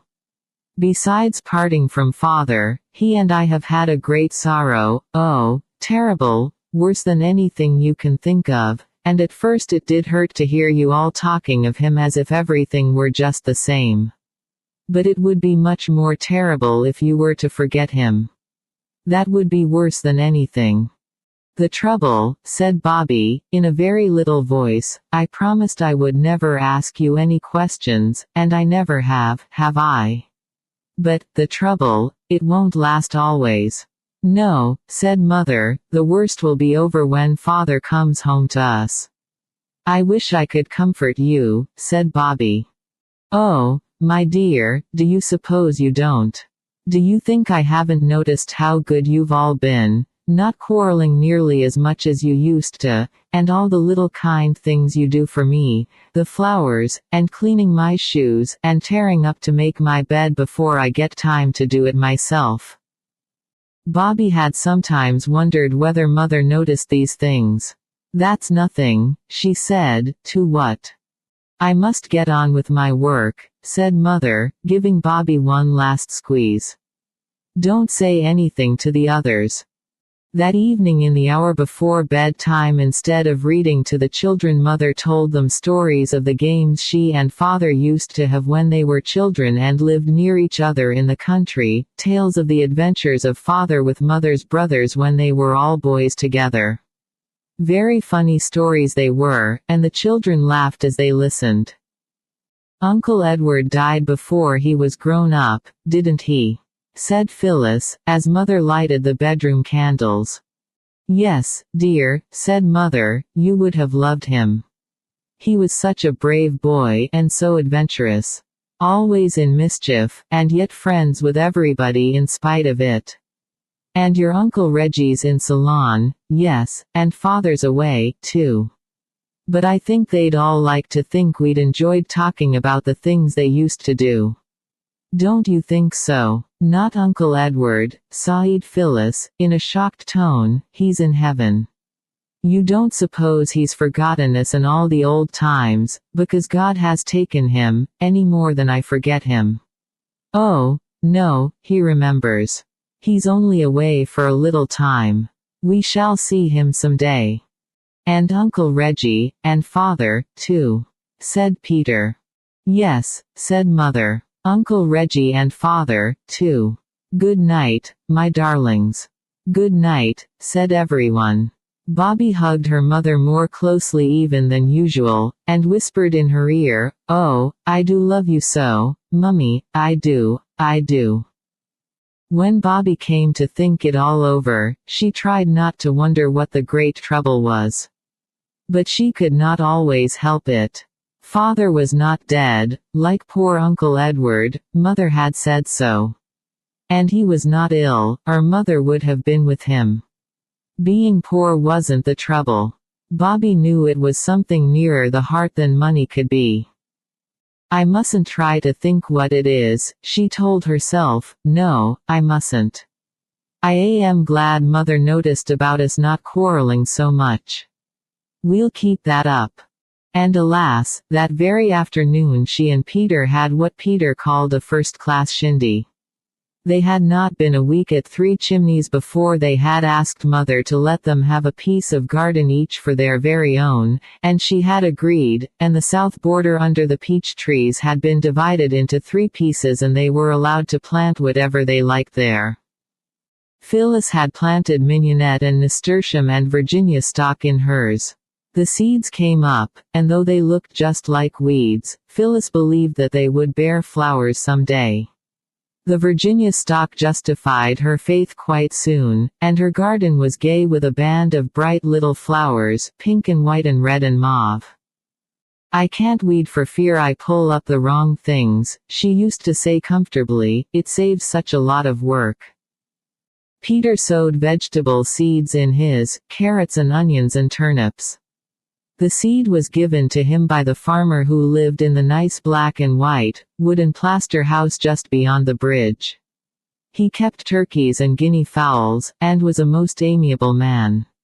But Peter's vegetables never had much of a chance, because he liked to use the earth of his garden for digging canals, and making forts and earthworks for his toy soldiers. And the seeds of vegetables rarely come to much in a soil that is constantly disturbed for the purposes of war and irrigation. Bobby planted rose bushes in her garden, but all the little new leaves of the rose bushes shriveled and withered, perhaps because she moved them from the other part of the garden in May, which is not at all the right time of year for moving roses. But she would not own that they were dead, and hoped on against hope, until the day when Perks came up to see the garden, and told her quite plainly that all her roses were as dead as doornails.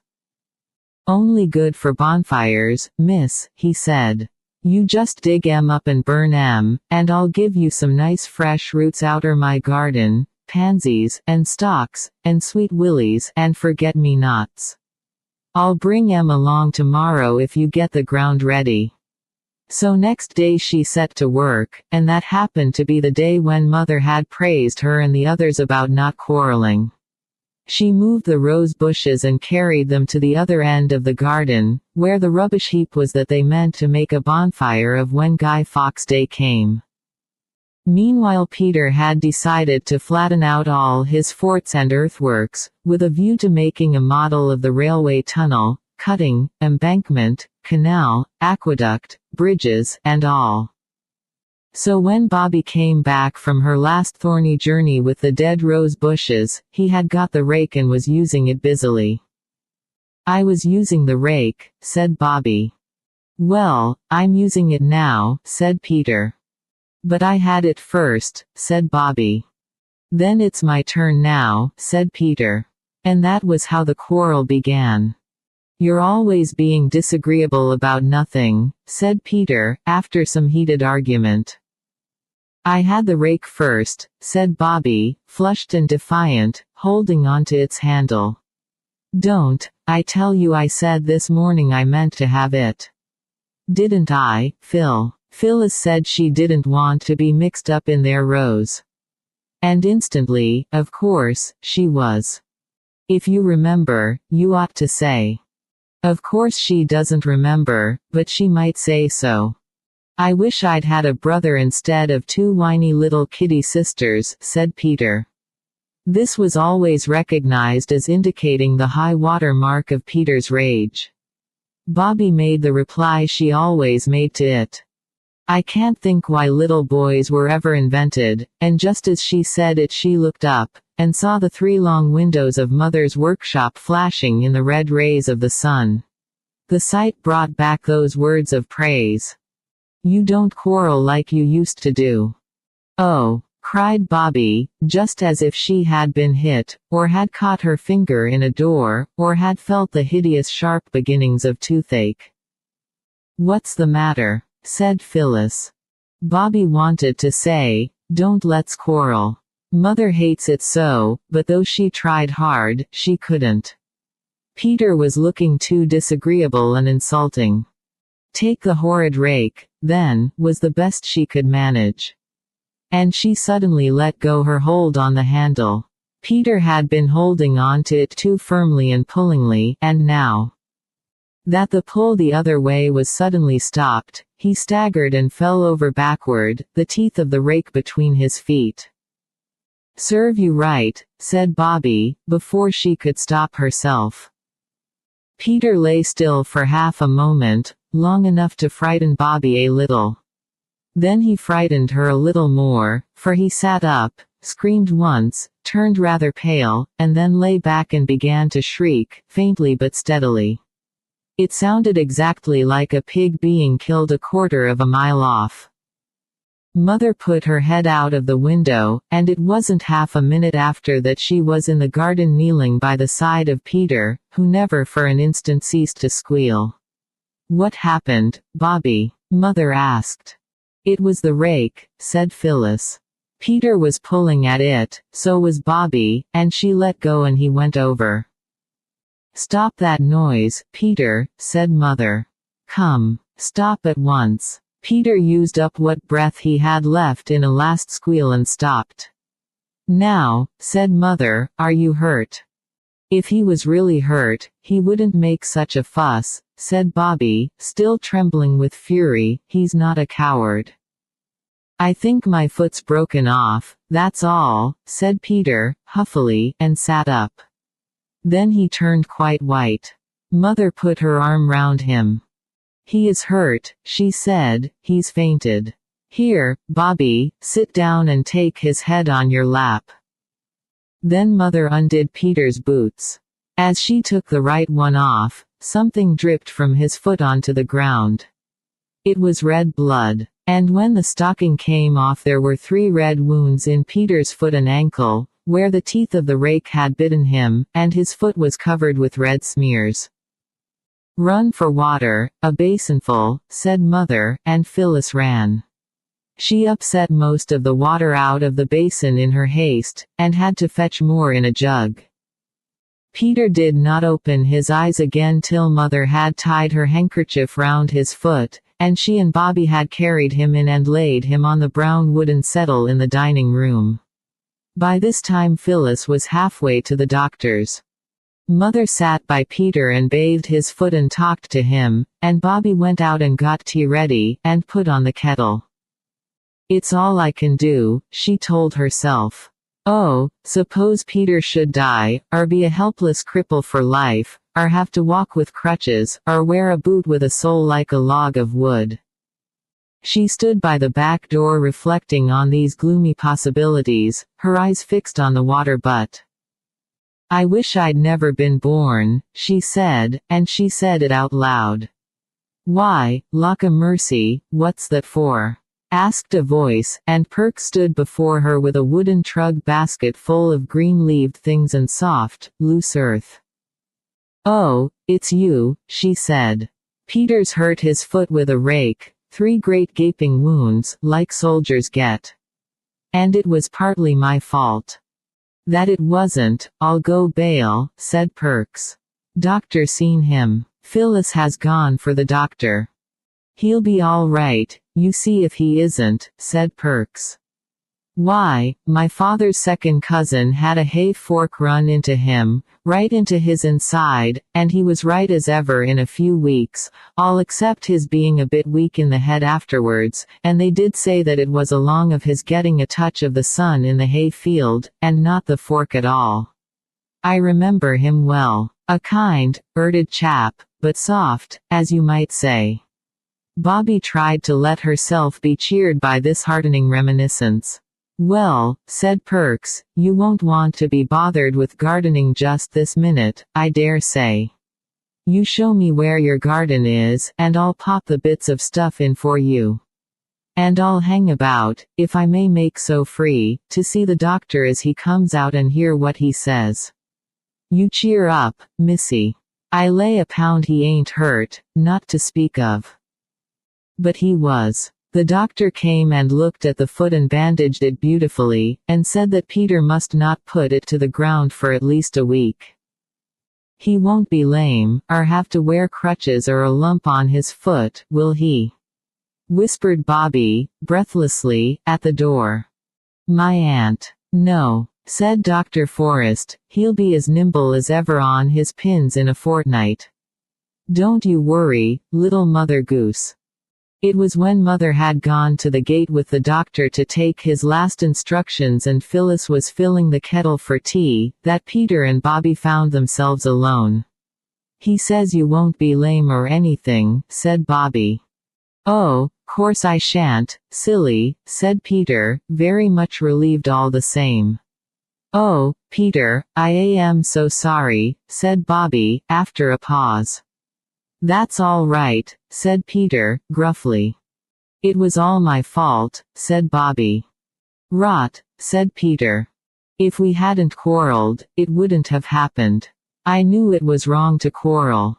I wanted to say so, but somehow I couldn't. Don't drivel, said Peter. I shouldn't have stopped if you had said it. Not likely. And besides, as rowing hadn't anything to do with it. I might have caught my foot in the hoe, or taken off my fingers in the chaff-cutting machine or blown my nose off with fireworks. It would have been hurt just the same whether we'd been rowing or not. But I knew it was wrong to quarrel, said Bobby, in tears, and now you're hurtin'.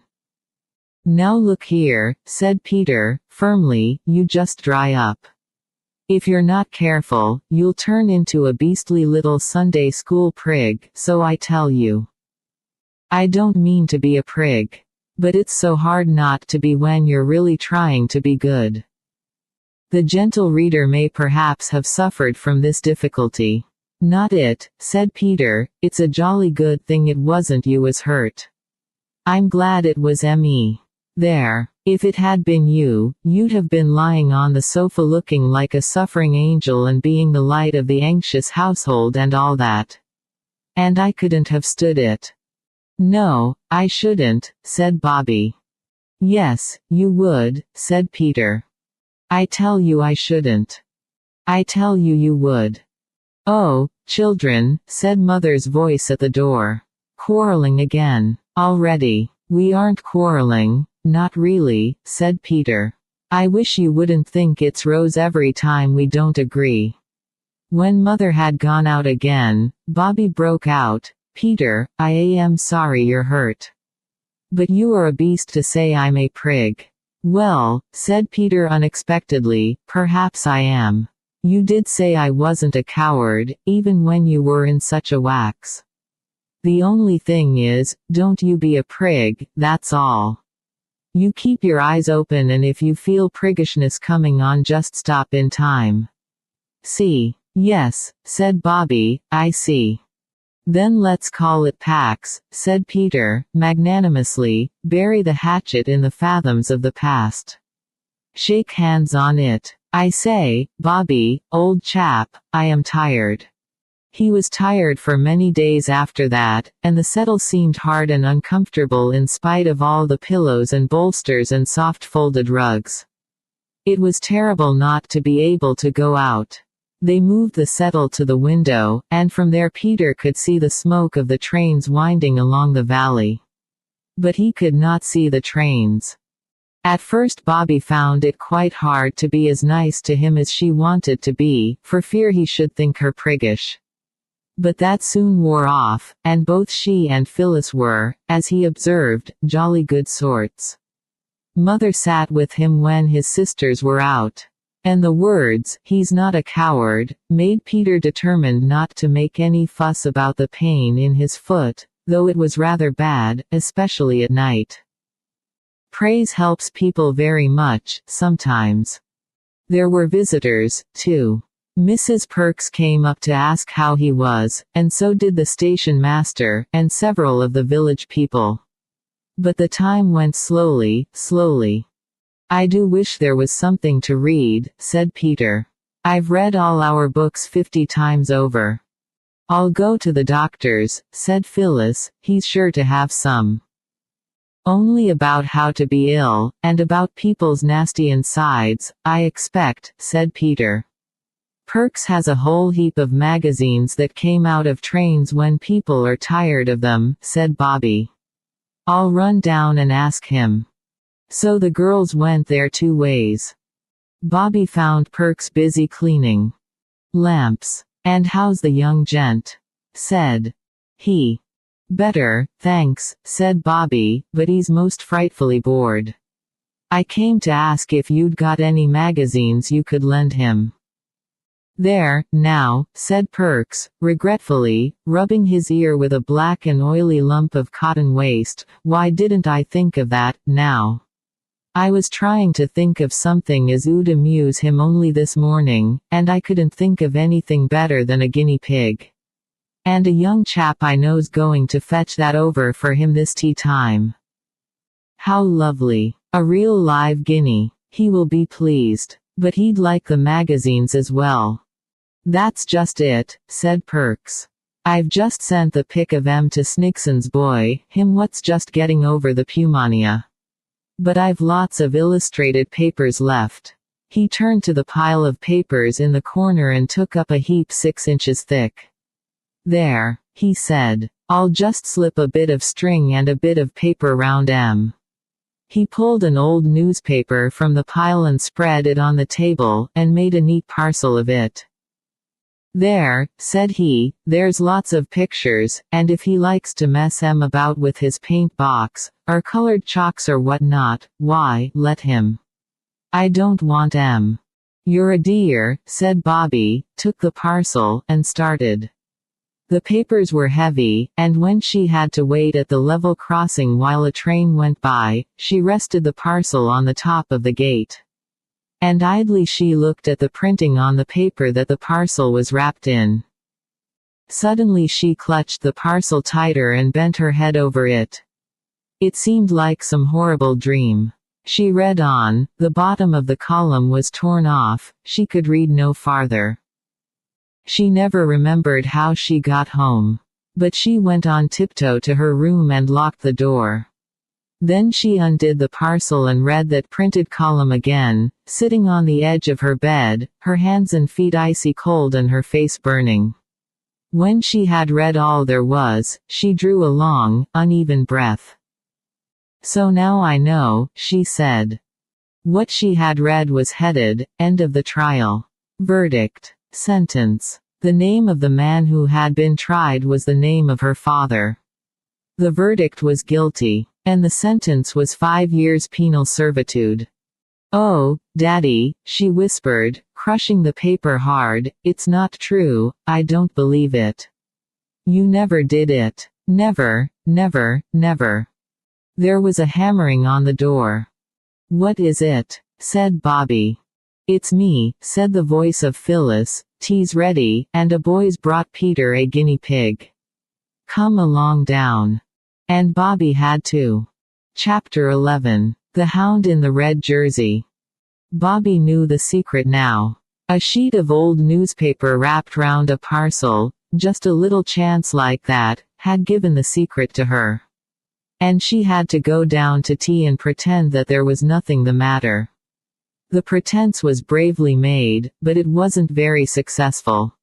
For when she came in, everyone looked up from tea and saw her pink-lidded eyes and her pale face with red tear blotches on it. "My darling," cried Mother, jumping up from the tea tray, "whatever is the matter?" "My head aches, rather," said Bobby. And indeed it did. "Has anything gone wrong?" Mother asked. "I'm all right, really," said Bobby, and she telegraphed to her mother from her swollen eyes this brief, imploring message, "Not before the others." Tea was not a cheerful meal. Peter was so distressed by the obvious fact that something horrid had happened to Bobby that he limited his speech to repeating, "More bread and butter, please," at startlingly short intervals. Phyllis stroked her sister's hand under the table to express sympathy, and knocked her cup over as she did it. Fetching a cloth and wiping up the spilt milk helped Bobby a little. But she thought that tea would never end. Yet at last it did end, as all things do at last, and when Mother took out the tray, Bobby followed her. "She's gone to own up," said Phyllis to Peter. "I wonder what she's done." "Broken something, I suppose," said Peter, "but she needn't be so silly over it. Mother never rose for accidents. Listen. Yes, they're going upstairs. She's taking Mother up to show her, the water jug with storks on it, I expect it is." Bobby, in the kitchen, had caught hold of Mother's hand as she set down the tethings. "What is it?" Mother asked. But Bobby only said, "Come upstairs, come up where nobody can hear us." When she had got Mother alone in her room she locked the door and then stood quite still, and quite without words.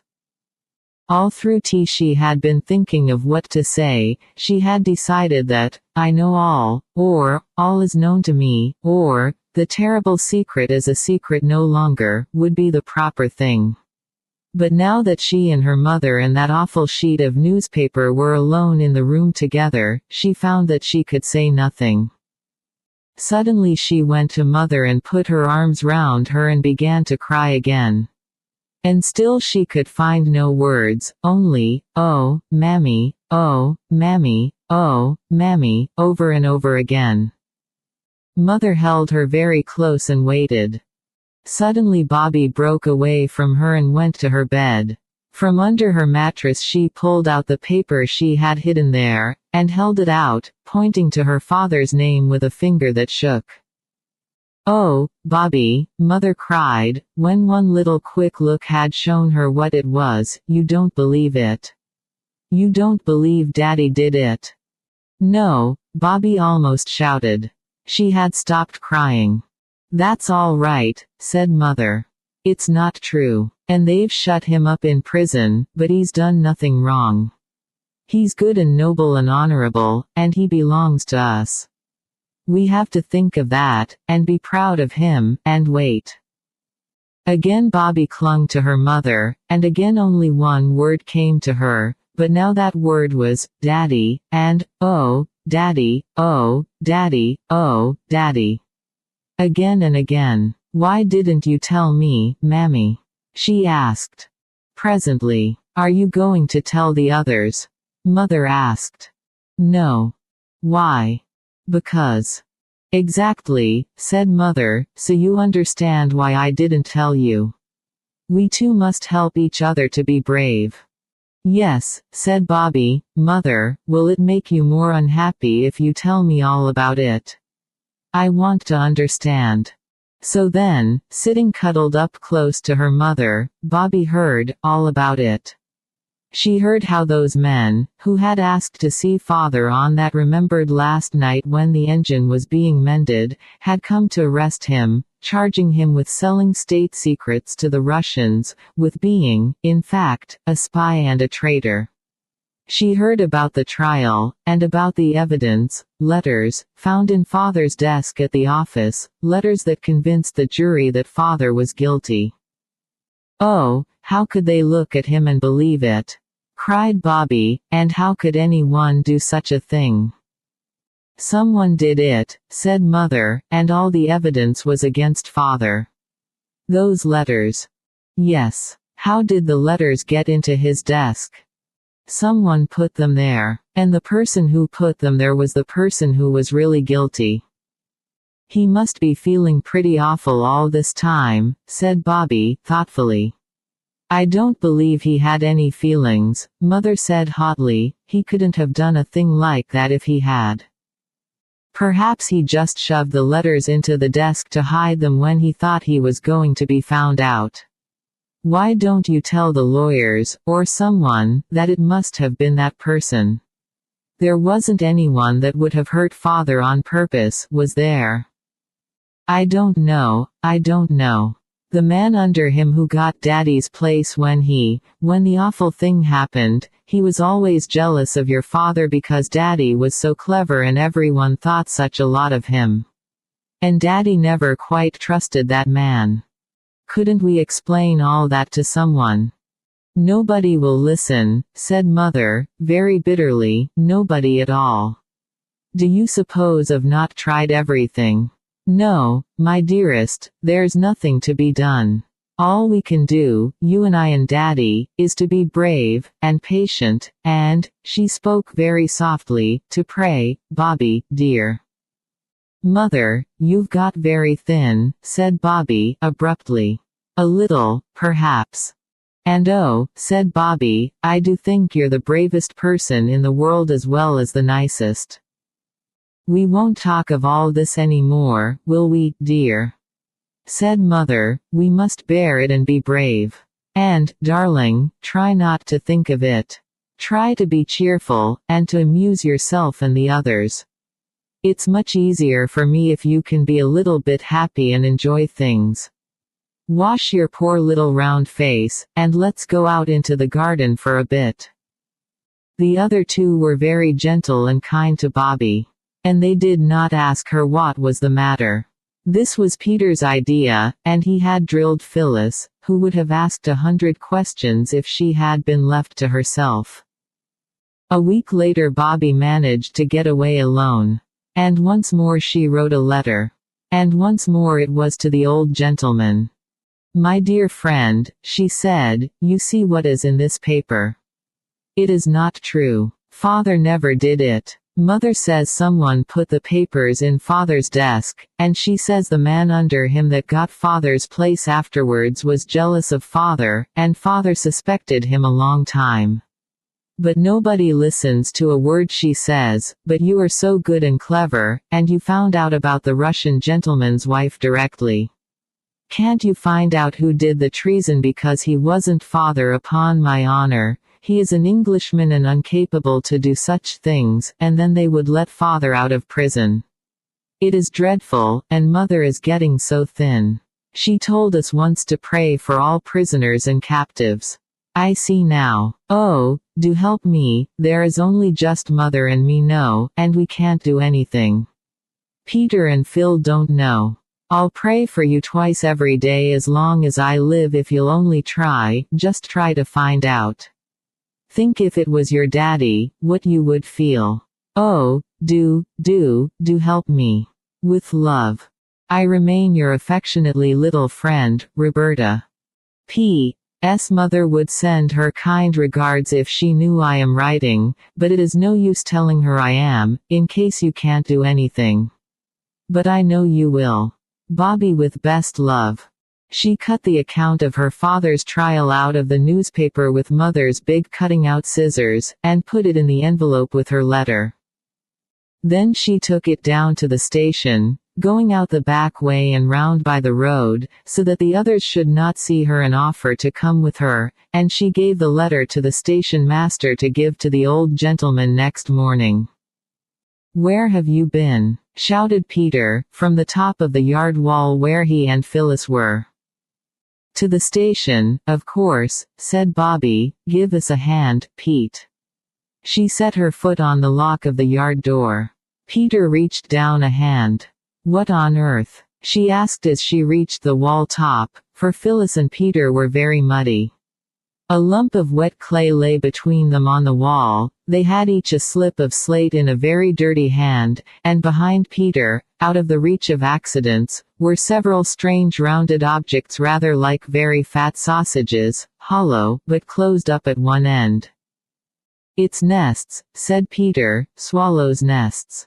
We're going to dry them in the oven and hang them up with string under the eaves of the coach house."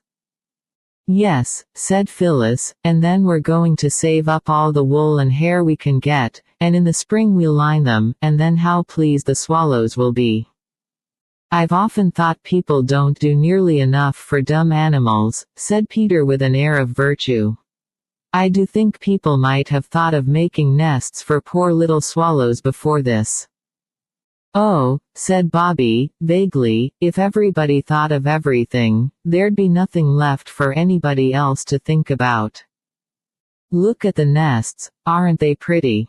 said Phyllis, reaching across Peter to grasp a nest.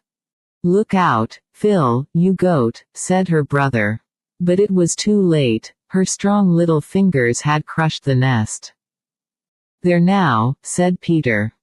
"Never mind," said Bobby. "It is one of my own," said Phyllis, "so you needn't jaw, Peter." "Yes, we've put our initial names on the ones we've done, so that the swallows will know who they've got to be so grateful to and fond of." "Swallows can't read, silly," said Peter. "Silly yourself," retorted Phyllis, "how do you know? Who thought of making the nests, anyhow?" shouted Peter. "I did," screamed Phyllis. "Nya," rejoined Peter, "you only thought of making hay ones and sticking them in the ivy for the sparrows, and they'd have been sopping long before egg-laying time. It was me said clay and swallows. I don't care what you said." "Look," said Bobby, "I've made the nest all right again. Give me the bit of stick to mark your initial name on it." "But how can you? Your letter and Peter's are the same. P for Peter, P for Phyllis." "I put F for Phyllis," said the child of that name. "That's how it sounds. The swallows wouldn't spell Phyllis with a P, I'm certain sure." They can't spell at all, Peter was still insisting. Then why do you see them always on Christmas cards and Valentines with letters round their necks? How would they know where to go if they couldn't read? That's only in pictures. You never saw one really with letters round its neck. Well, I have a pigeon, then, at least Daddy told me they did. Only it was under their wings and not round their necks, but it comes to the same thing, and, I say, interrupted Bobby, there's to be a paper chase tomorrow. Who? Peter asked. Grammar school. Perks thinks the hare will go along by the line at first. We might go along the cutting. You can see a long way from there. The paper chase was found to be a more amusing subject of conversation than the reading powers of swallows. Bobby had hoped it might be. And next morning Mother let them take their lunch and go out for the day to see the paper chase. If we go to the cutting, said Peter, we shall see the workmen, even if we miss the paper chase. Of course it had taken some time to get the line clear from the rocks and earth and trees that had fallen on it when the great landslip happened. That was the occasion, you will remember, when the 3 children saved the train from being wrecked by waving 6 little red flannel petticoat flags. It is always interesting to watch people working, especially when they work with such interesting things as spades and picks and shovels and planks and barrows, when they have cindery red fires in iron pots with round holes in them, and red lamps hanging near the works at night. Of course the children were never out at night, but once, at dusk, when Peter had got out of his bedroom skylight onto the roof, he had seen the red lamp shining far away at the edge of the cutting. The children had often been down to watch the work, and this day the interest of picks and spades, and barrows being wheeled along planks, completely put the paper chase out of their heads, so that they quite jumped when a voice just behind them panted, "Let me pass, please." It was the hare, a big-boned, loose-limbed boy, with dark hair lying flat on a very damp forehead. The bag of torn paper under his arm was fastened across one shoulder by a strap.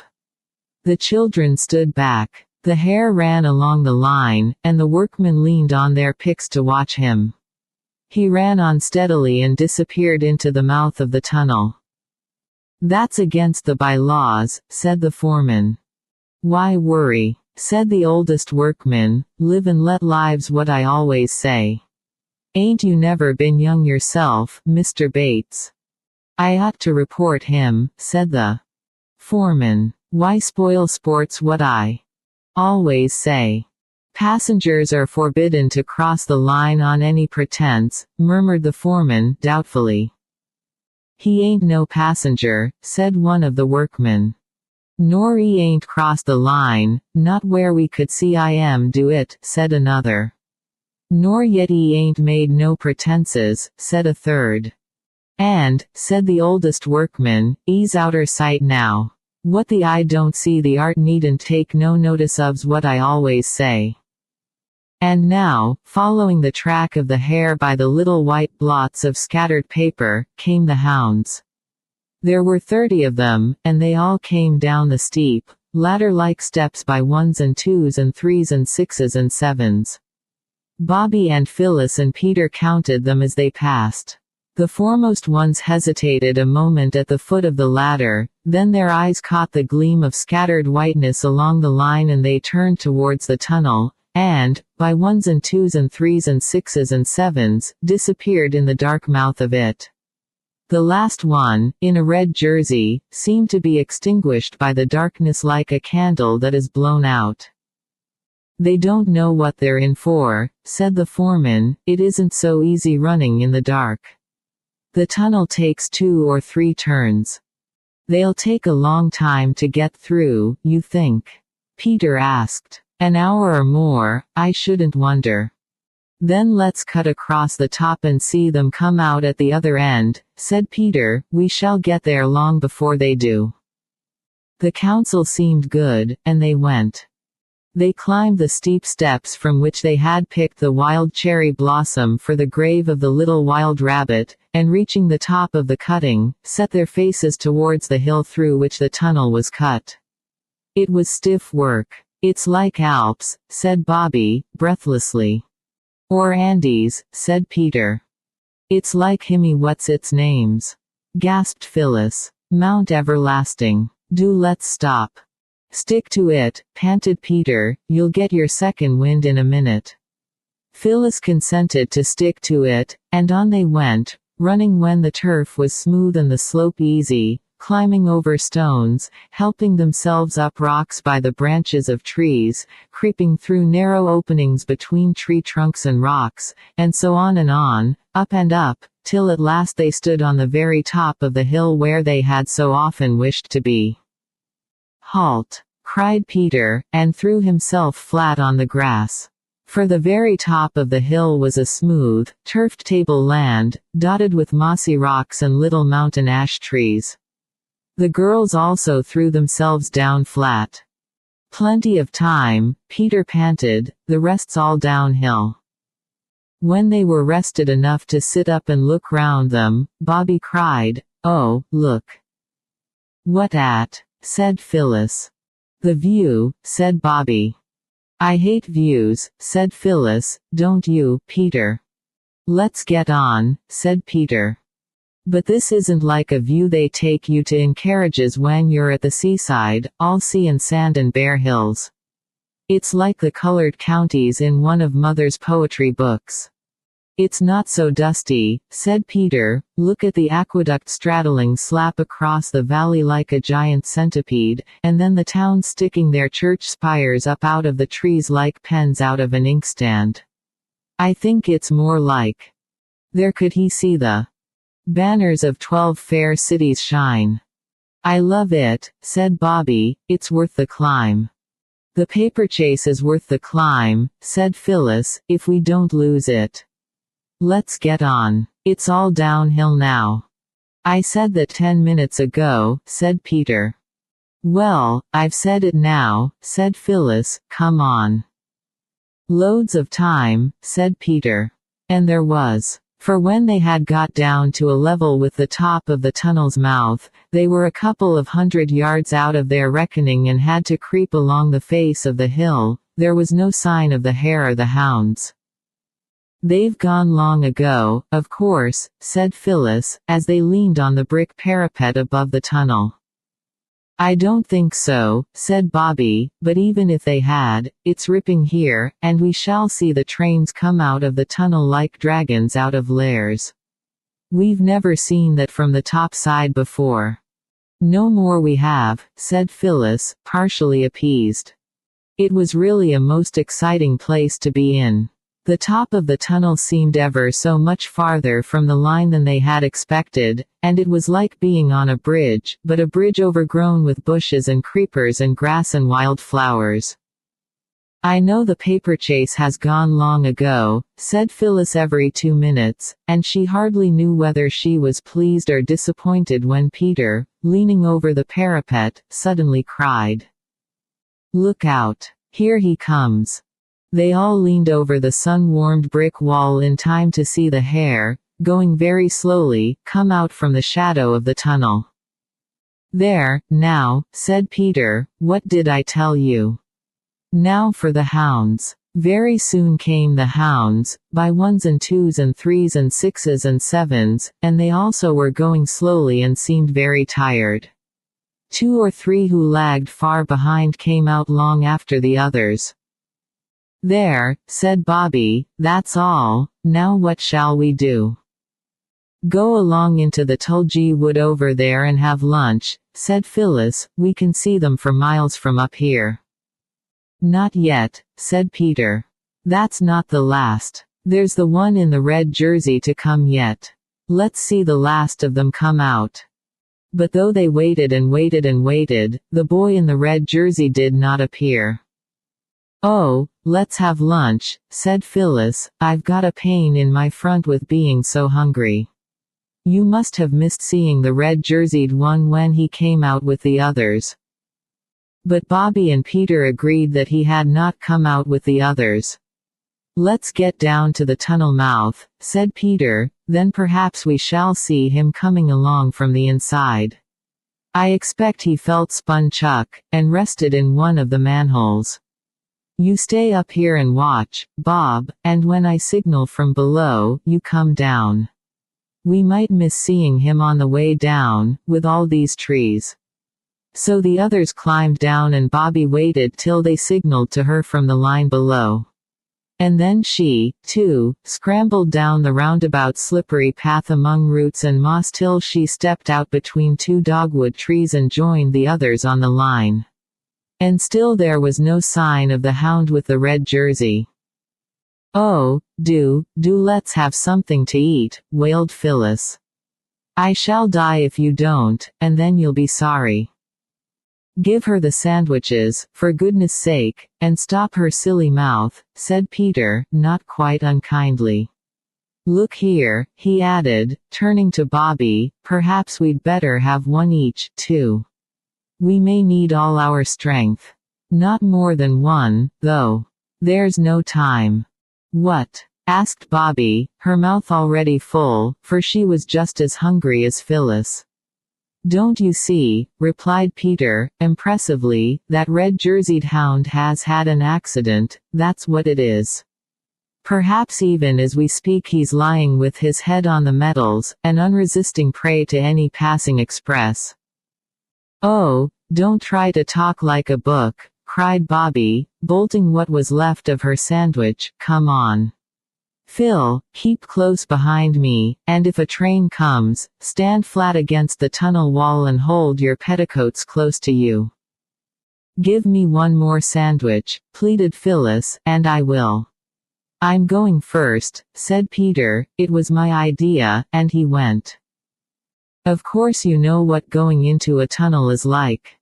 The engine gives a scream and then suddenly the noise of the running, rattling train changes and grows different and much louder. Grown-up people pull up the windows and hold them by the strap. The railway carriage suddenly grows like night, with lamps, of course, unless you are in a slow local train, in which case lamps are not always provided. Then by and by the darkness outside the carriage window is touched by puffs of cloudy whiteness, then you see a blue light on the walls of the tunnel, then the sound of the moving train changes once more, and you are out in the good open air again, and grown-ups let the straps go. The windows, all dim with the yellow breath of the tunnel, rattle down into their places, and you see once more the dip and catch of the telegraph wires beside the line, and the straight-cut hawthorn hedges with the tiny baby trees growing up out of them every 30 yards. All this, of course, is what a tunnel means when you are in a train. But everything is quite different when you walk into a tunnel on your own feet, and tread on shifting, sliding stones and gravel on a path that curves downwards from the shining metals to the wall. Then you see slimy, oozy trickles of water running down the inside of the tunnel, and you notice that the bricks are not red or brown, as they are at the tunnel's mouth, but dull, sticky, sickly green. Your voice, when you speak, is quite changed from what it was out in the sunshine, and it is a long time before the tunnel is quite dark. It was not yet quite dark in the tunnel when Phyllis caught at Bobby's skirt, ripping out half a yard of gathers, but no one noticed this at the time. "I want to go back," she said, "I don't like it. It'll be pitch dark in a minute. I won't go on in the dark. I don't care what you say, I won't." "Don't be a silly cuckoo," said Peter, "I've got a candle end and matches, and, what's that?"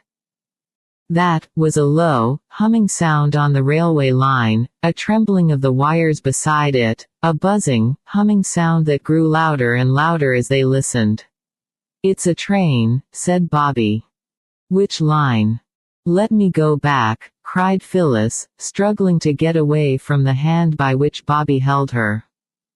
"Don't be a coward," said Bobby, "it's quite safe. Stand back. Come on," shouted Peter, who was a few yards ahead. "Quick. Manhole." The roar of the advancing train was now louder than the noise you hear when your head is under water in the bath and both taps are running, and you are kicking with your heels against the bath's tin sides. But Peter had shouted for all he was worth, and Bobby heard him. She dragged Phyllis along to the manhole. Phyllis, of course, stumbled over the wires and grazed both her legs. But they dragged her in, and all three stood in the dark, damp, arched recess while the train roared louder and louder. It seemed as if it would deafen them. And, in the distance, they could see its eyes of fire growing bigger and brighter every instant. "It is a dragon, I always knew it was, it takes its own shape in here, in the dark," shouted Phyllis. But nobody heard her. You see, the train was shouting, too, and its voice was bigger than hers. And now, with a rush and a roar and a rattle and a long dazzling flash of lighted carriage windows, a smell of smoke, and blast of hot air, the train hurtled by, clanging and jangling and echoing in the vaulted roof of the tunnel. Phyllis and Bobby clung to each other. Even Peter caught hold of Bobby's arm, in case she should be frightened, as he explained afterwards. And now, slowly and gradually, the tail lights grew smaller and smaller, and so did the noise, till with one last whiz the train got itself out of the tunnel, and silence settled again on its damp walls and dripping roof. "Oh," said the children, all together in a whisper. Peter was lighting the candle end with a hand that trembled. "Come on," he said, but he had to clear his throat before he could speak in his natural voice. "Oh," said Phyllis, "if the red-jerseyed one was in the way of the train." "We've got to go and see," said Peter. "Couldn't we go and send someone from the station?" said Phyllis. "Would you rather wait here for us?" asked Bobby, severely, and of course that settled the question. So the three went on into the deeper darkness of the tunnel. Peter led, holding his candle end high to light the way. The grease ran down his fingers, and some of it right up his sleeve. He found a long streak from wrist to elbow when he went to bed that night. It was not more than 150 yards from the spot where they had stood while the train went by that Peter stood still, shouted, "Hello," and then went on much quicker than before. When the others caught him up, he stopped. And he stopped within a yard of what they had come into the tunnel to look for. Phyllis saw a gleam of red, and shut her eyes tight. There, by the curved, pebbly down line, was the red-jerseyed hound. His back was against the wall, his arms hung limply by his sides, and his eyes were shut. "Was the red blood? Is he all killed?" asked Phyllis, screwing her eyelids more tightly together. "Killed? Nonsense," said Peter. "There's nothing red about him except his jersey. He's only fainted. What on earth are we to do?" "Can we move him?" asked Bobby. "I don't know, he's a big chap. Suppose we bathe his forehead with water." "No, I know we haven't any, but milk's just as wet." "There's a whole bottle." "Yes," said Peter, "and they rub people's hands, I believe."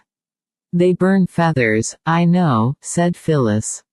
"What's the good of saying that when we haven't any feathers?"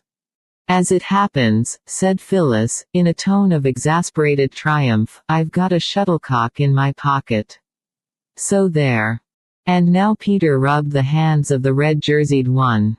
Bobby burned the feathers of the shuttlecock one by one under his nose, Phyllis splashed warmish milk on his forehead, and all three kept on saying as fast and as earnestly as they could, "Oh, look up, speak to me. For my sake, speak." Chapter 12. What Bobby Brought Home. "Oh, look up. Speak to me. For my sake, speak."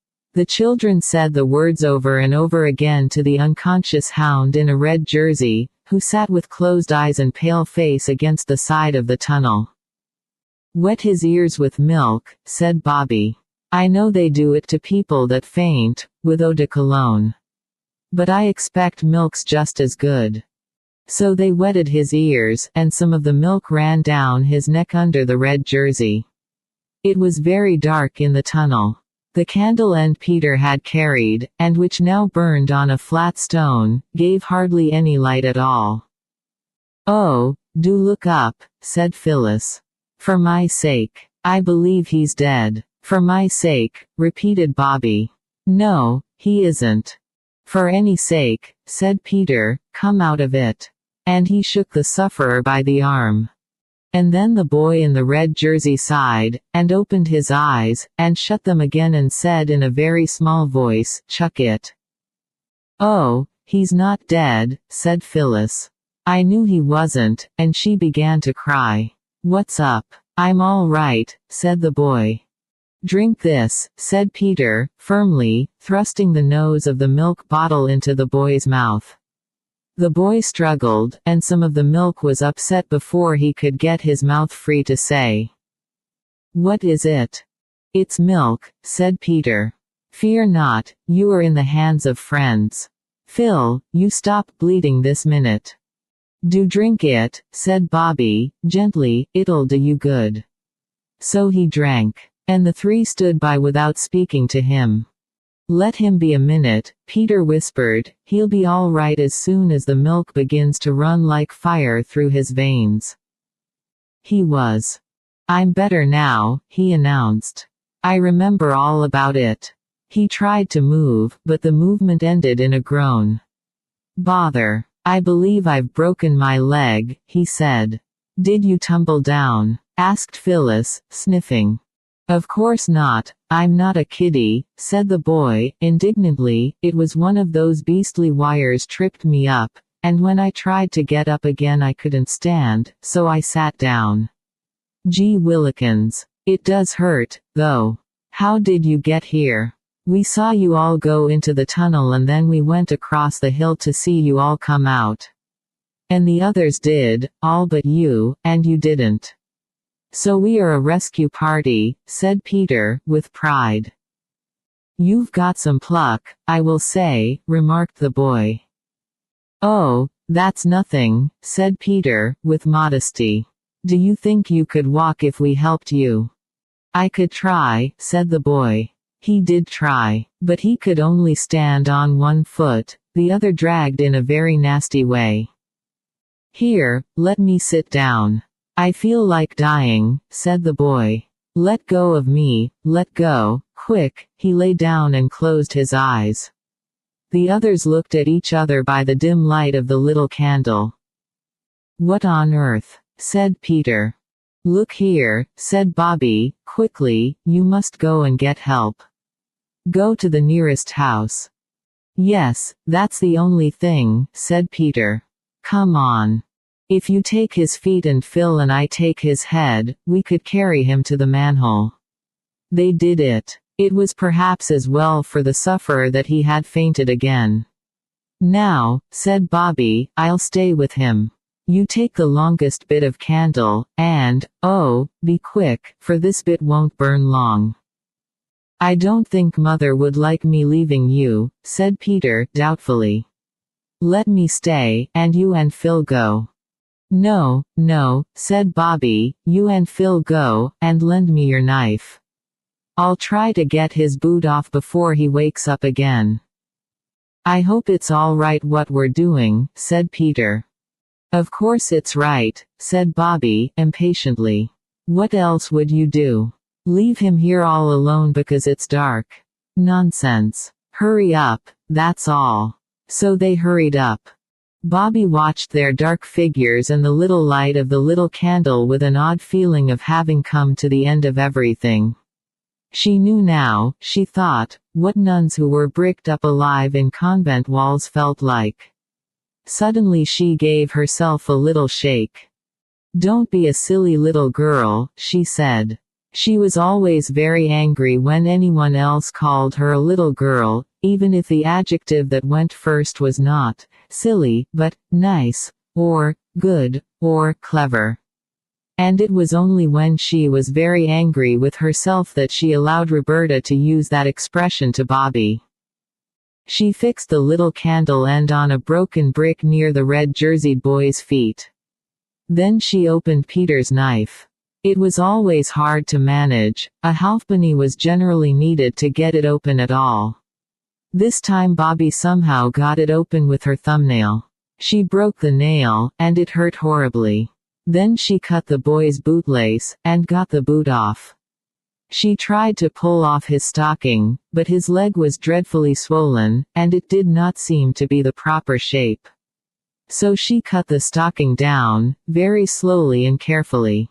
It was a brown, knitted stocking, and she wondered who had knitted it, and whether it was the boy's mother, and whether she was feeling anxious about him, and how she would feel when he was brought home with his leg broken. When Bobby had got the stocking off and saw the poor leg, she felt as though the tunnel was growing darker, and the ground felt unsteady, and nothing seemed quite real. "Silly little girl," said Roberta to Bobby, and felt better. The poor leg, she told herself, it ought to have a cushion, ah. She remembered the day when she and Phyllis had torn up their red flannel petticoats to make danger signals to stop the train and prevent an accident. Her flannel petticoat today was white, but it would be quite as soft as a red one. She took it off. "Oh, what useful things flannel petticoats are," she said. "The man who invented them ought to have a statue directed to him." And she said it aloud, because it seemed that any voice, even her own, would be a comfort in that darkness. "What ought to be directed? Who to?" asked the boy, suddenly and very feebly. "Oh," said Bobby, "now you're better. Hold your teeth and don't let it hurt too much. Now." She had folded the petticoat, and lifting his leg laid it on the cushion of folded flannel. "Don't faint again, please don't," said Bobby, as he groaned. She hastily wetted her handkerchief with milk and spread it over the poor leg. "Oh, that hurts," cried the boy, shrinking. "Oh, no, it doesn't, it's nice, really." "What's your name?" said Bobby. "Jim." "Mine's Bobby." "But you're a girl, aren't you?" "Yes, my long name's Roberta." "I say, Bobby." "Yes. Wasn't there some more of you just now?" "Yes, Peter and Phil, that's my brother and sister. They've gone to get someone to carry you out." "What rum names. All boys." "Yes, I wish I was a boy, don't you? I think you're all right as you are." "I didn't mean that, I meant don't you wish you were a boy, but of course you are without wishing. You're just as brave as a boy. Why didn't you go with the others?" "Somebody had to stay with you," said Bobby. "Tell you what, Bobby," said Jim, "you're a brick. Shake." He reached out a red-jerseyed arm and Bobby squeezed his hand. "I won't shake it," she explained, "because it would shake you, and that would shake your poor leg, and that would hurt. Have you got a hanky?" "I don't expect I have." He felt in his pocket. "Yes, I have." "What for?" She took it and wetted it with milk and put it on his forehead. "That's jolly," he said. "What is it?" "Milk," said Bobby. "We haven't any water." "You're a jolly good little nurse," said Jim. "I do it for mother sometimes," said Bobby. "Not milk, of course, but scent, or vinegar and water. I say, I must put the candle out now, because there mayn't be enough of the other one to get you out by." "By George," said he, "you think of everything." Bobby blew. Out went the candle. You have no idea how black velvety the darkness was. "I say, Bobby," said a voice through the blackness, "aren't you afraid of the dark?" Not very, that is." "Let's hold hands," said the boy, and it was really rather good of him, because he was like most boys of his age and hated all material tokens of affection, such as kissing and holding of hands. He called all such things pawings, and detested them. The darkness was more bearable to Bobby now that her hand was held in the large rough hand of the red-jerseyed sufferer, and he, holding her little smooth hot paw, was surprised to find that he did not mind it so much as he expected. She tried to talk, to amuse him, and take his mind off his sufferings, but it is very difficult to go on talking in the dark, and presently they found themselves in a silence, only broken now and then by a "You all right, Bobby?" or an "I'm afraid it's hurting you most awfully, Jim. I am so sorry." And it was very cold. Peter and Phyllis tramped down the long way of the tunnel towards daylight, the candle grease dripping over Peter's fingers. There were no accidents unless you count Phyllis's catching her frock on a wire, and tearing a long, jagged slit in it, and tripping over her bootlace when it came undone, or going down on her hands and knees, all four of which were grazed. "There's no end to this tunnel," said Phyllis, and indeed it did seem very, very long. "Stick to it," said Peter, "everything has an end, and you get to it if you only keep all on."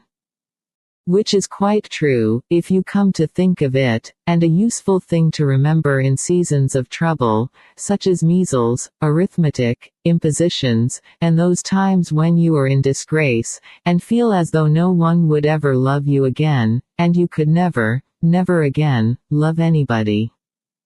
"Hooray," said Peter, suddenly, "there's the end of the tunnel. Looks just like a pinhole in a bit of black paper, doesn't it?" The pinhole got larger, blue lights lay along the sides of the tunnel. The children could see the gravel way that lay in front of them, the air grew warmer and sweeter. Another 20 steps and they were out in the good glad sunshine with the green trees on both sides. Phyllis drew a long breath. "I'll never go into a tunnel again as long as ever I live," said she, "not if there are 20,000 millions hounds inside with red jerseys and their legs broken." "Don't be a silly cuckoo," said Peter, as usual. "You'd have to." "I think it was very brave and good of me," said Phyllis. "Not it," said Peter, "you didn't go because you were brave, but because Bobby and I aren't skunks. Now where's the nearest house, I wonder? You can't see anything here for the trees." "There's a roof over there," said Phyllis, pointing down the line. "That's the signal box," said Peter, "and you know you're not allowed to speak to signalmen on duty. It's wrong." "I'm not near so afraid of doing wrong as I was of going into that tunnel," said Phyllis. "Come on," and she started to run along the line. So Peter ran, too. It was very hot in the sunshine, and both children were hot and breathless by the time they stopped, and bending their heads back to look up at the open windows of the signal box, shouted, "Hi!" as loud as their breathless state allowed. But no one answered. The signal box stood quiet as an empty nursery, and the handrail of its steps was hot to the hands of the children as they climbed softly up. They peeped in at the open door. The signalman was sitting on a chair tilted back against the wall. His head leaned sideways, and his mouth was open. He was fast asleep. "My hat!" cried Peter, "wake up!" And he cried it in a terrible voice, for he knew that if a signalman sleeps on duty, he risks losing his situation, let alone all the other dreadful risks to trains which expect him to tell them when it is safe for them to go their ways. The signalman never moved. Then Peter sprang to him and shook him. And slowly, yawning and stretching, the man awoke. But the moment he was awake he leapt to his feet, put his hands to his head, like a mad maniac, as Phyllis said afterwards, and shouted, "Oh, my heavens, what's o'clock?" 12:13, said Peter, and indeed it was by the white-faced, round-faced clock on the wall of the signal box. The man looked at the clock, sprang to the levers, and wrenched them this way and that. An electric bell tingled, the wires and cranks creaked, and the man threw himself into a chair. He was very pale, and the sweat stood on his forehead, like large dewdrops on a white cabbage, as Phyllis remarked later. He was trembling, too. The children could see his big hairy hands shake from side to side, with quite extra-sized trembles, to use the subsequent words of Peter. He drew long breaths. Then suddenly he cried, thank God you come in when you did, oh, thank God. And his shoulders began to heave and his face grew red again, and he hid it in those large hairy hands of his. Oh, don't cry, don't, said Phyllis, it's all right now, and she patted him on one big, broad shoulder, while Peter conscientiously thumped the other. But the signalman seemed quite broken down, and the children had to pat him and thump him for quite a long time before he found his handkerchief, a red one with mauve and white horseshoes on it, and mopped his face and spoke. During this patting and thumping interval a train thundered by. I'm downright shamed, that I am, were the words of the big signalman when he had stopped crying, sniveling like a kid. Then suddenly he seemed to get cross. And what was you doing up here, anyway? He said, you know it ain't allowed. Yes, said Phyllis, we knew it was wrong, but I wasn't afraid of doing wrong, and so it turned out right. You aren't sorry we came. Lor, love you, if you hadn't come, he stopped and then went on. It's a disgrace, so it is, sleeping on duty. If it was to come to be known, even as it is, when no harm's come of it. It won't come to be known, said Peter, we aren't sneaks. All the same, you oughtn't to sleep on duty, it's dangerous. Tell me something I don't know, said the man, but I can't help it. I knowed well enough just how it 'ould be. But I couldn't get off. They couldn't get no one to take on my duty. I tell you I ain't had 10 minutes sleep this last 5 days. My little chap's ill, pneumonia, the doctor says, and there's no one but me and his little sister to do for him. That's where it is. The gel must avenue her sleep. Dangerous. Yes, I believe you. Now go and split on me if you like. Of course we won't, said Peter, indignantly, but Phyllis ignored the whole of the signalman's speech, except the first 6 words. You asked us, she said, to tell you something you don't know. Well, I will. There's a boy in the tunnel over there with a red jersey and his leg broken. What did he want to go into the blooming tunnel for, then? Said the man. Don't you be so cross, said Phyllis, kindly. We haven't done anything wrong except coming and waking you up, and that was right, as it happens. Then Peter told how the boy came to be in the tunnel.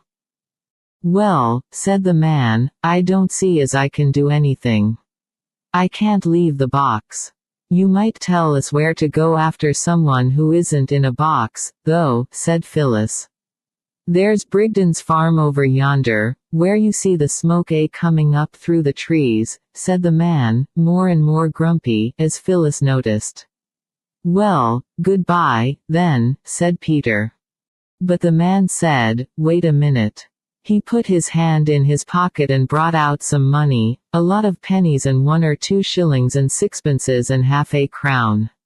He picked out 2 shillings and held them out. Here, he said, I'll give you this to hold your tongues about what's taken place today. There was a short, unpleasant pause.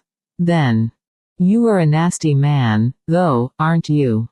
Said Phyllis. Peter took a step forward and knocked the man's hand up, so that the shillings leapt out of it and rolled on the floor. If anything could make me sneak, that would. He said. Come, Phil, and marched out of the signal box with flaming cheeks. Phyllis hesitated. Then she took the hand, still held out stupidly, that the shillings had been in. I forgive you, she said, even if Peter doesn't. You're not in your proper senses, or you'd never have done that. I know want of sleep sends people mad. Mother told me. I hope your little boy will soon be better, and... Come on, Phil, cried Peter, eagerly. I give you my sacred honor word we'll never tell anyone. Kiss and be friends, said Phyllis, feeling how noble it was of her to try to make up a quarrel in which she was not to blame. The signalman stooped and kissed her. I do believe I'm a bit off my head, sissy, he said. Now run along home to mother. I didn't mean to put you about, there. So Phil left the hot signal box and followed Peter across the fields to the farm. When the farm men, led by Peter and Phyllis and carrying a hurdle covered with horse cloths, reached the manhole in the tunnel, Bobby was fast asleep and so was Jim. Worn out with the pain, the doctor said afterwards. Where does he live? The bailiff from the farm asked, when Jim had been lifted onto the hurdle. In Northumberland, answered Bobby. I'm at school at Maidbridge, said Jim. I suppose I've got to get back there, somehow. Seems to me the doctor ought to have a look in first, said the bailiff. Oh, bring him up to our house, said Bobby. It's only a little way by the road. I'm sure Mother would say we ought to. Will your ma like you bringing home strangers with broken legs? She took the poor Russian home herself, said Bobby. I know she'd say we ought. All right, said the bailiff, you ought to know what your ma'd like. I wouldn't take it upon me to fetch him up to our place without I ask the missus first, and they call me the master, too. Are you sure your mother won't mind? Whispered Jim. Certain, said Bobby. Then we're to take him up to Three Chimneys, said the bailiff. Of course, said Peter. Then my lad shall nip up to doctor's on his bike, and tell him to come down there. Now, lads, lift him quiet and steady. 1, 2, 3. Thus it happened that Mother, writing away for dear life at a story about a duchess, a designing villain, a secret passage, and a missing will, dropped her pen as her workroom door burst open, and turned to see Bobby hatless and red with running. Oh, Mother, she cried, do come down. We found a hound in a red jersey in the tunnel, and he's broken his leg and they're bringing him home. They ought to take him to the vet, said Mother, with a worried frown. I really can't have a lame dog here. He's not a dog, really, he's a boy, said Bobby, between laughing and choking. Then he ought to be taken home to his mother. His mother's dead, said Bobby, and his father's in Northumberland.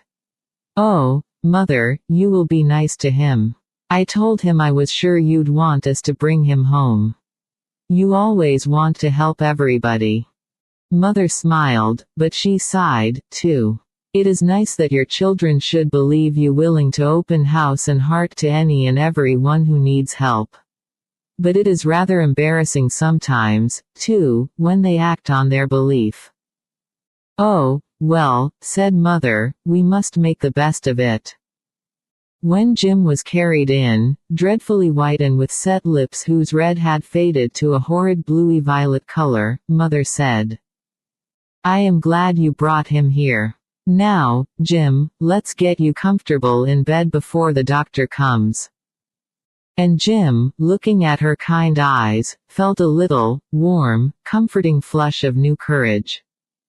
It'll hurt rather, won't it? He said. I don't mean to be a coward. You won't think I'm a coward if I faint again, will you? I really and truly don't do it on purpose. And I do hate to give you all this trouble. Don't you worry, said Mother, it's you that have the trouble, you poor dear, not us. And she kissed him just as if he had been Peter. We love to have you here, don't we, Bobby? Yes, said Bobby, and she saw by her mother's face how right she had been to bring home the wounded hound in the red jersey. Chapter 13. The Hound's Grandfather. Mother did not get back to her writing all that day, for the red-jerseyed hound whom the children had brought to Three Chimneys had to be put to bed. And then the doctor came, and hurt him most horribly. Mother was with him all through it, and that made it a little better than it would have been, but bad was the best, as Mrs. Viney said. The children sat in the parlor downstairs and heard the sound of the doctor's boots going backwards and forwards over the bedroom floor. And once or twice there was a groan. "It's horrible," said Bobby. "Oh, I wish Dr. Forrest would make haste." "Oh, poor Jim. It is horrible," said Peter, "but it's very exciting.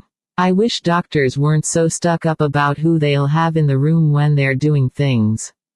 I should most awfully like to see a leg set. I believe the bones crunch like anything." "Don't," said the two girls at once. "Rubbish," said Peter. "How are you going to be Red Cross nurses, like you were talking of coming home, if you can't even stand hearing me say about bones crunching? You'd have to hear them crunch on the field of battle, and be steeped in gore up to the elbows as likely as not, and—" "Stop it," cried Bobby, with a white face, "you don't know how funny you're making me feel." "Me, too," said Phyllis, whose face was pink. "Cowards," said Peter. "I'm not," said Bobby. "I helped Mother with your rake-wounded foot, and so did Phil, you know we did." "Well, then," said Peter. "Now look here. It would be a jolly good thing for you if I were to talk to you every day for half an hour about broken bones and people's insides, so as to get you used to it." A chair was moved above. "Listen," said Peter, "that's the bone crunching." "I do wish you wouldn't," said Phyllis. "Bobby doesn't like it." "I'll tell you what they do," said Peter. "I can't think what made him so horrid. Perhaps it was because he had been so very nice and kind all the earlier part of the day, and now he had to have a change. This is called reaction. One notices it now and then in oneself.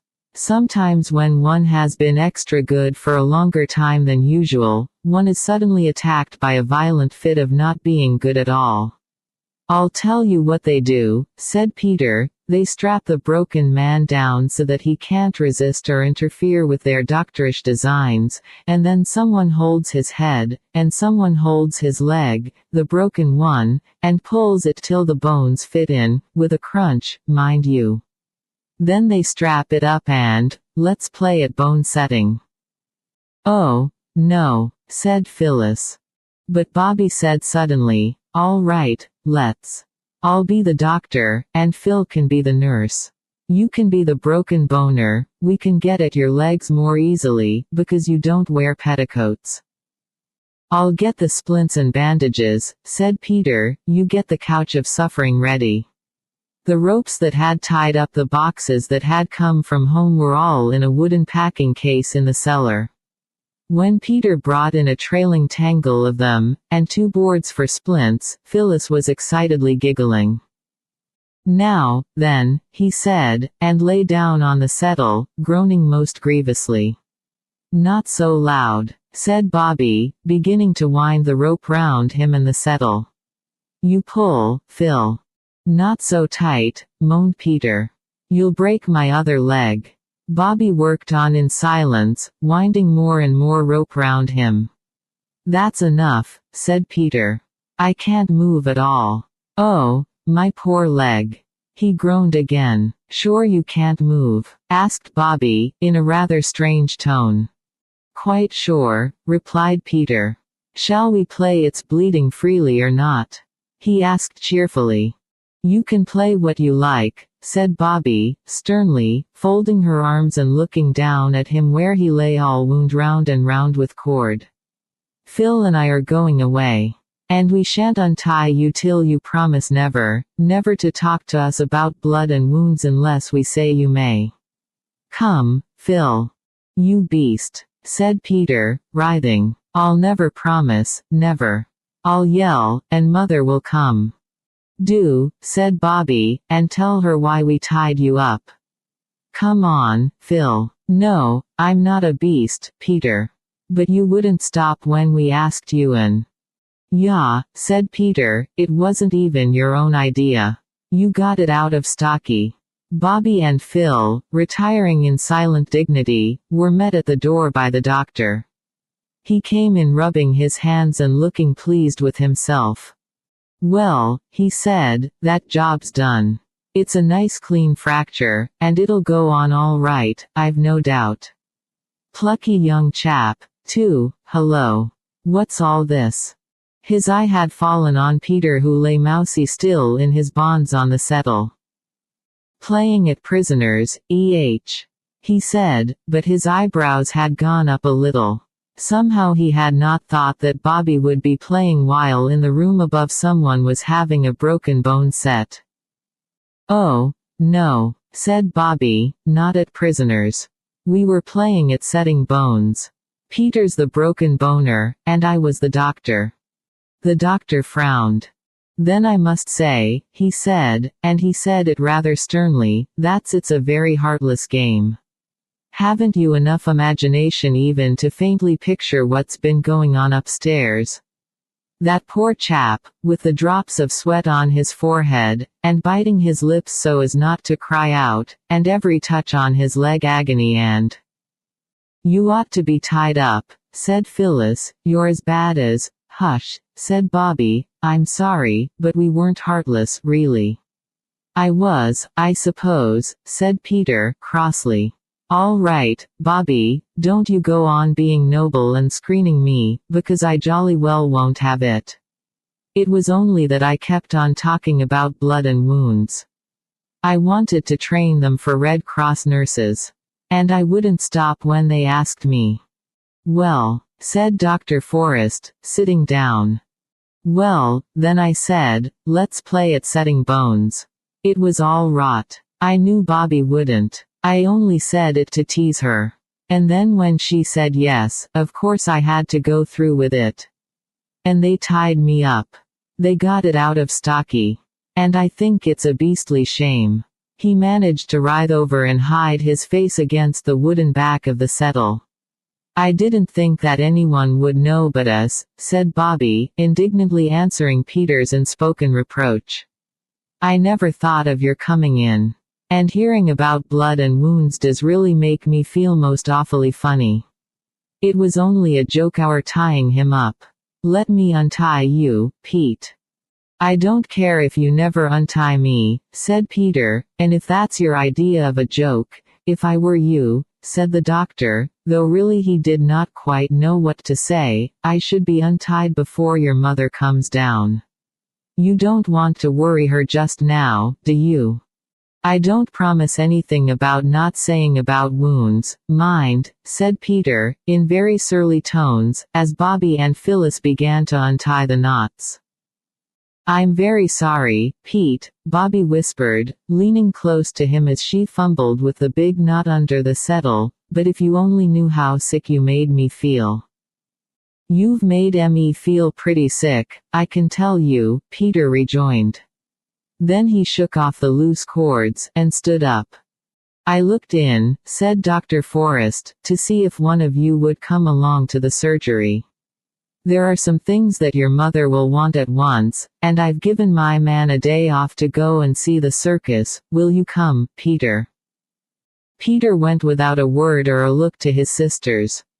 The two walked in silence up to the gate that led from the Three Chimneys field to the road. Then Peter said, "Let me carry your bag. I say, it is heavy, what's in it?" "Oh, knives and lancets and different instruments for hurting people. And the ether bottle. I had to give him ether, you know, the agony was so intense." Peter was silent. "Tell me all about how you found that chap," said Dr. Forrest. Peter told. And then Dr. Forrest told him stories of brave rescues. He was a most interesting man to talk to, as Peter had often remarked. Then in the surgery Peter had a better chance than he had ever had of examining the doctor's balance, and his microscope, and his scales and measuring glasses. When all the things were ready that Peter was to take back, the doctor said suddenly, "You'll excuse my shoving my oar in, won't you? But I should like to say something to you." Now for a rowing, thought Peter, who had been wondering how it was that he had escaped one. "Something scientific," added the doctor. Yes, said Peter, fiddling with the fossil ammonite that the doctor used for a paperweight. Well then, you see. Boys and girls are only little men and women. And we are much harder and hardier than they are. Peter liked the we. Perhaps the doctor had known he would. And much stronger, and things that hurt them don't hurt us. You know you mustn't hit a girl. I should think not, indeed, muttered Peter, indignantly. Not even if she's your own sister. That's because girls are so much softer and weaker than we are. They have to be, you know, he added, because if they weren't, it wouldn't be nice for the babies. And that's why all the animals are so good to the mother animals. They never fight them, you know. I know, said Peter, interested. 2 buck rabbits will fight all day if you let them, but they won't hurt a doe. No, and quite wild beasts, lions and elephants, they're immensely gentle with the female beasts. And we've got to be, too. I see, said Peter. And their hearts are soft, too, the doctor went on, and things that we shouldn't think anything of hurt them dreadfully. So that a man has to be very careful, not only of his fists, but of his words. They're awfully brave, you know, he went on. Think of Bobby waiting alone in the tunnel with that poor chap. It's an odd thing, the softer and more easily hurt a woman is the better she can screw herself up to do what has to be done. I've seen some brave women, your mother's one, he ended abruptly. Yes, said Peter. Well, that's all. Excuse my mentioning it. But nobody knows everything without being told. And you see what I mean, don't you? Yes, said Peter. I'm sorry. There. Of course you are. People always are, directly they understand. Everyone ought to be taught these scientific facts. So long. They shook hands heartily. When Peter came home, his sisters looked at him doubtfully. It's Pax, said Peter, dumping down the basket on the table. Dr. Forrest has been talking scientific to me. No, it's no use my telling you what he said, you wouldn't understand. But it all comes to you girls being poor, soft, weak, frightened things like rabbits, so us men have just got to put up with them. He said you were female beasts. Shall I take this up to Mother, or will you? I know what boys are, said Phyllis, with flaming cheeks, they're just the nastiest, rudest. They're very brave, said Bobby, sometimes. Ah, you mean the chap upstairs. I see. Go ahead, Phil, I shall put up with you whatever you say because you're a poor, weak, frightened, soft. Not if I pull your hair you won't, said Phyllis, springing at him. He said Pax, said Bobby, pulling her away. Don't you see, she whispered as Peter picked up the basket and stalked out with it, he's sorry, really, only he won't say so. Let's say we're sorry. It's so goody-goody, said Phyllis, doubtfully, he said we were female beasts, and soft and frightened. Then let's show him we're not frightened of him thinking us goody-goody, said Bobby, and we're not any more beasts than he is. And when Peter came back, still with his chin in the air, Bobby said, We're sorry we tied you up, Pete. I thought you would be, said Peter, very stiff and superior. This was hard to bear. But, well, so we are, said Bobby. Now let honor be satisfied on both sides. I did call it Pax, said Peter, in an injured tone. Then let it be Pax, said Bobby. Come on, Phil, let's get the tea. Pete, you might lay the cloth. I say, said Phyllis, when peace was really restored, which was not till they were washing up the cups after tea. Dr. Forrest didn't really say we were female beasts, did he? Yes, said Peter, firmly, but I think he meant we men were wild beasts, too. How funny of him, said Phyllis, breaking a cup. May I come in, Mother? Peter was at the door of Mother's writing room, where Mother sat at her table with 2 candles in front of her. Their flames looked orange and violet against the clear gray blue of the sky where already a few stars were twinkling. "Yes, dear," said Mother, absently. "Anything wrong?"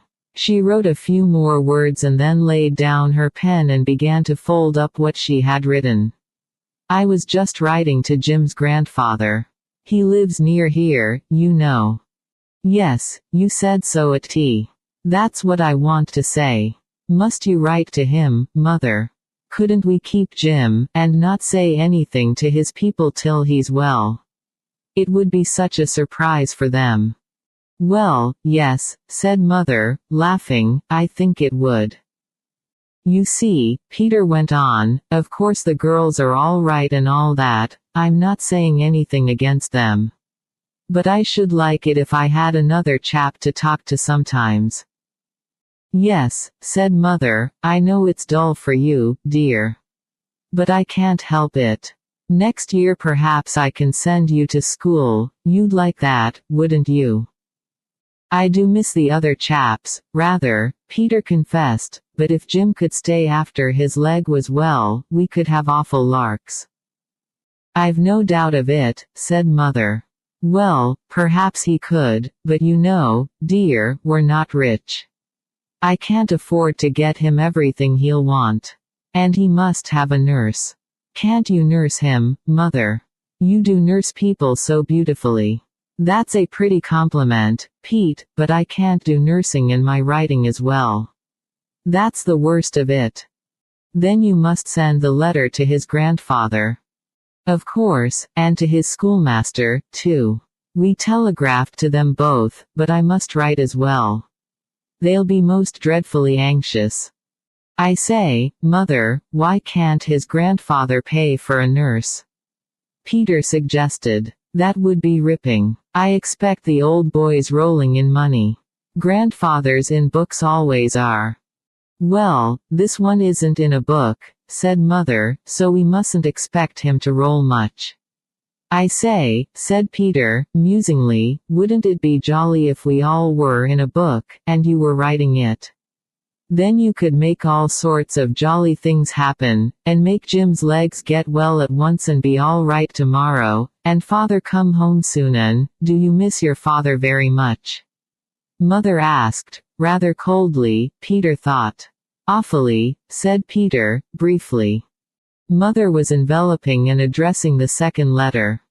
"You see," Peter went on slowly, "you see, it's not only him being father, but now he's away there's no other man in the house but me, that's why I want Jim to stay so frightfully much. Wouldn't you like to be writing that book with us all in it, Mother, and make Daddy come home soon?" Peter's mother put her arm round him suddenly, and hugged him in silence for a minute. Then she said, "Don't you think it's rather nice to think that we're in a book that God's writing? If I were writing the book, I might make mistakes. But God knows how to make the story end just right, in the way that's best for us."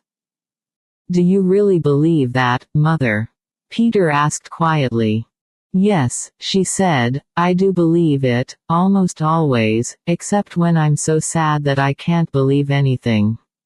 But even when I can't believe it, I know it's true, and I try to believe. You don't know how I try, Peter. Now take the letters to the post, and don't let's be sad anymore. Courage, courage. That's the finest of all the virtues. I dare say Jim will be here for 2 or 3 weeks yet." For what was left of the evening Peter was so angelic that Bobby feared he was going to be ill. She was quite relieved in the morning to find him plaiting Phyllis's hair onto the back of her chair in quite his old manner. It was soon after breakfast that a knock came at the door. The children were hard at work cleaning the brass candlesticks in honor of Jim's visit. "That'll be the doctor," said Mother, "I'll go. Shut the kitchen door, you're not fit to be seen." But it wasn't the doctor. They knew that by the voice and by the sound of the boots that went upstairs. They did not recognize the sound of the boots, but everyone was certain that they had heard the voice before. There was a longish interval. The boots and the voice did not come down again. Who can it possibly be? They kept on asking themselves and each other. Perhaps, said Peter at last, Dr. Forrest has been attacked by highwaymen and left for dead, and this is the man he's telegraphed for to take his place. Mrs. Viney said he had a local tenant to do his work when he went for a holiday, didn't you, Mrs. Viney? I did so, my dear, said Mrs. Viney from the back kitchen. He's fallen down in a fit, more likely, said Phyllis, all human aid despaired of. And this is his man come to break the news to Mother. Nonsense, said Peter, briskly. Mother wouldn't have taken the man up into Jim's bedroom. Why should she? Listen, the door's opening. Now they'll come down. I'll open the door a crack. He did. It's not listening, he replied indignantly to Bobby's scandalized remarks. Nobody in their senses would talk secrets on the stairs. And Mother can't have secrets to talk with Dr. Forrest's stable man, and you said it was him. Bobby, called Mother's voice. They opened the kitchen door, and Mother leaned over the stair railing. Jim's grandfather has come, she said. Wash your hands and faces and then you can see him. He wants to see you. The bedroom door shut again. There now, said Peter, fancy us not even thinking of that. Let's have some hot water, Mrs. Viney. I'm as black as your hat. The three were indeed dirty, for the stuff you clean brass candlesticks with is very far from cleaning to the cleaner. They were still busy with soap and flannel when they heard the boots and the voice come down the stairs and go into the dining room. And when they were clean, though still damp, because it takes such a long time to dry your hands properly, and they were very impatient to see the grandfather, they filed into the dining room. Mother was sitting in the window seat, and in the leather-covered armchair that Father always used to sit in at the other house sat their own old gentleman. Well, I never did, said Peter, even before he said, how do you do? He was, as he explained afterwards, too surprised even to remember that there was such a thing as politeness, much less to practice it. It's our own old gentleman, said Phyllis. Oh, it's you, said Bobby. And then they remembered themselves and their manners and said, how do you do? Very nicely. This is Jim's grandfather, Mr., said Mother, naming the old gentleman's name. How splendid, said Peter. That's just exactly like a book, isn't it, Mother? It is, rather, said Mother, smiling. Things do happen in real life that are rather like books, sometimes. I am so awfully glad it is you, said Phyllis. When you think of the tons of old gentlemen there are in the world, it might have been almost anyone. I say, though, said Peter, you're not going to take Jim away, though, are you? Not at present, said the old gentleman. Your mother has most kindly consented to let him stay here. I thought of sending a nurse, but your mother is good enough to say that she will nurse him herself. But what about her writing? Said Peter, before anyone could stop him. There won't be anything for him to eat if Mother doesn't write. That's all right, said Mother, hastily. The old gentleman looked very kindly at Mother. I see, he said, you trust your children, and confide in them. Of course, said Mother.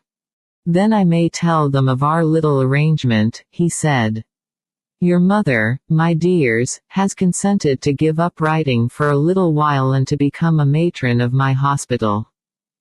Oh, said Phyllis, blankly, and shall we have to go away from Three Chimneys and the railway and everything? No, no, darling, said Mother, hurriedly. The hospital is called Three Chimneys Hospital, said the old gentleman, and my unlucky Jim's the only patient, and I hope he'll continue to be so. Your mother will be matron, and there'll be a hospital staff of a housemaid and a cook, till Jim's well. And then will mother go on writing again? Asked Peter. We shall see, said the old gentleman, with a slight, swift glance at Bobby. Perhaps something nice may happen and she won't have to. I love my writing, said mother, very quickly. I know, said the old gentleman, don't be afraid that I'm going to try to interfere. But one never knows. Very wonderful and beautiful things do happen, don't they? And we live most of our lives in the hope of them. I may come again to see the boy. Surely, said mother, and I don't know how to thank you for making it possible for me to nurse him. Dear boy. He kept calling mother, mother, in the night, said Phyllis. I woke up twice and heard him. He didn't mean me, said mother, in a low voice to the old gentleman, that's why I wanted so much to keep him. The old gentleman rose. I'm so glad, said Peter, that you're going to keep him, mother. Take care of your mother, my dears, said the old gentleman. She's a woman in a million. Yes, isn't she? Whispered Bobby. God bless her, said the old gentleman, taking both mother's hands, God bless her. Aye, and she shall be blessed. Dear me, where's my hat? Will Bobby come with me to the gate? At the gate he stopped and said, You're a good child, my dear, I got your letter. But it wasn't needed. When I read about your father's case in the papers at the time, I had my doubts. And ever since I've known who you were, I've been trying to find out things. I haven't done very much yet. But I have hopes, my dear, I have hopes. Oh, said Bobby, choking a little. Yes, I may say great hopes. But keep your secret a little longer. Wouldn't do to upset your mother with a false hope, would it? Oh, but it isn't false. Said Bobby, I know you can do it. I knew you could when I wrote. It isn't a false hope, is it? No, he said, I don't think it's a false hope, or I wouldn't have told you. And I think you deserve to be told that there is a hope. And you don't think Father did it, do you? Oh, say you don't think he did. My dear, he said, I'm perfectly certain he didn't. If it was a false hope, it was nonetheless a very radiant one that lay warm at Bobby's heart, and through the days that followed lighted her little face as a Japanese lantern is lighted by the candle within. Chapter 14. The End. Life at the Three Chimneys was never quite the same again after the old gentleman came to see his grandson. Although they now knew his name, the children never spoke of him by it, at any rate, when they were by themselves. To them he was always the old gentleman, and I think he had better be the old gentleman to us, too. It wouldn't make him seem any more real to you, would it, if I were to tell you that his name was Snooks or Jenkins, which it wasn't, and, after all, I must be allowed to keep one secret. It's the only one. I have told you everything else, except what I am going to tell you in this chapter, which is the last. At least, of course, I haven't told you everything. If I were to do that, the book would never come to an end, and that would be a pity, wouldn't it? Well, as I was saying, life at Three Chimneys was never quite the same again. The cook and the housemaid were very nice. I don't mind telling you their names. They were Clara and Ethelwyn, but they told mother they did not seem to want Mrs. Viney, and that she was an old muddler. So Mrs. Viney came only 2 days a week to do washing and ironing. Then Clara and Ethelwyn said they could do the work all right if they weren't interfered with, and that meant that the children no longer got the tea and cleared it away and washed up the tea things and dusted the rooms. This would have left quite a blank in their lives, although they had often pretended to themselves and to each other that they hated housework. But now that mother had no writing and no housework to do, she had time for lessons. And lessons the children had to do. However nice the person who is teaching you may be, Lessons are lessons all the world over, and at their best are worse fun than peeling potatoes or lighting a fire. On the other hand, if Mother now had time for lessons, she also had time for play, and to make up little rhymes for the children as she used to do. She had not had much time for rhymes since she came to Three Chimneys. There was one very odd thing about these lessons. Whatever the children were doing, they always wanted to be doing something else. When Peter was doing his Latin, he thought it would be nice to be learning history like Bobby. Bobby would have preferred arithmetic, which was what Phyllis happened to be doing, and Phyllis of course thought Latin much the most interesting kind of lesson. And so on. So, one day, when they sat down to lessons, each of them found a little rhyme at its place. I put the rhymes in to show you that their mother really did understand a little how children feel about things, and also the kind of words they use, which is the case with very few grown-up people. I suppose most grown-ups have very bad memories, and have forgotten how they felt when they were little. Of course, the verses are supposed to be spoken by the children. Peter. I once thought Caesar easy pap, how very soft I must have been. When they start Caesar with a chap he little know what that will mean. Oh, verbs are silly stupid things. I'd rather learn the dates of kings. Bobby. The worst of all my lesson things is learning who succeeded who. In all the rows of queens and kings. With dates to everything they do, with dates enough to make you sick, I wish it was arithmetic. Phyllis. Such pounds and pounds of apples fill my slate, what is the price you'd spend? You scratch the figures out until you cry upon the dividend. I'd break the slate and scream for joy if I did Latin like a boy. This kind of thing, of course, made lessons much jollier. It is something to know that the person who is teaching you sees that it is not all plain sailing for you, and does not think that it is just your stupidness that makes you not know your lessons till you've learned them. Then as Jim's leg got better it was very pleasant to go up and sit with him and hear tales about his school life and the other boys. There was one boy, named Parr, of whom Jim seemed to have formed the lowest possible opinion, and another boy named Wigsby Minor, for whose views Jim had a great respect. Also there were 3 brothers named Paley, and the youngest was called Paley Terts, and was much given to fighting.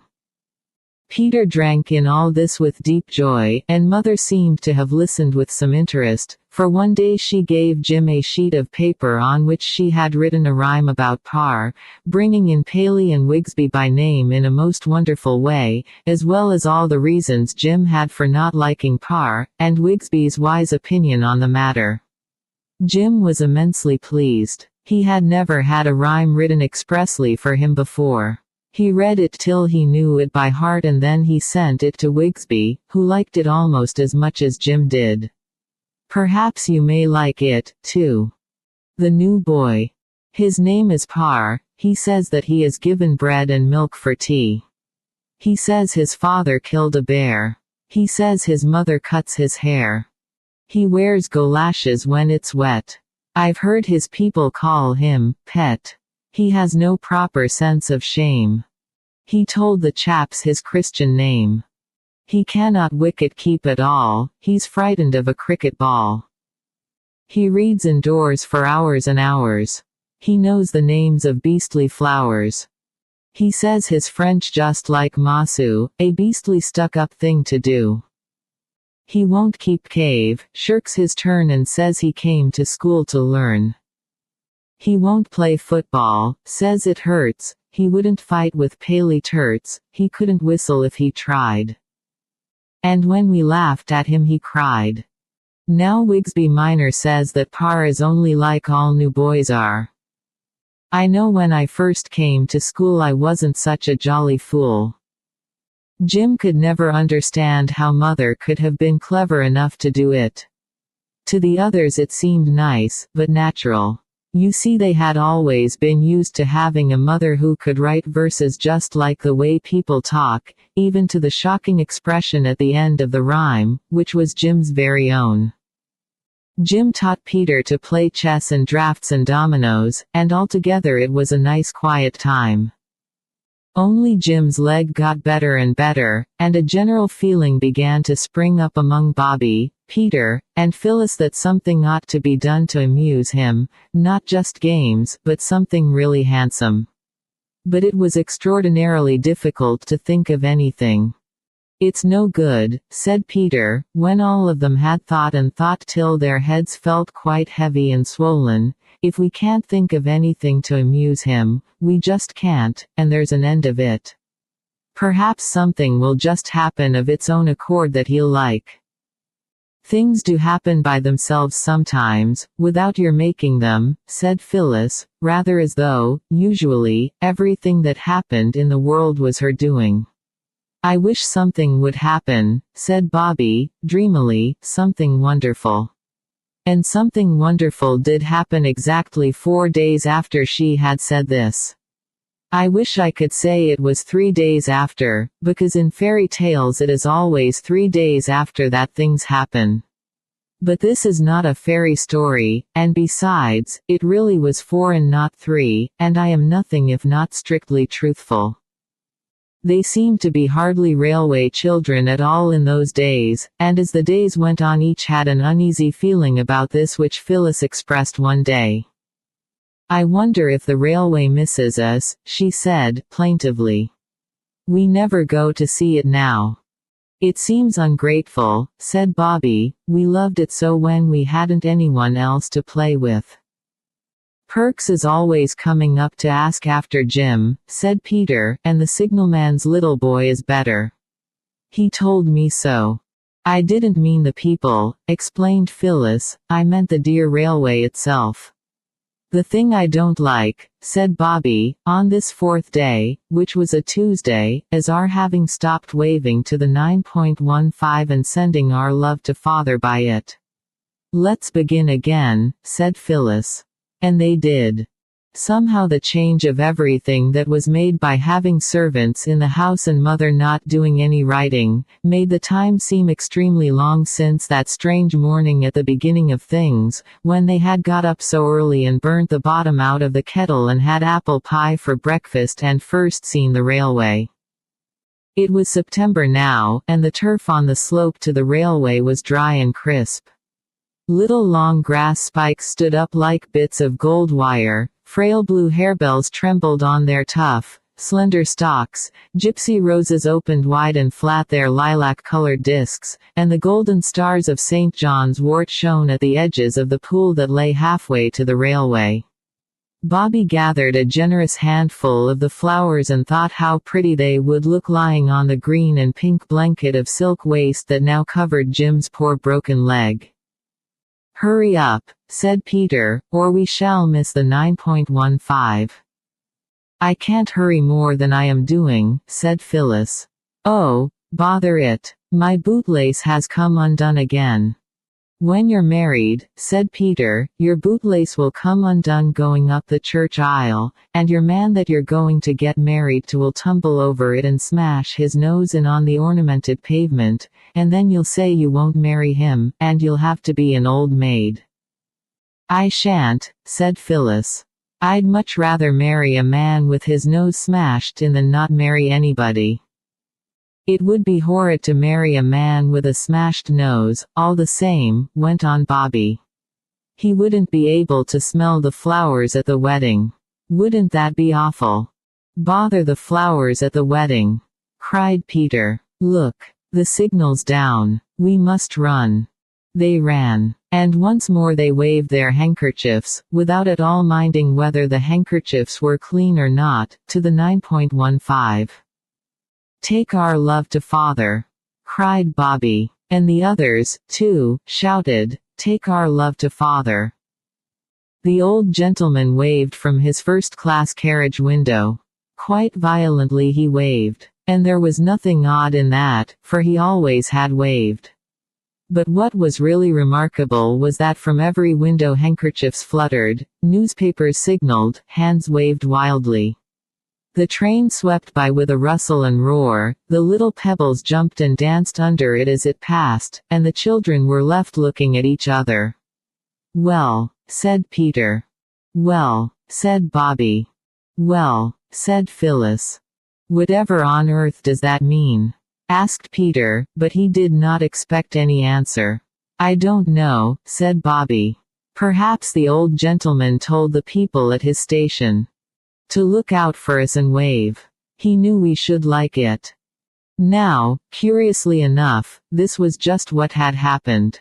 The old gentleman, who was very well known and respected at his particular station, had got there early that morning, and he had waited at the door where the young man stands holding the interesting machine that clips the tickets, and he had said something to every single passenger who passed through that door.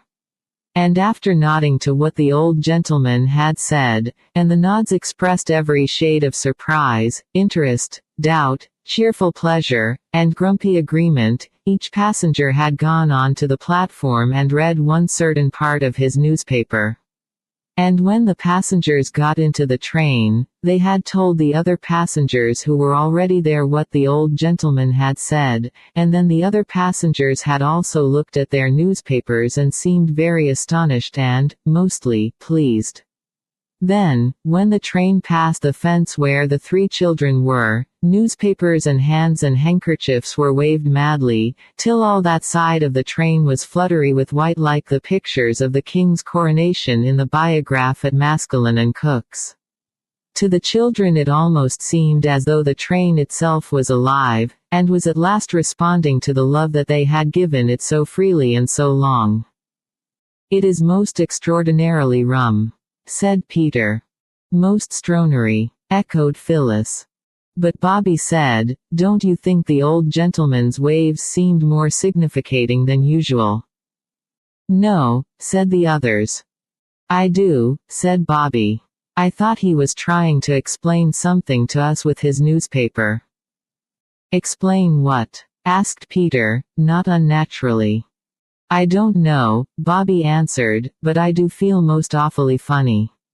I feel just exactly as if something was going to happen."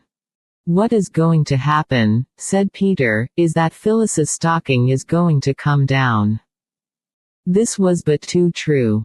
The suspender had given way in the agitation of the waves to the 9.15. Bobby's handkerchief served as first aid to the injured, and they all went home. Lessons were more than usually difficult to Bobby that day. Indeed, she disgraced herself so deeply over a quite simple sum about the division of 48 pounds of meat and 36 pounds of bread among 144 hungry children that Mother looked at her anxiously. "Don't you feel quite well, dear?" she asked. "I don't know," was Bobby's unexpected answer. "I don't know how I feel. It isn't that I'm lazy. Mother, will you let me off lessons today? I feel as if I wanted to be quite alone by myself." "Yes, of course I'll let you off," said Mother, "but—" Bobby dropped her slate. It cracked just across the little green mark that is so useful for drawing patterns round, and it was never the same slate again. Without waiting to pick it up she bolted. Mother caught her in the hall feeling blindly among the waterproofs and umbrellas for her garden hat. "What is it, my sweetheart?" said Mother. "You don't feel ill, do you?" "I don't know," Bobby answered, a little breathlessly, "but I want to be by myself and see if my head really is all silly and my inside all squirmy twisty." "Hadn't you better lie down?" Mother said, stroking her hair back from her forehead. "I'd be more alive in the garden, I think," said Bobby. But she could not stay in the garden. The hollyhocks and the asters and the late roses all seemed to be waiting for something to happen. It was one of those still, shiny autumn days, when everything does seem to be waiting. Bobby could not wait. "I'll go down to the station," she said, "and talk to Perks and ask about the signalman's little boy." So she went down. On the way she passed the old lady from the post office, who gave her a kiss and a hug, but, rather to Bobby's surprise, no words except, "God bless you, love," and, after a pause, "Run along, do." The draper's boy, who had sometimes been a little less than civil and a little more than contemptuous, now touched his cap, and uttered the remarkable words, "Morning, miss, I'm sure." The blacksmith, coming along with an open newspaper in his hand, was even more strange in his manner. He grinned broadly, though, as a rule, he was a man not given to smiles, and waved the newspaper long before he came up to her. And as he passed her, he said, in answer to her, "Good morning." "Good morning to you, missy, and many of them. I wish you joy, that I do." "Oh," said Bobby to herself, and her heart quickened its beats, "something is going to happen. I know it is, everyone is so odd, like people are in dreams." The station master wrung her hand warmly. In fact, he worked it up and down like a pump handle. But he gave her no reason for this unusually enthusiastic greeting. He only said, "The 11:54's a bit late, miss, the extra luggage this holiday time," and went away very quickly into that inner temple of his into which even Bobby dared not follow him. Perks was not to be seen, and Bobby shared the solitude of the platform with the station cat. This tortoiseshell lady, usually of a retiring disposition, came today to rub herself against the brown stockings of Bobby with arched back, waving tail, and reverberating purrs. "Dear me," said Bobby, stooping to stroke her, "how very kind everybody is today, even you, pussy." Perks did not appear until the 11:54 was signaled, and then he, like everybody else that morning, had a newspaper in his hand. "Hello," he said, "'ere you are. Well, if this is the train, it'll be smart work. Well, God bless you, my dear. I see it in the paper, and I don't think I was ever so glad of anything in all my born days." He looked at Bobby a moment, then said, "One I must have, miss, and no offense, I know, on a day like this air." And with that he kissed her, first on one cheek and then on the other. "You ain't offended, are you?" he asked anxiously. "I ain't took too great a liberty. On a day like this, you know." "No, no," said Bobby, "of course it's not a liberty, dear Mr. Perks. We love you quite as much as if you were an uncle of ours, but, on a day like what?" "Like this air," said Perks. "Don't I tell you I see it in the paper?" "Saw what in the paper?" asked Bobby, but already the 11:54 was steaming into the station and the station master was looking at all the places where Perks was not and ought to have been. Bobby was left standing alone, the station cat watching her from under the bench with friendly golden eyes. Of course you know already exactly what was going to happen. Bobby was not so clever. She had the vague, confused, expectant feeling that comes to one's heart in dreams. What her heart expected I can't tell. Perhaps the very thing that you and I know was going to happen, but her mind expected nothing, it was almost blank, and felt nothing but tiredness and stupidness and an empty feeling, like your body has when you have been a long walk and it is very far indeed past your proper dinner time. Only 3 people got out of the 11:54. The first was a countryman with 2 baskettee boxes full of live chickens who stuck their russet heads out anxiously through the wicker bars. The second was Miss Peckett, the grocer's wife's cousin, with a tin box and 3 brown paper parcels, and the third. "Oh, my daddy, my daddy." That scream went like a knife into the heart of everyone in the train, and people put their heads out of the windows to see a tall pale man with lips set in a thin close line, and a little girl clinging to him with arms and legs, while his arms went tightly round her. I knew something wonderful was going to happen, said Bobby, as they went up the road, but I didn't think it was going to be this. Oh, my daddy, my daddy. Then didn't Mother get my letter? Father asked. There weren't any letters this morning. Oh, Daddy, it is really you, isn't it? The clasp of a hand she had not forgotten assured her that it was. You must go in by yourself, Bobby, and tell Mother quite quietly that it's all right. They've caught the man who did it. Everyone knows now that it wasn't your daddy. I always knew it wasn't, said Bobby. Me and Mother and our old gentleman. Yes, he said, it's all his doing. Mother wrote and told me you had found out. And she told me what you'd been to her. My own little girl. They stopped a minute then. And now I see them crossing the field. Bobby goes into the house, trying to keep her eyes from speaking before her lips have found the right words to tell Mother quite quietly that the sorrow and the struggle and the parting are over and done, and that Father has come home. I see Father walking in the garden, waiting. He is looking at the flowers, and each flower is a miracle to eyes that all these months of spring and summer have seen only flagstones and gravel and a little grudging grass. But his eyes keep turning towards the house. And presently he leaves the garden and goes to stand outside the nearest door.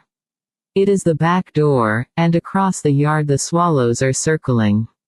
They are getting ready to fly away from cold winds and keen frost to the land where it is always summer. They are the same swallows that the children built the little clay nests for. Now the house door opens.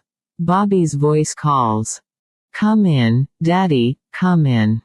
He goes in and the door is shut. I think we will not open the door or follow him. I think that just now we are not wanted there. I think it will be best for us to go quickly and quietly away.